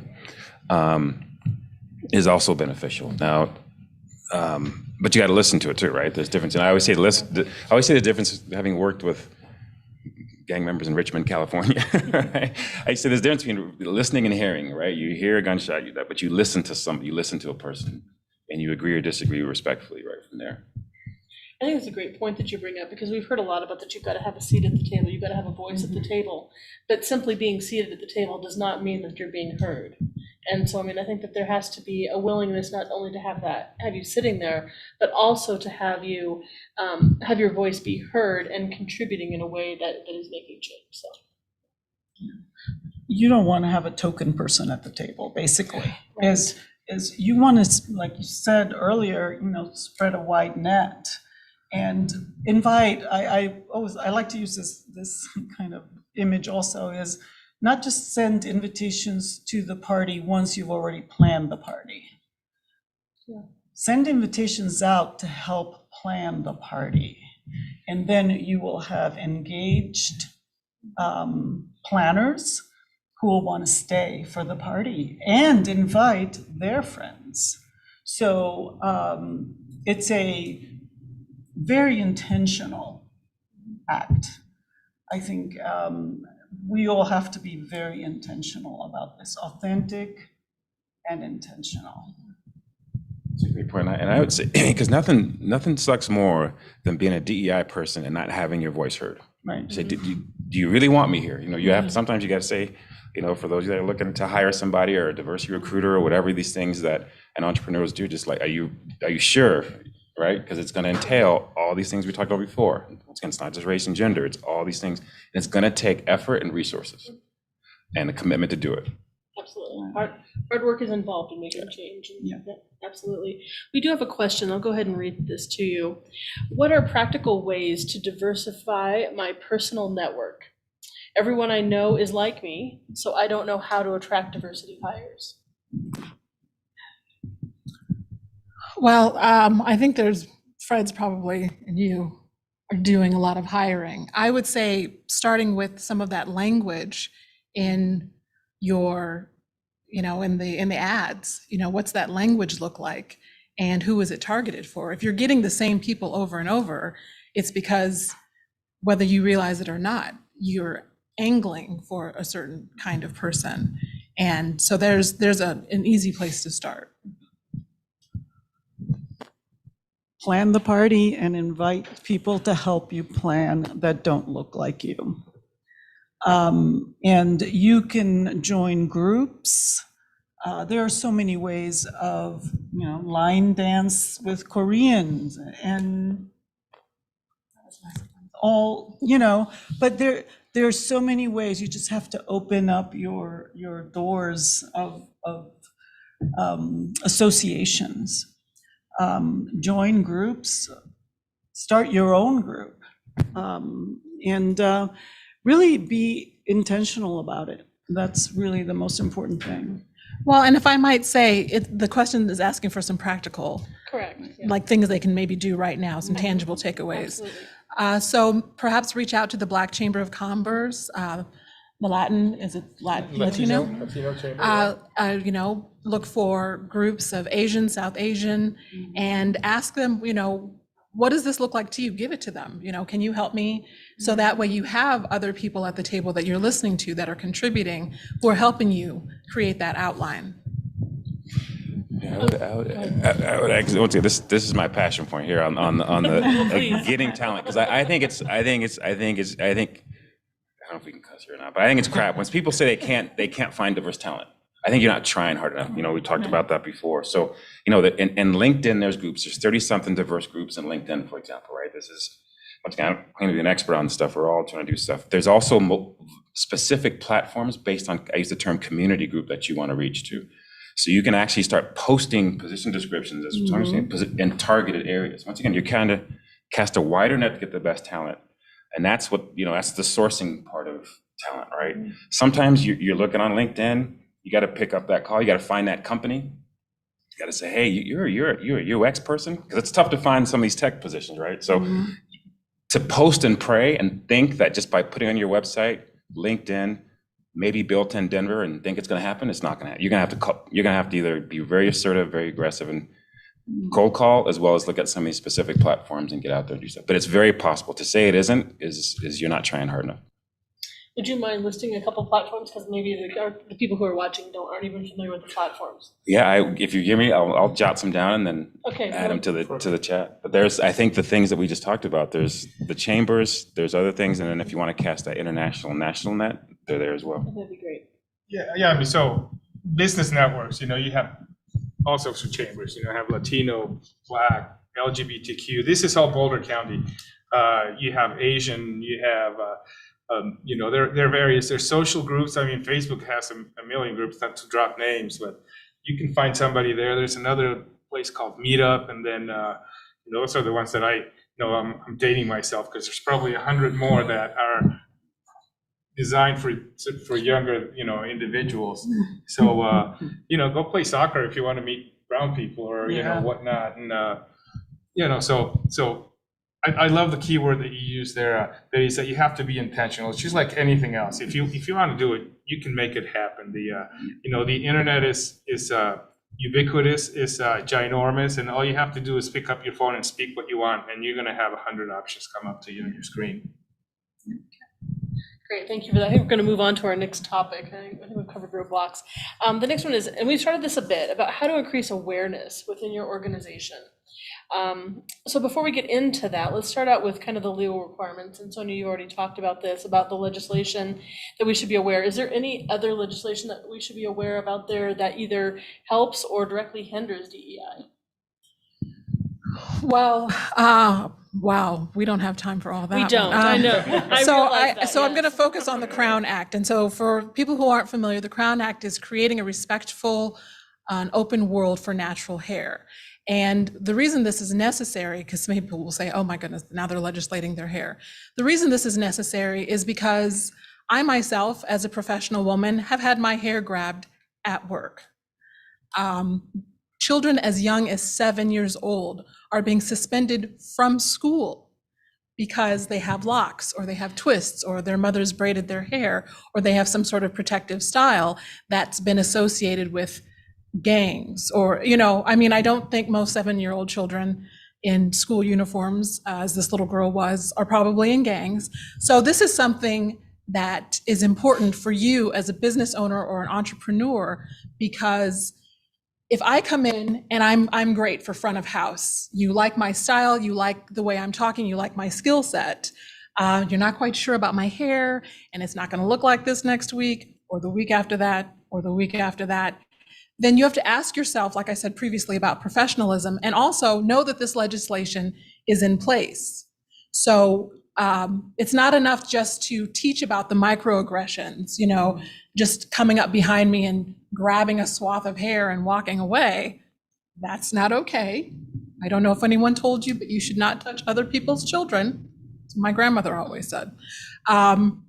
So the Crown Act is one of those pieces, I think, that it's an easy one, and it was passed here in Colorado.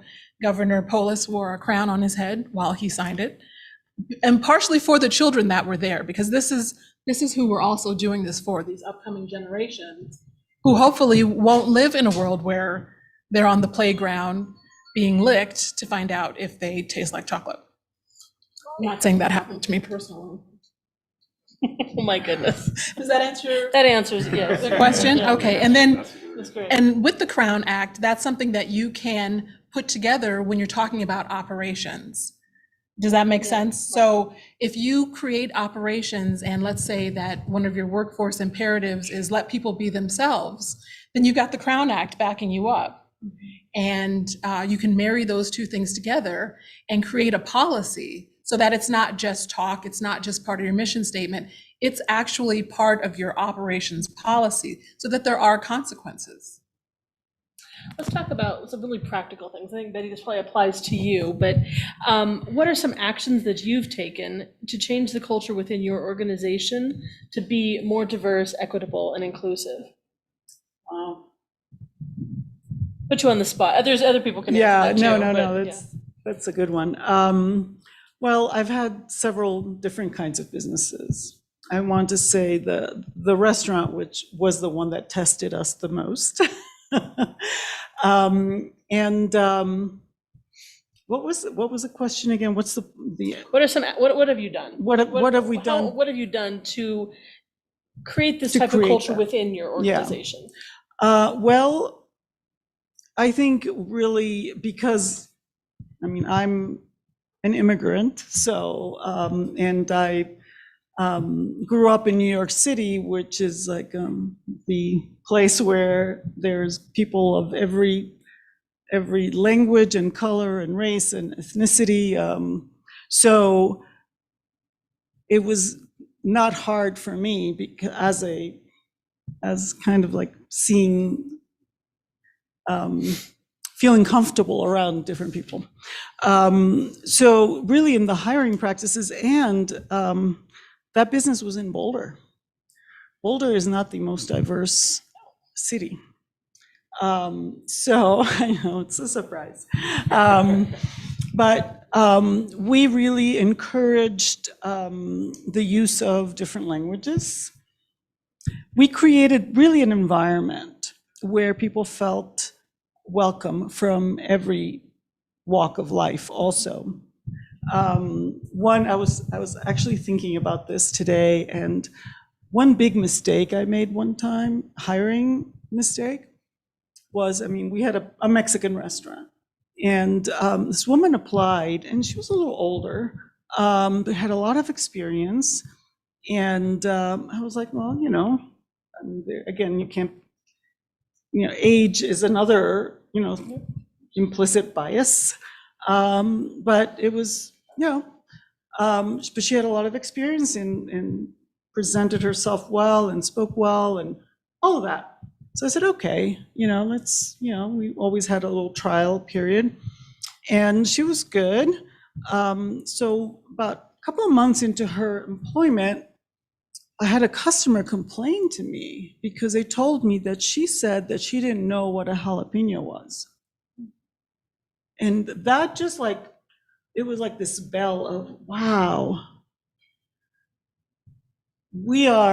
I made an assumption that because this was a Mexican restaurant, she would know what this was. And, the training was pretty simple.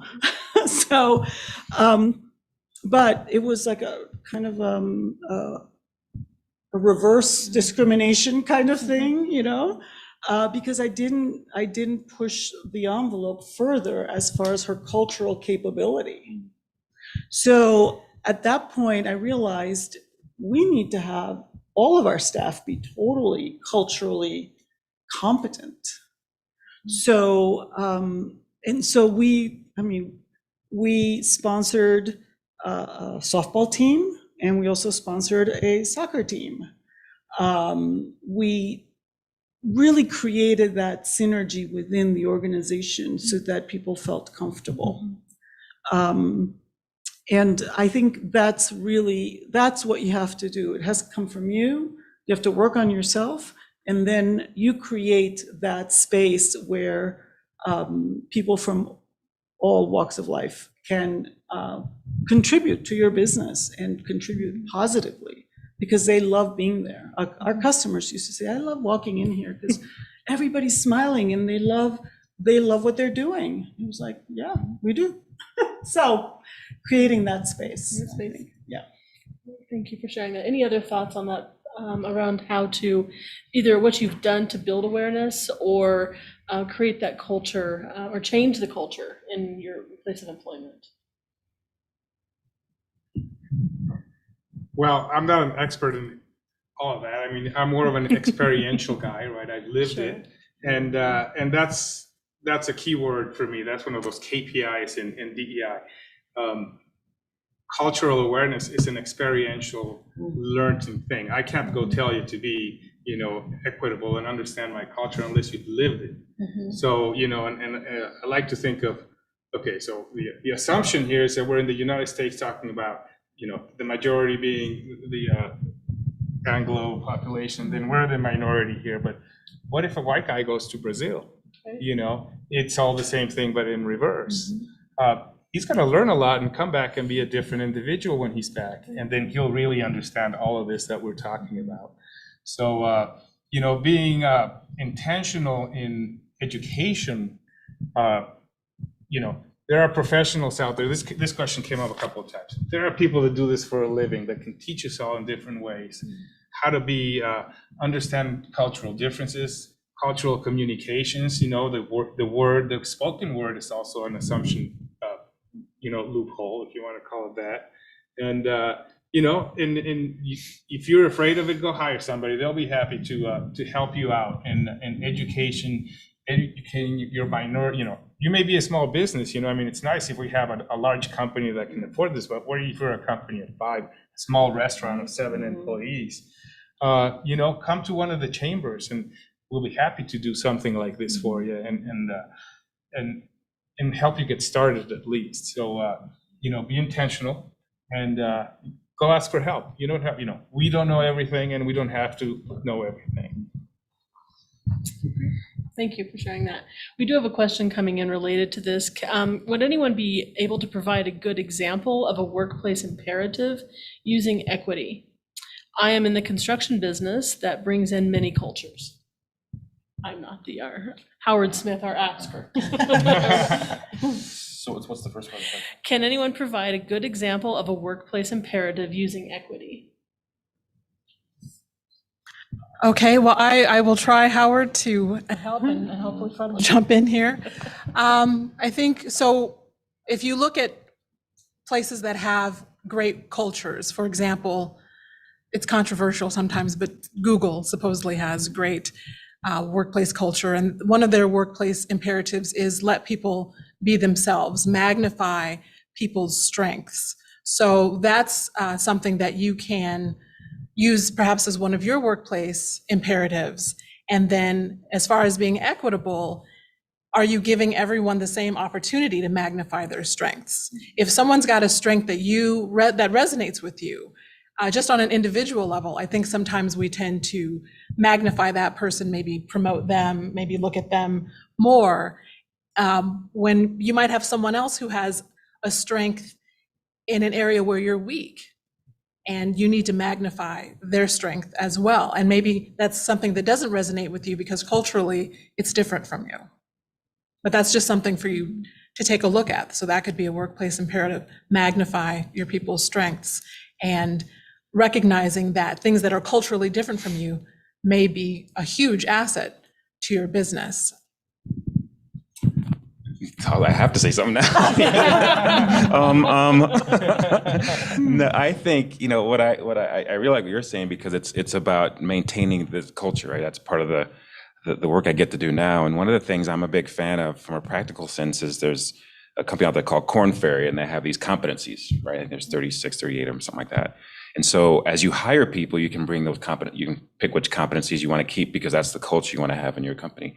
You also talk about performance, annual conversations or quarterly conversations with your staff on those same competencies, right? Especially depending on the function area you want them to do. And then you want them to develop, right? So not everyone's going to be a hot 1 out of 10 with all these competencies, but you may want to be able to coach them up appropriately, because then now you're having quality conversations. And that, I think that's something you're looking for. In construction, if someone's hourly and they've got to get in and out, that's going to be tough to do. Mm-hmm. But if you can find a way to spend that time with them, especially if there's someone that you want to develop into a manager or someone, or a supervisor of people, it's well worth it. Because finding a good manager, because more times than not, we all probably seen it, people get bumped up into managers because the hardest working person and most knowledgeable in that area. That doesn't necessarily mean they should be managing people. So. Right, yeah, that's true. Good performance does not necessarily mean they should be promoted. Sometimes they're best suited just for the job that they have. But all right, well, in our last section, we've got just a few minutes here to talk about how to build a DEI community within the organization. Let me look over the questions here for a quick second. I think probably the best way to do this is from again, asking what we've done from our experience. What are some of the actions that you've taken to build bridges across different groups within an organization? Yes, Betty.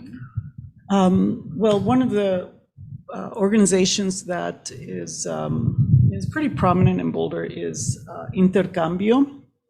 And they've created, talk about building bridges, they've built bridges.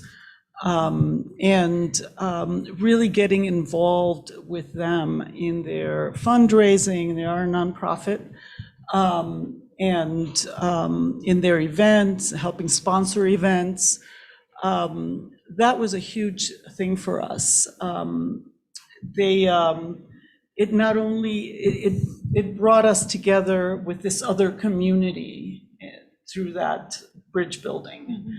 And I think that's what would be worthwhile for any organization, to find a group, a nonprofit, that they could help sponsor events or really get integrated in that community. I think it really would be helpful.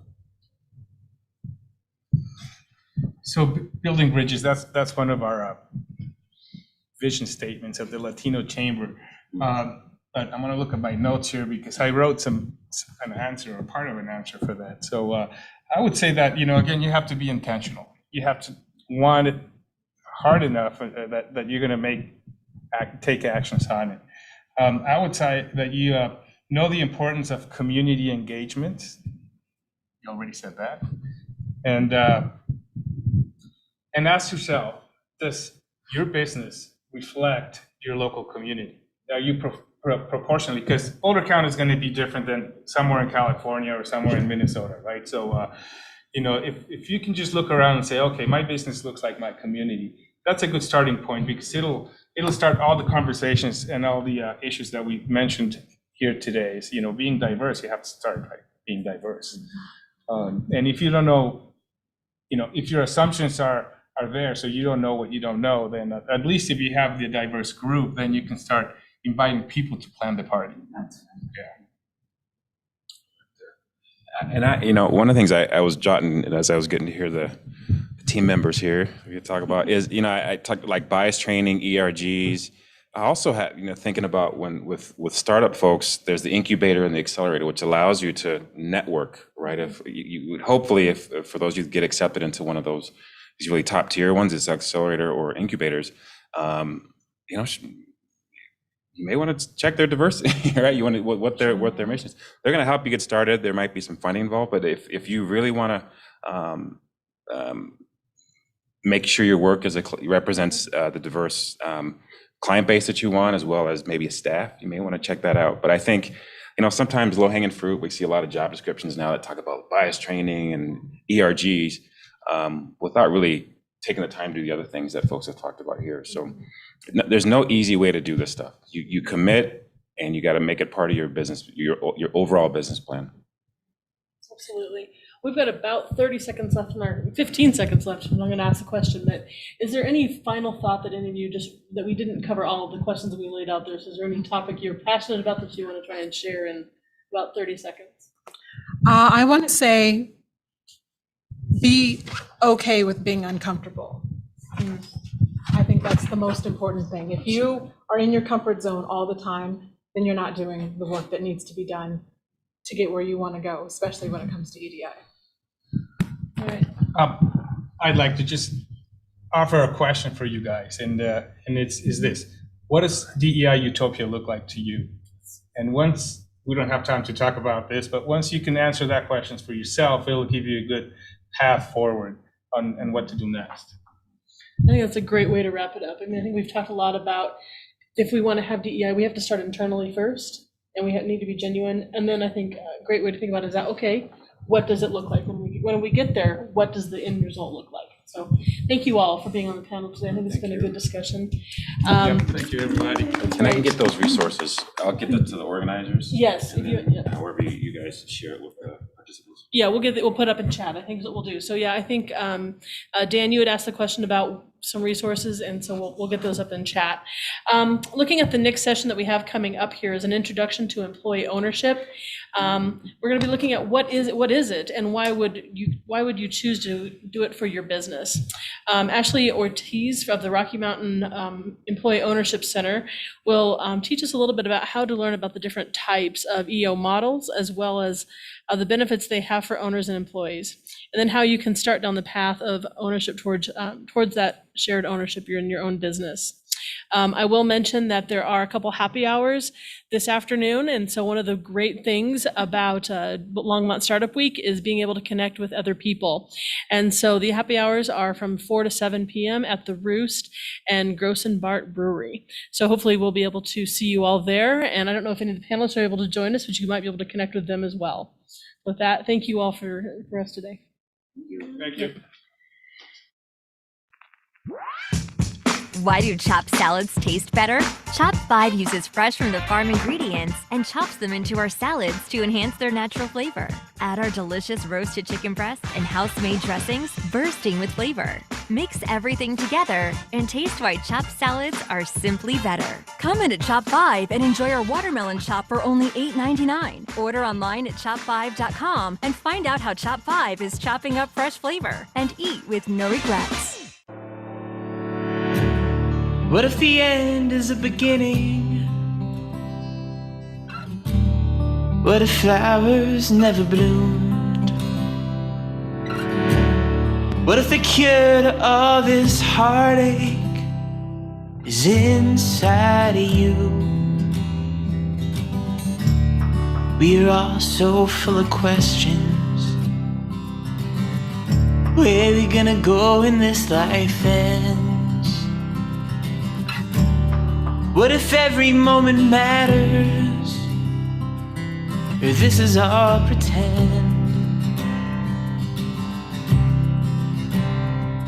What if we're not supposed to know what the future holds sunshine above and roots below? What if we're just here to grow? There's just one thing we're looking for. In a world so big with hearts so small. What if we loved like we were children, not afraid to fall? We don't know where we're going. We just don't wanna go alone. What if the road is all that matters? And we never find a home. What if we're not supposed to know what the future holds? Sunshine above and roots below. What if we're just here to grow?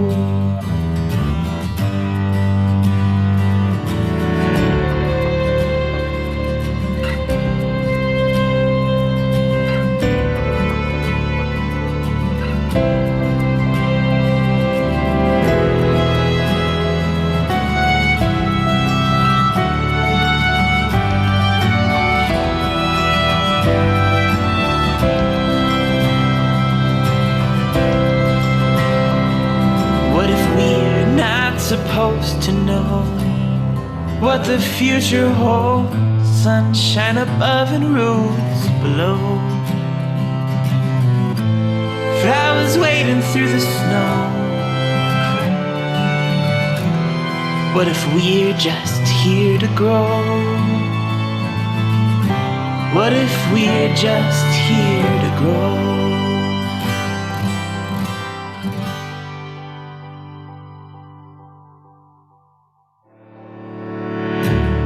What if the end is a beginning? What if flowers never bloomed? What if the cure to all this heartache is inside of you? We're all so full of questions. Where are we gonna go when this life ends? What if every moment matters? Or this is all pretend? What if we're not supposed to know what the future holds? Sunshine above and roots below. What if we're just here to grow?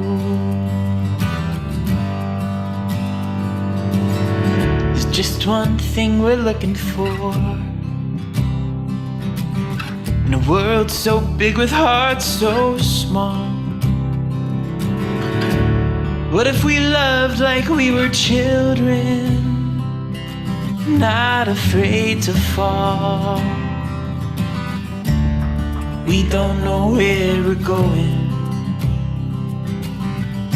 We just don't wanna go alone. What if the road is all that matters? And we never find a home? What if we're not supposed to know what the future holds? Sunshine above and roots below. What if we're just here to grow?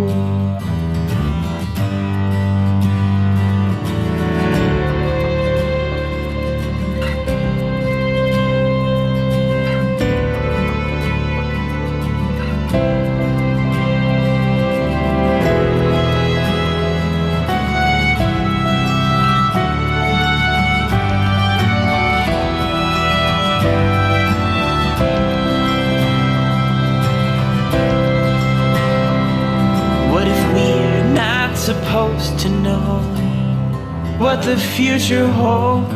Sunshine above and roots below. Flowers waiting through the snow? What if we're just here to grow? What if we're just here to grow?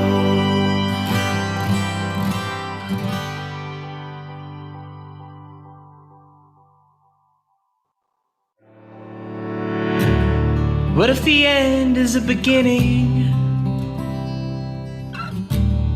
What if flowers never bloomed? What if the cure to all this heartache is inside of you? We're all so full of questions. Where are we gonna go when this life ends? What if every moment matters? Or this is all pretend? What if we're not supposed to know what the future holds? Sunshine above and roots below. What if we're just here to grow? There's just one thing we're looking for, in a world so big with hearts so small. What if we loved like we were? Hello, and welcome to this session on Introduction to Employee Ownership. My name is Jenny Loper, and I'll be your moderator today. I am the Director of Operations at Zebulon Solutions. We are an end-to-end product development firm that work with small and medium-sized companies and helping them take their ideas from concept all the way through manufacturing. My specific experience is related to operational consulting and supplier quality, as well as helping customers find that contract manufacturer for their product. I'm joined with Ashley Ortiz. She is an entrepreneurial business support specialist with more than 15 years of experience. She has a passion for equitable economy and is the technical assistant specialist at the Rocky Mountain Employee Ownership Center.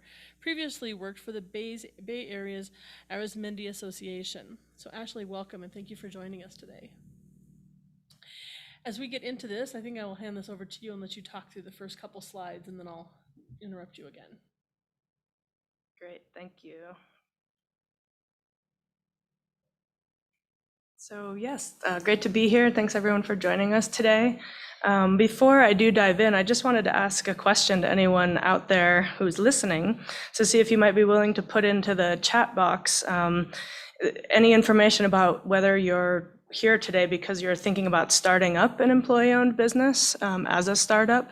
It'd be really helpful to know if anyone here today is here looking for that information.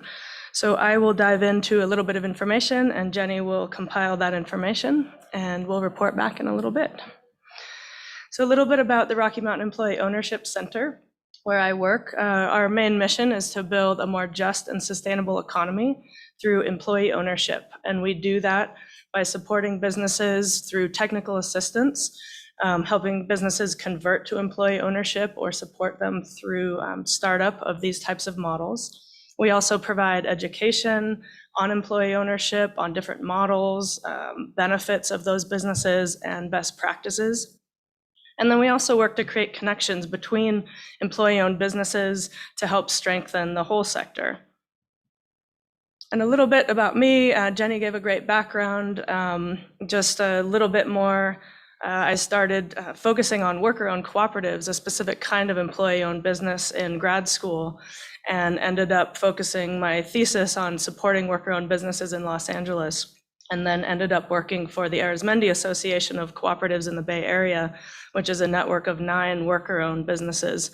And I did support work behind the scenes, so to speak, for all of those businesses. Was also a working owner of one of the bakeries of that network, and then moved to work with the Rocky Mountain Employee Ownership Center last year.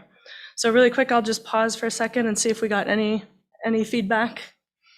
No, I don't think we have any feedback, but if you are online and able to engage with us, go ahead and click on that Q&A button. I think you have to ask the question, but you can just put in your answers in there, not as real questions, and that's fine.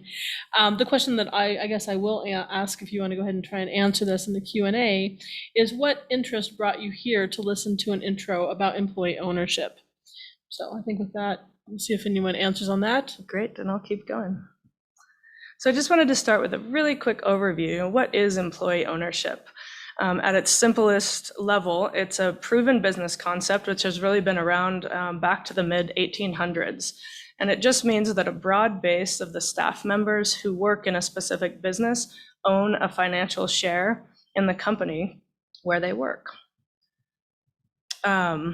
And I wanted to place today's talk a little bit in the current crisis that I know all of us in the business world have been going through, not only with the pandemic, but also you might have heard of a movement within the business community now that a lot of people are calling the silver tsunami, which is that many, many baby boomers are retiring, and lots of those businesses are at risk of closure because they're not finding buyers and there's no one to transfer those businesses to. And as we know, when that happens, local jobs are lost. And then just overall, right now in our economy, many working people are not economically secure. As I mentioned, the pandemic has made that worse. There's long-term unemployment happening at really high levels. Many companies are switching roles to contract positions because of crunches in finances, and BIPOC businesses, workers, and communities have been disproportionately affected by these challenges. So within this, we feel like there's a great potential of employee ownership. And we've seen this historically happen in several iterations. Most recently, after the 2008 crash, the number of worker co-ops, which is one type of employee ownership, actually doubled in the US. And that's because oftentimes, in times of crises and in challenges, people look to come together often to find something new and to explore all the options they can before they shut down a business or decide whether or not to start one. And one of the great potentials too of employee ownership is that you do get to share the benefits in good times, but also the burdens in hard times, but at least you're doing that collectively with more people. So I'll stop for one more second and check in. Sure, we did get one question from Dan or comment from Dan about he's interested in EO business in the tech space and is curious if there's anyone doing this because he hasn't come across anybody in the tech space doing an EO. So there's that. One thing that I will say to our audience that like I said, we will pause kind of at the end of each section. So if you do have questions, go ahead and type them in and I will interrupt Ashley and ask her. So I think I'll let you talk about the tech space or your next comments. Great, thanks. Yeah, there is a lot happening and I'm not going to touch too much on it today, but the direction I would recommend looking is called platform cooperatives for tech startups. It's a way that the cooperative model and the employee ownership concept is being manifested in a digital way and across large platforms. One resource you could also look to is called start.coop. Start.coop is actually an incubator for cooperative businesses that is being modeled very closely after a lot of the venture startups around tech. So just a little note about that. We can definitely talk more about that at the end. So one great thing in the context of the challenging climate that we're in for business is that you can make a difference simply by becoming employee owned. It allows you to become more resilient in times of economic downturn.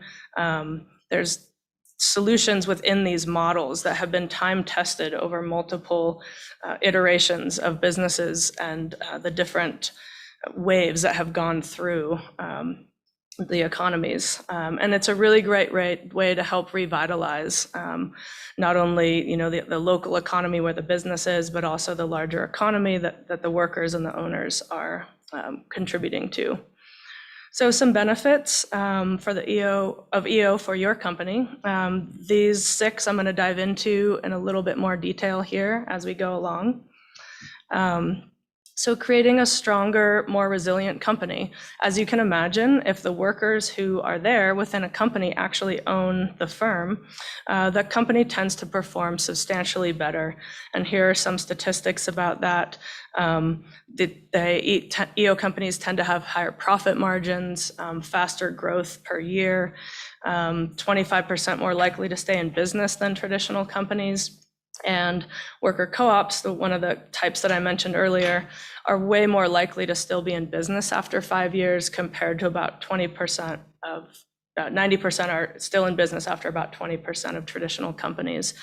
And this is often in cases where you see that businesses are not only sharing the financial piece of the company, but also engaging employees in participation of how to run that business. Also, having employees as a built-in buyer, if you are already in business and thinking about selling that business, around 80% of business owners actually don't find a buyer when they're hoping to do that. And right now we're seeing only about 15% transition within families. So selling to employees creates this natural buyer. It also creates consistency and jobs, local business stability. It can allow you to preserve your legacy, again, if you're already in business, and something that helps you tap into tax benefits for not only the company and the owners, but also the employees once they become owners as well. So taking care of your employees. This you can do from the start as a startup. You can do this by converting to employee ownership. And obviously this has implications that are positive throughout many iterations of being in business. EO companies tend to be able to pay higher wages, have better benefits, and employee owners in lots of cases have opportunities to participate in decision-making, which can really sort of ripple out into all types of community spaces. People learning about democracy within their workplace can have a big impact on the community as a whole. I wanted to point out too, just a quick note about some of the things we'll talk about today are about larger businesses or about converting them. But these models can work really well for small or micro businesses of just a couple people or even one. Because businesses can come together in this way to either form new businesses, to work together to support compatible products or services, or there's larger cooperative networks that can be formed where people can share benefits like marketing and supplies, working space, all sorts of things. So it's really something that's applicable to all sizes of business. And then just a quick note about the tax incentives. I won't go into too much detail today, but just know that no matter what path you go down, there are great benefits. An ESOP, one kind of employee ownership that I'll talk about, allows owners to avoid double taxation on corporate earnings and their percentage of ownership that's held by the ESOP. And then there's a code 1042, which applies to the worker co-ops, another type of EO that has resulting favorable tax treatment. So there's lots of stuff to research on this front. So I'll just pause for a minute before we switch gears into the types of employee ownership and see if there's any questions. Yeah, so please do put some questions. If you have questions, put them up and we'll cover them here. While I'm waiting for questions to be typed in, I guess one question for you is that when we're starting a business, what is something that I should, one more time, I can't talk today, goodness. All right, when starting a business, should I start as an EO company or change that into the structure after the business has grown? Oh, that's a great question. Really, you can go down either path. And we're lucky in Colorado, there are tremendous resources here, all the way from the state government down to nonprofit sector resources, et cetera. So really, I would say look at this path no matter what direction you're going. There's great startup resources, whether it's in tech or any industry, and pathways to go down towards employee ownership. But also, again, if you have a business already, this is a great model for whatever type of transition you'd like to make, whether you want to leave the business, whether you just want to make that change and stay a part of it. And even if you don't start up as employee owned, Learning a little bit about it, if it's something that intrigues you at the beginning, could help you make some decisions on the structure and the way that you set up that business that would allow you to transition into that kind of structure later down the road. So you really have a lot of options. Just out of curiosity, how long does it take to transition into an EO business typically? And I realize there's probably a lot of assumptions that it's going to go into answering that question, but what would that timeline look like? Yeah, it is, of course, super, super variable, but I'd say maybe on average, about a year would be the average time from the first time we either talk to an owner or an employee about the idea, kind of move through that process, bring in the specialty services that we need to help that transition, like legal services, typically CPAs, those sorts of folks. Once we get everybody on board and help both the selling owners and the employees get on board, figure out the new structure, say on average. Sometimes it's a lot longer though, and I definitely recommend, if you do already own a business and you're thinking about it, to start early. And it's fine to just start sort of the thoughts around that, especially if it's a succession planning type situation. Sometimes we'll work with businesses 10 years before somebody's wanting to transition out, and that's fantastic to have that much time to just kind of get everything in place and get the concepts and the workings of the business adapted to this new structure. Is there any specific size or type of business that is best suited to employee ownership? There's not. As you'll see, I'm going to jump into talking about different structures in a minute. They can apply to any type of business. As I mentioned, even micro businesses can pool together to create types of employee-owned models. Any business that's generally 3 or more can become a worker co-op. And then ESOPs we see up to thousands of employee businesses. So there's something out there that should work. There's also employee-owned trusts, all sorts of models. Great. Well, I will switch gears here a little bit. This is a quick picture and quote from Namaste Solar, really inspiring worker-owned cooperative in Colorado. And I'm going to talk about just the kind of 3 main types of employee ownership. Really 2 main ones, as I've already mentioned, both the worker-owned cooperative. There's also an employee stock ownership plan, which is called an ESOP. And then there's some other EO models or pathways, things like employee-owned trusts and basic stock and profit sharing programs.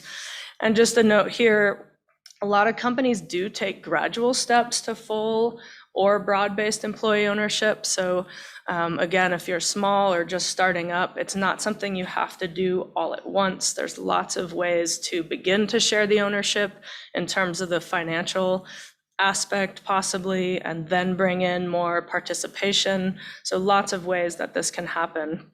And it does often happen in multiple iterations.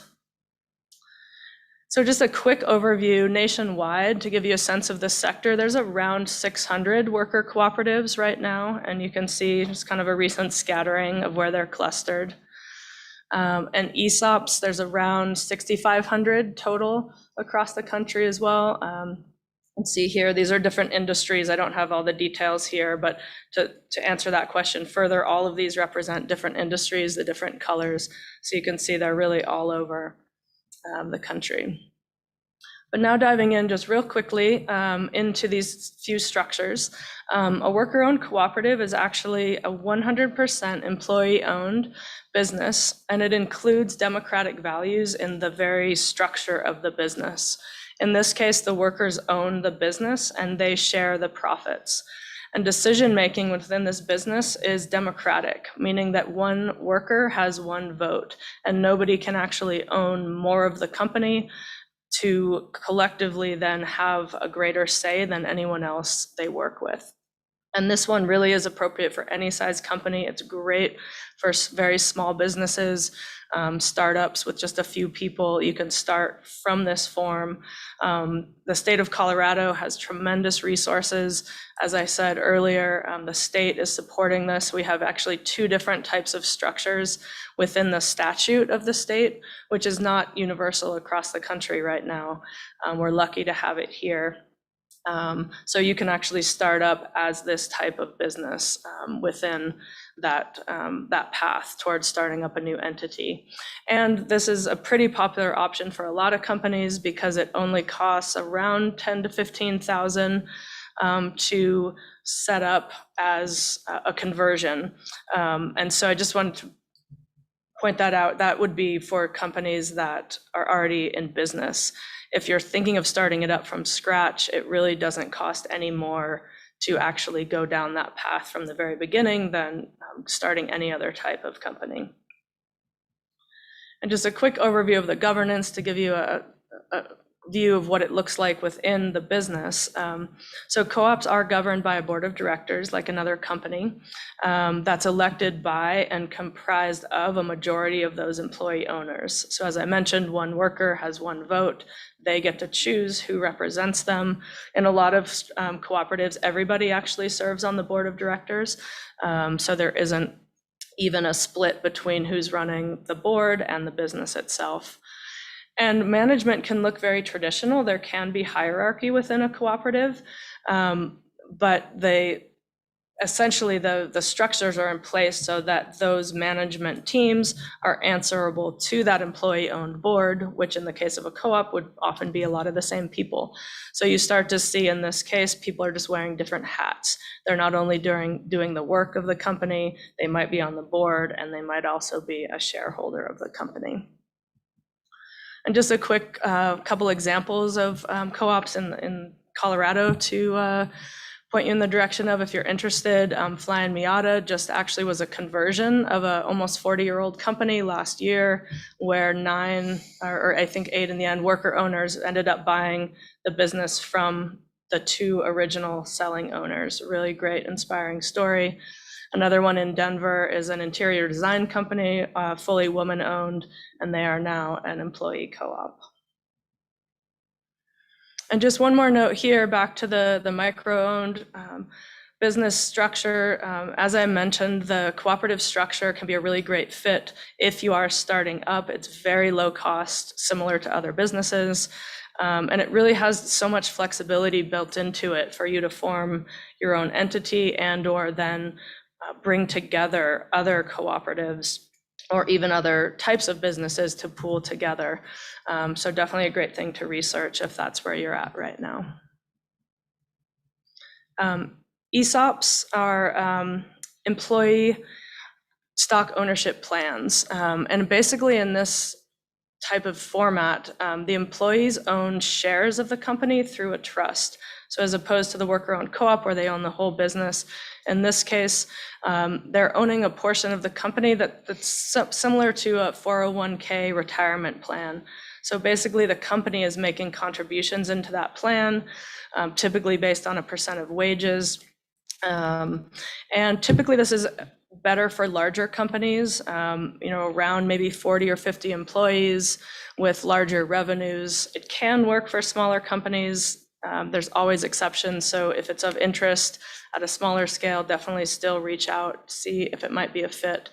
There's great tax benefits, and the startup costs, or the conversion costs rather, for this tend to be anywhere from 50, even 75,000 or up. So that's why we typically see it working best with larger companies. And it is highly regulated, so it's requiring an annual valuation and the costs associated with that in an ongoing form. So you see really quickly, just in comparison here, in this case, the company actually sets up a board and a trustee represents the employees at that board level. And by law, employee owners have the right to vote on certain decisions. They can have additional voting rights in this case, but it's not necessary in an ESOP like it is in a cooperative. So you can have a participatory culture in management, but you can also have an ESOP trust and still run the business in a very similar way to how that business was set up originally. And a couple of quick examples here. Stone Age is a tool manufacturing company in the Durango area. And also in Arvada, we have a seed company that distributes seeds, and both really great examples, and also just to show how many different industries these businesses are in. And then, as I mentioned, there's a whole other realm of businesses that we often refer to sort of as the in-between. As I mentioned, you can go down these paths without taking a full leap into employee ownership by doing things like an employee-owned trust, stock sharing programs, and/or different types of employee stock purchase plans. So there's ways to go forward if neither a worker co-op or an ESOP feels exactly right, but the general concept is interesting. Feel free to reach out to the resources I give at the end and see if something might be a good fit. Locally here in the area, in Fort Collins and Loveland, Palmer Flowers, you might know, they're organized with a stock option plan that shares ownership. And then just a quick overview here, just on the Colorado scale, there are right now around 150 employee-owned companies, including worker co-ops and ESOPs, and some of these other models that I talked about. And then here are some other names. I think it always helps to see real examples of these when you're trying to envision who you might look to for a model or information going forward. So I will stop for a minute. That's the super quick overview of a few types of employee ownership. There's a lot of information. I'm sure you could speak an entire session on, yes. on just that portion of it. I got one question for clarification. So you say one employee, one vote. Does that apply to executive management as well? It does.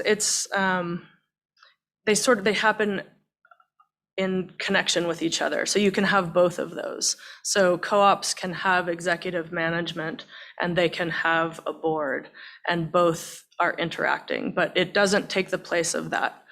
In a cooperative, all of the people that work there have an equal vote to whoever is in that executive management role. And the management might be dictating certain things more traditionally, like in a company that's not employee owned on the day-to-day basis. But when it comes to those high-level governance decisions, that's the real difference in a co-op, is that everybody who works there who is an owner is allowed to have an equal vote at that scale. Are you seeing a trend towards more EO businesses and away from private or stockholder ownership? Yeah, it is definitely growing. As you can see, though, the sector is still small in comparative, to the number of businesses in the U.S. right now. I think one of the biggest reasons for that still is an access to capital, which is kind of a whole other topic, but it's something being discussed right now at the national scale. Like, how do you help grow these types of companies and get the capital in there if it's the employees that are the ones trying to buy the companies?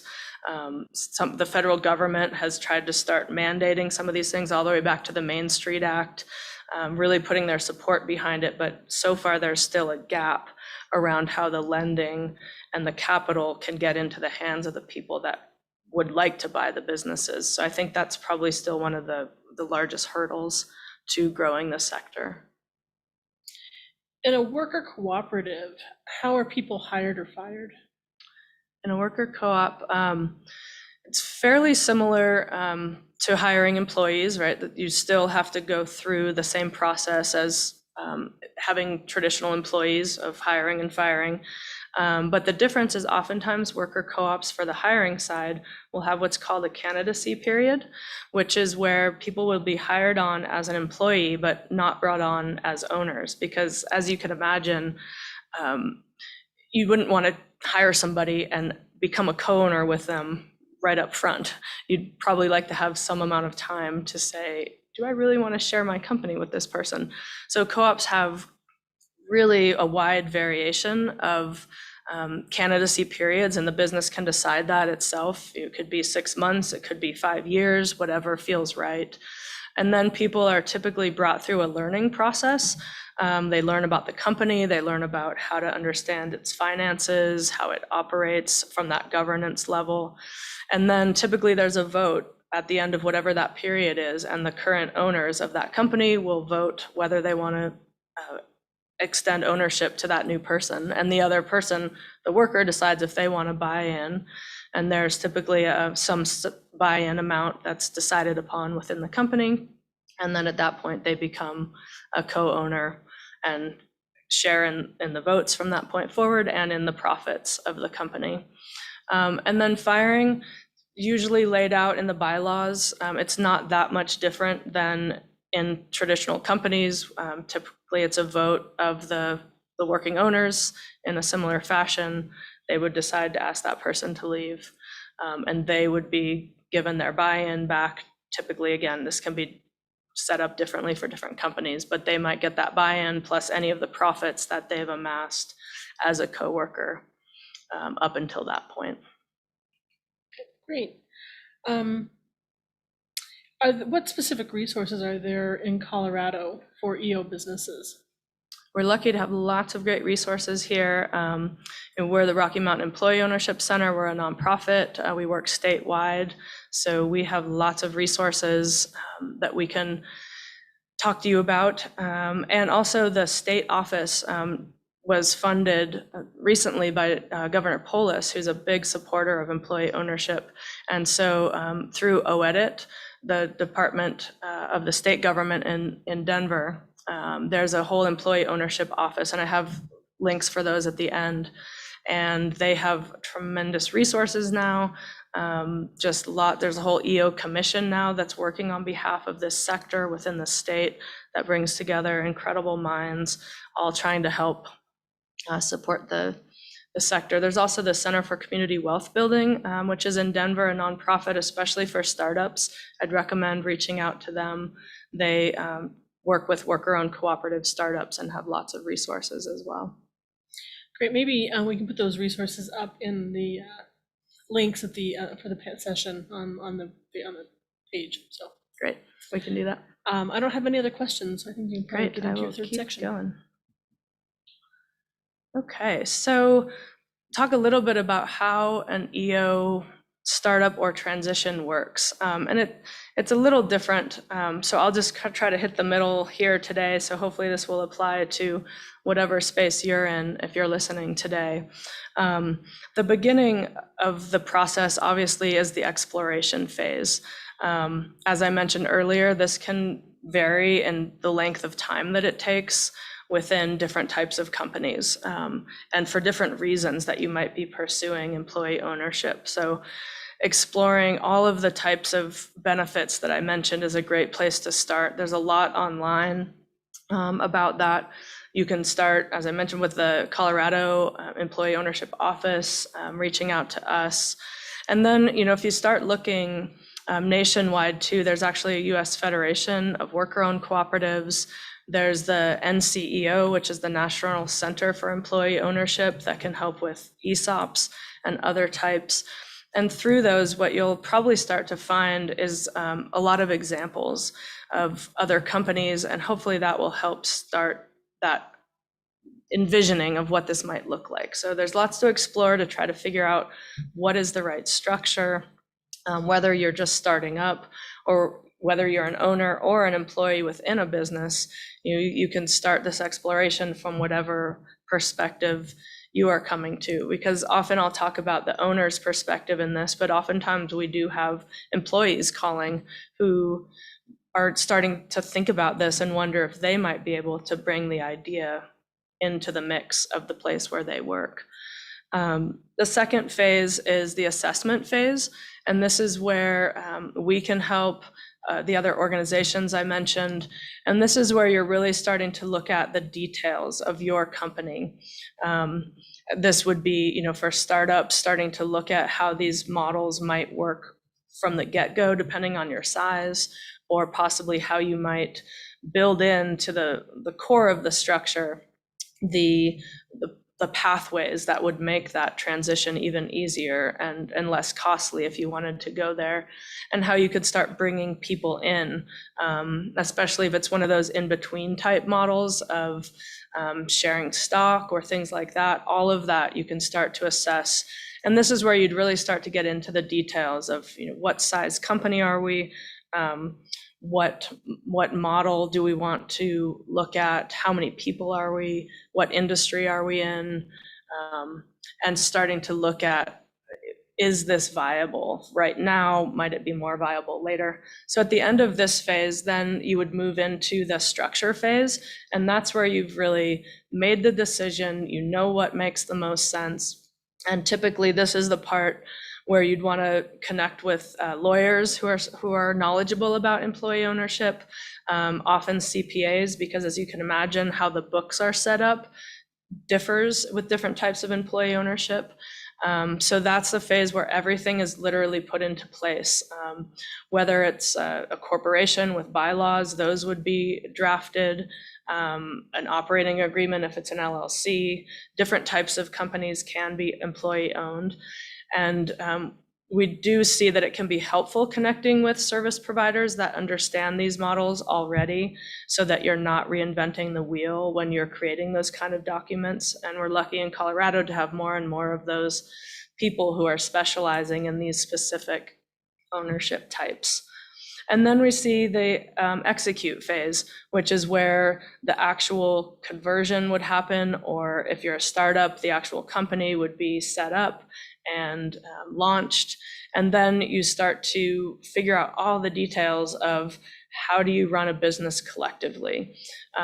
We at RMEOC can help with that transition, especially with worker cooperatives. As you can imagine, figuring out how people can operate effectively and efficiently and compete against other companies.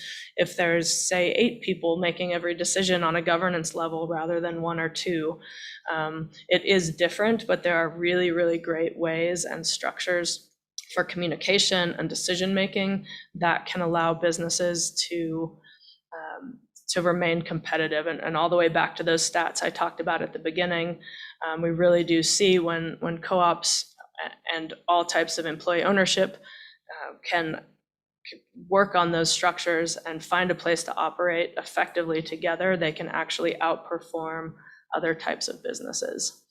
And then once that transition happens, hopefully those structures are coming into place, and then you move into more of a support phase. And that's also where groups like ours, the Colorado State Office, the national groups like the Federation of Co-ops, NCO, all those groups have ongoing programs, webinars, conferences, all types of things to support you when you're in this structure and in the sector of employee ownership. So that's a really great piece of going down this path, I would say too, is that once you are a part of the sector, because it is smaller, there's just a nice subsector of businesses for you to connect to, and people tend to be very supportive of each other because you have this tie and this bond.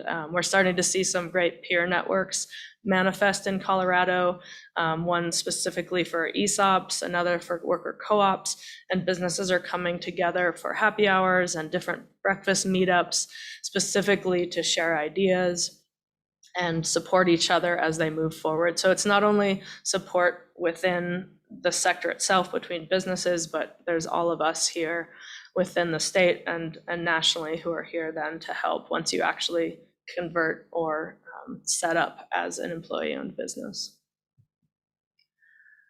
And then some readiness factors to think about. This is mostly towards conversions again, but I did put in some thoughts here for startups. So I think a lot of them would apply in the way, again, that you might just be thinking about these things in the future. So financial health, profits, obviously, if you're going to convert the business, that's pretty key that the business is on a good path for the employees to take over. A committed selling owner.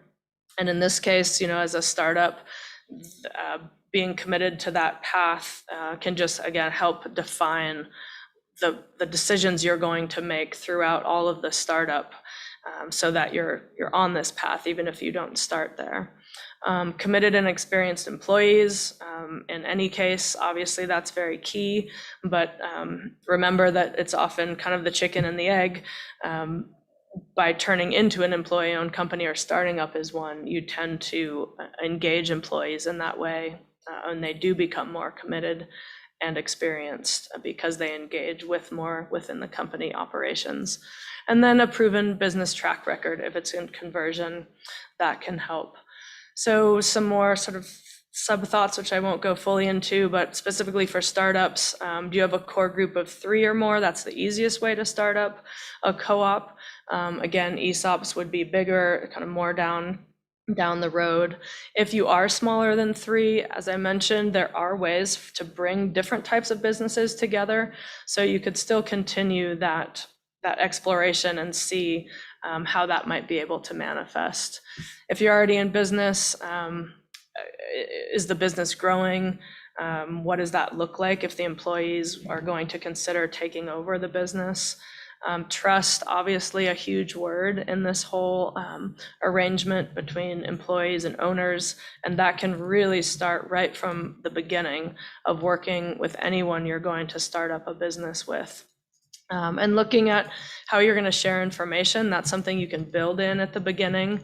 That can lead to a really healthy environment for a later conversion. And then incentives tied to performance. How is it going to look where if an employee contributes to the overall success, how are they going to be connected to the profits and the success of the business? One quick note I wanted to throw in here specifically for startups. I'm sure many of you have heard of this if you are pursuing a startup. There's a thing called the business model canvas, which is a way to vision for business planning. And it can often take the place or be a starting point anyway for a larger business plan. And I just wanted to note this specifically here as a tool that can really lend itself to working collectively, because it's a very visual way to envision how a business will start up. This is often a poster. You can either do it digitally or literally on the wall with sticky notes. And in those sorts of times, it's really great if you have multiple people all want to contribute ideas, as opposed to sitting down and having to write a traditional business plan. Check this out. There's a lot online. There's some books that go into it.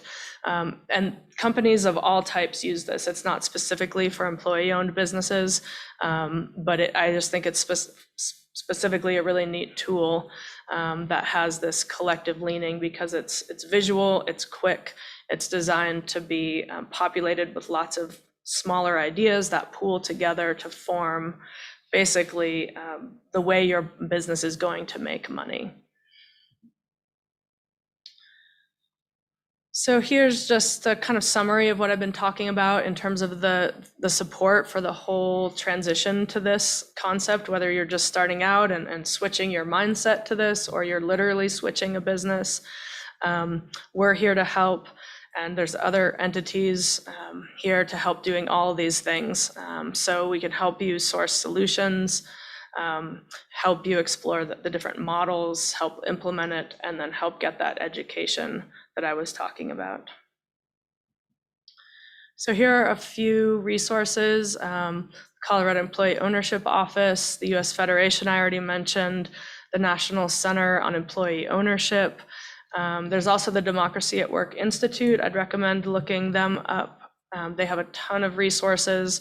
They're doing a lot of advocacy for the whole sector across the country. And also the Workers to Owners Collaborative, the website Becoming Employee Owned. They actually have a whole section of case studies, which I think can be really helpful. You can break it down by either the geographic region or by sector type, and try to see some companies that might be in the sector that you are in, and read about how they became employee owned. The other ones I've mentioned, so they will be here as resources. And that's it for my full content. I'd love to switch to any questions, and just thanks again for listening, everyone.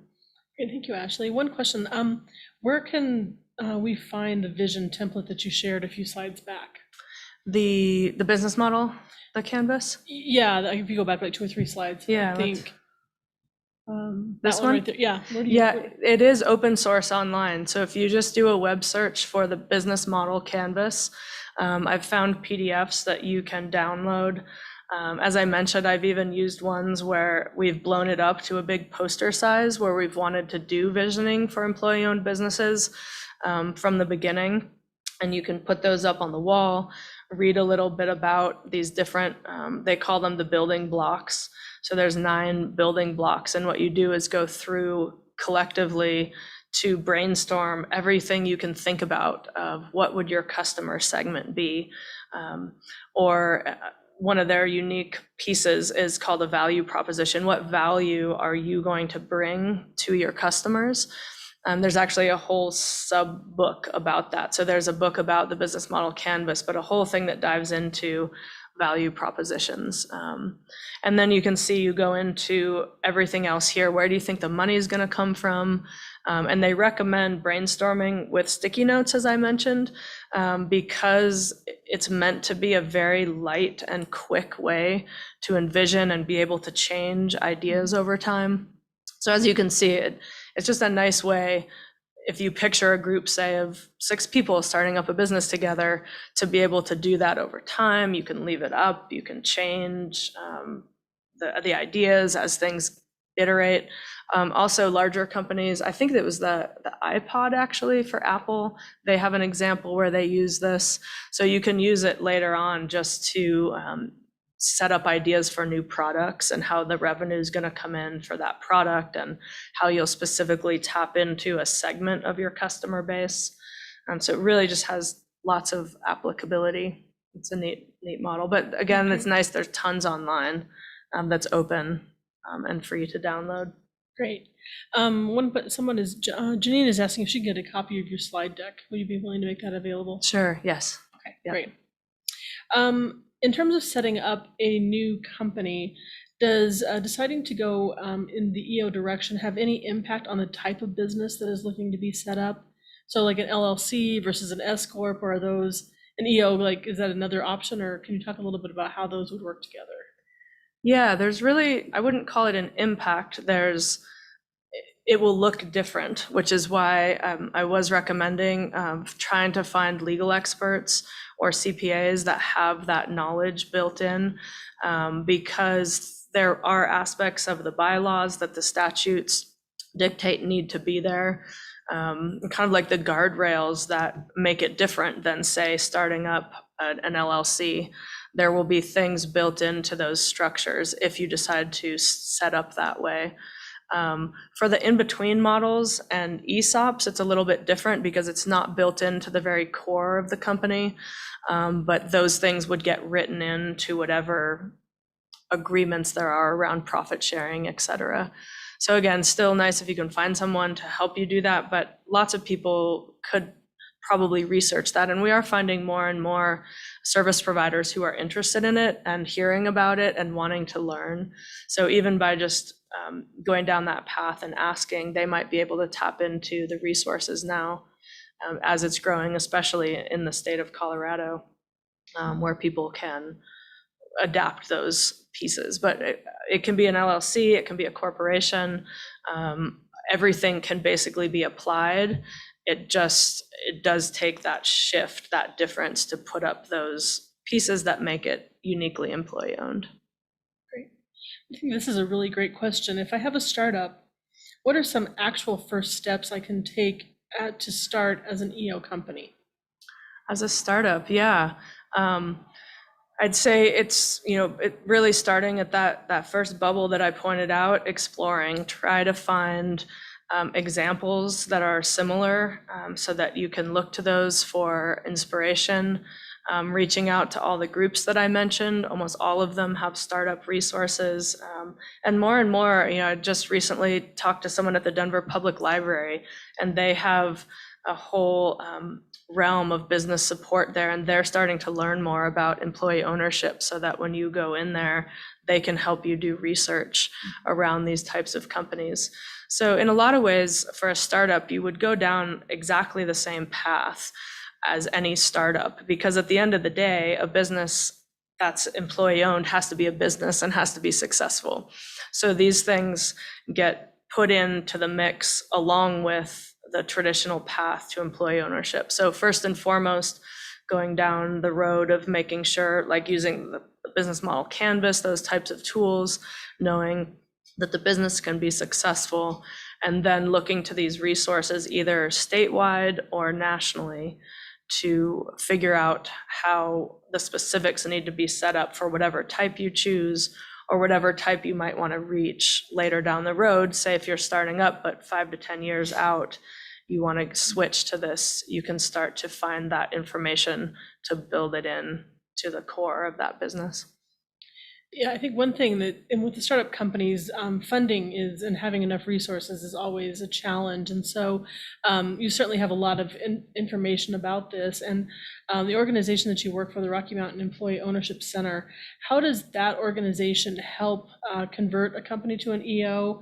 Are you guys funded by the state? Are you funded by the company you're doing that? Like how does that work, just as we're trying to plan for what type of cost might be involved in this?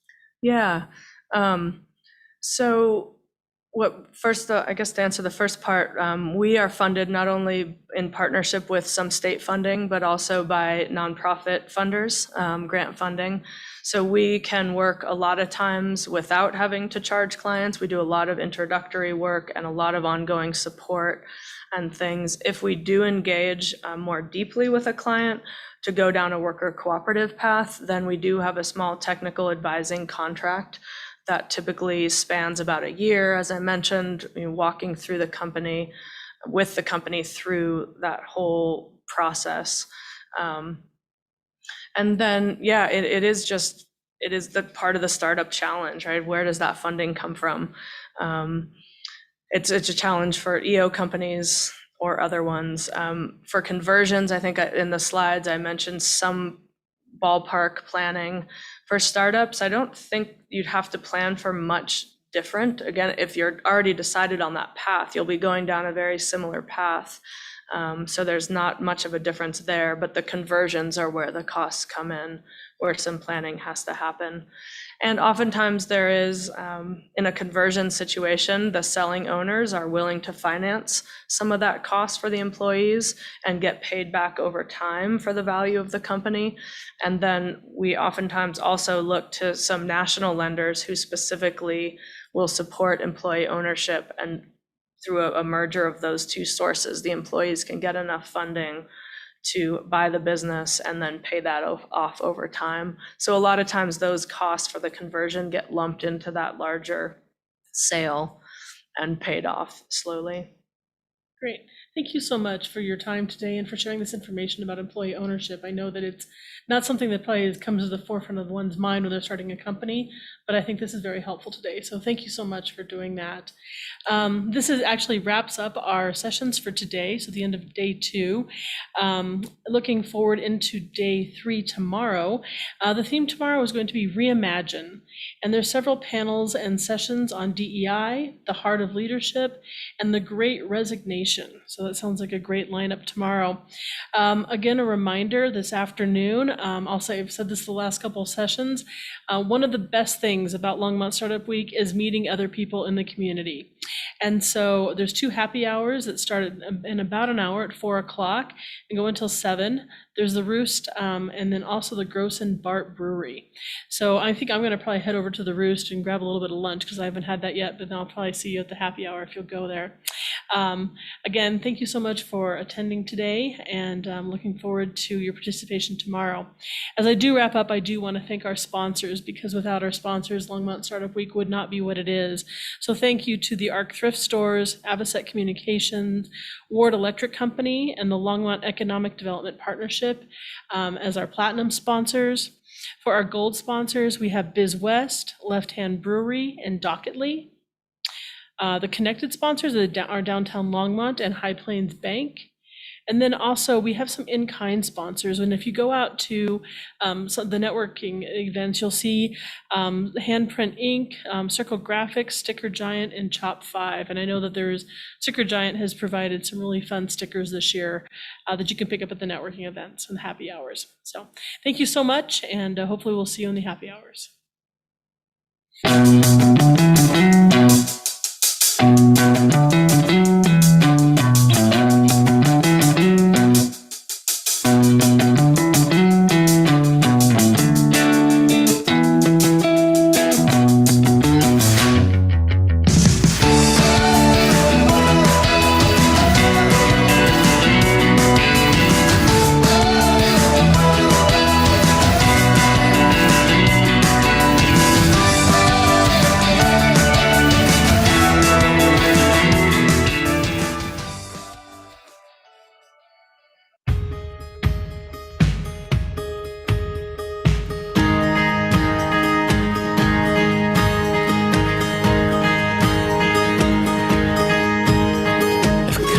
stranger in me.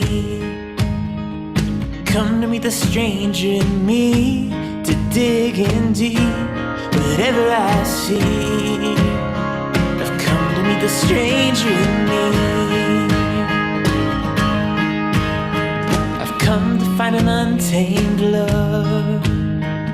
Come to find an untamed love, to push and shove when the road gets rough. I've come to find an untamed love. And I've come to sing my favorite song with the windows down, to break into the graveyard of this ghost town, to pay off my debts and to give my respects. I've come to be lost and found.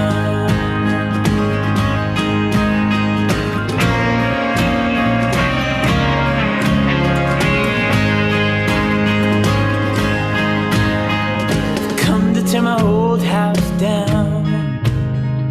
Come to tear my old house down, to break new ground and love the life I've found. I've come to tear my old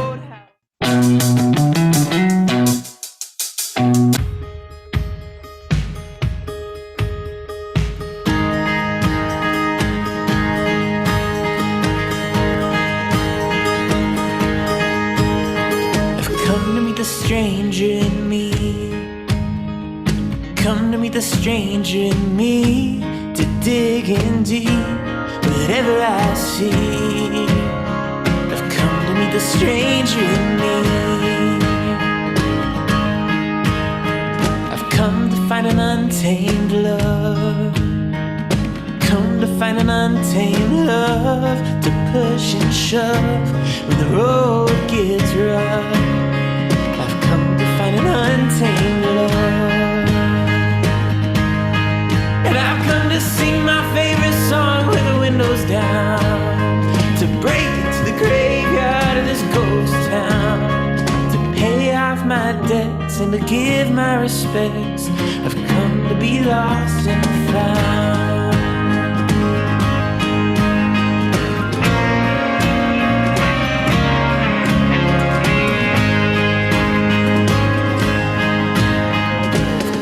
Tear my old house down. Come to tear my old house down, to break new ground and love the life I've found. I've come to tear my old house down. Come to rip up my heart. I've come to rip up my heart, unmask my scars, turn pain into art. Rip up my heart.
digging deep, whatever I see, I've come to meet the stranger in me, the stranger in me, the stranger in me.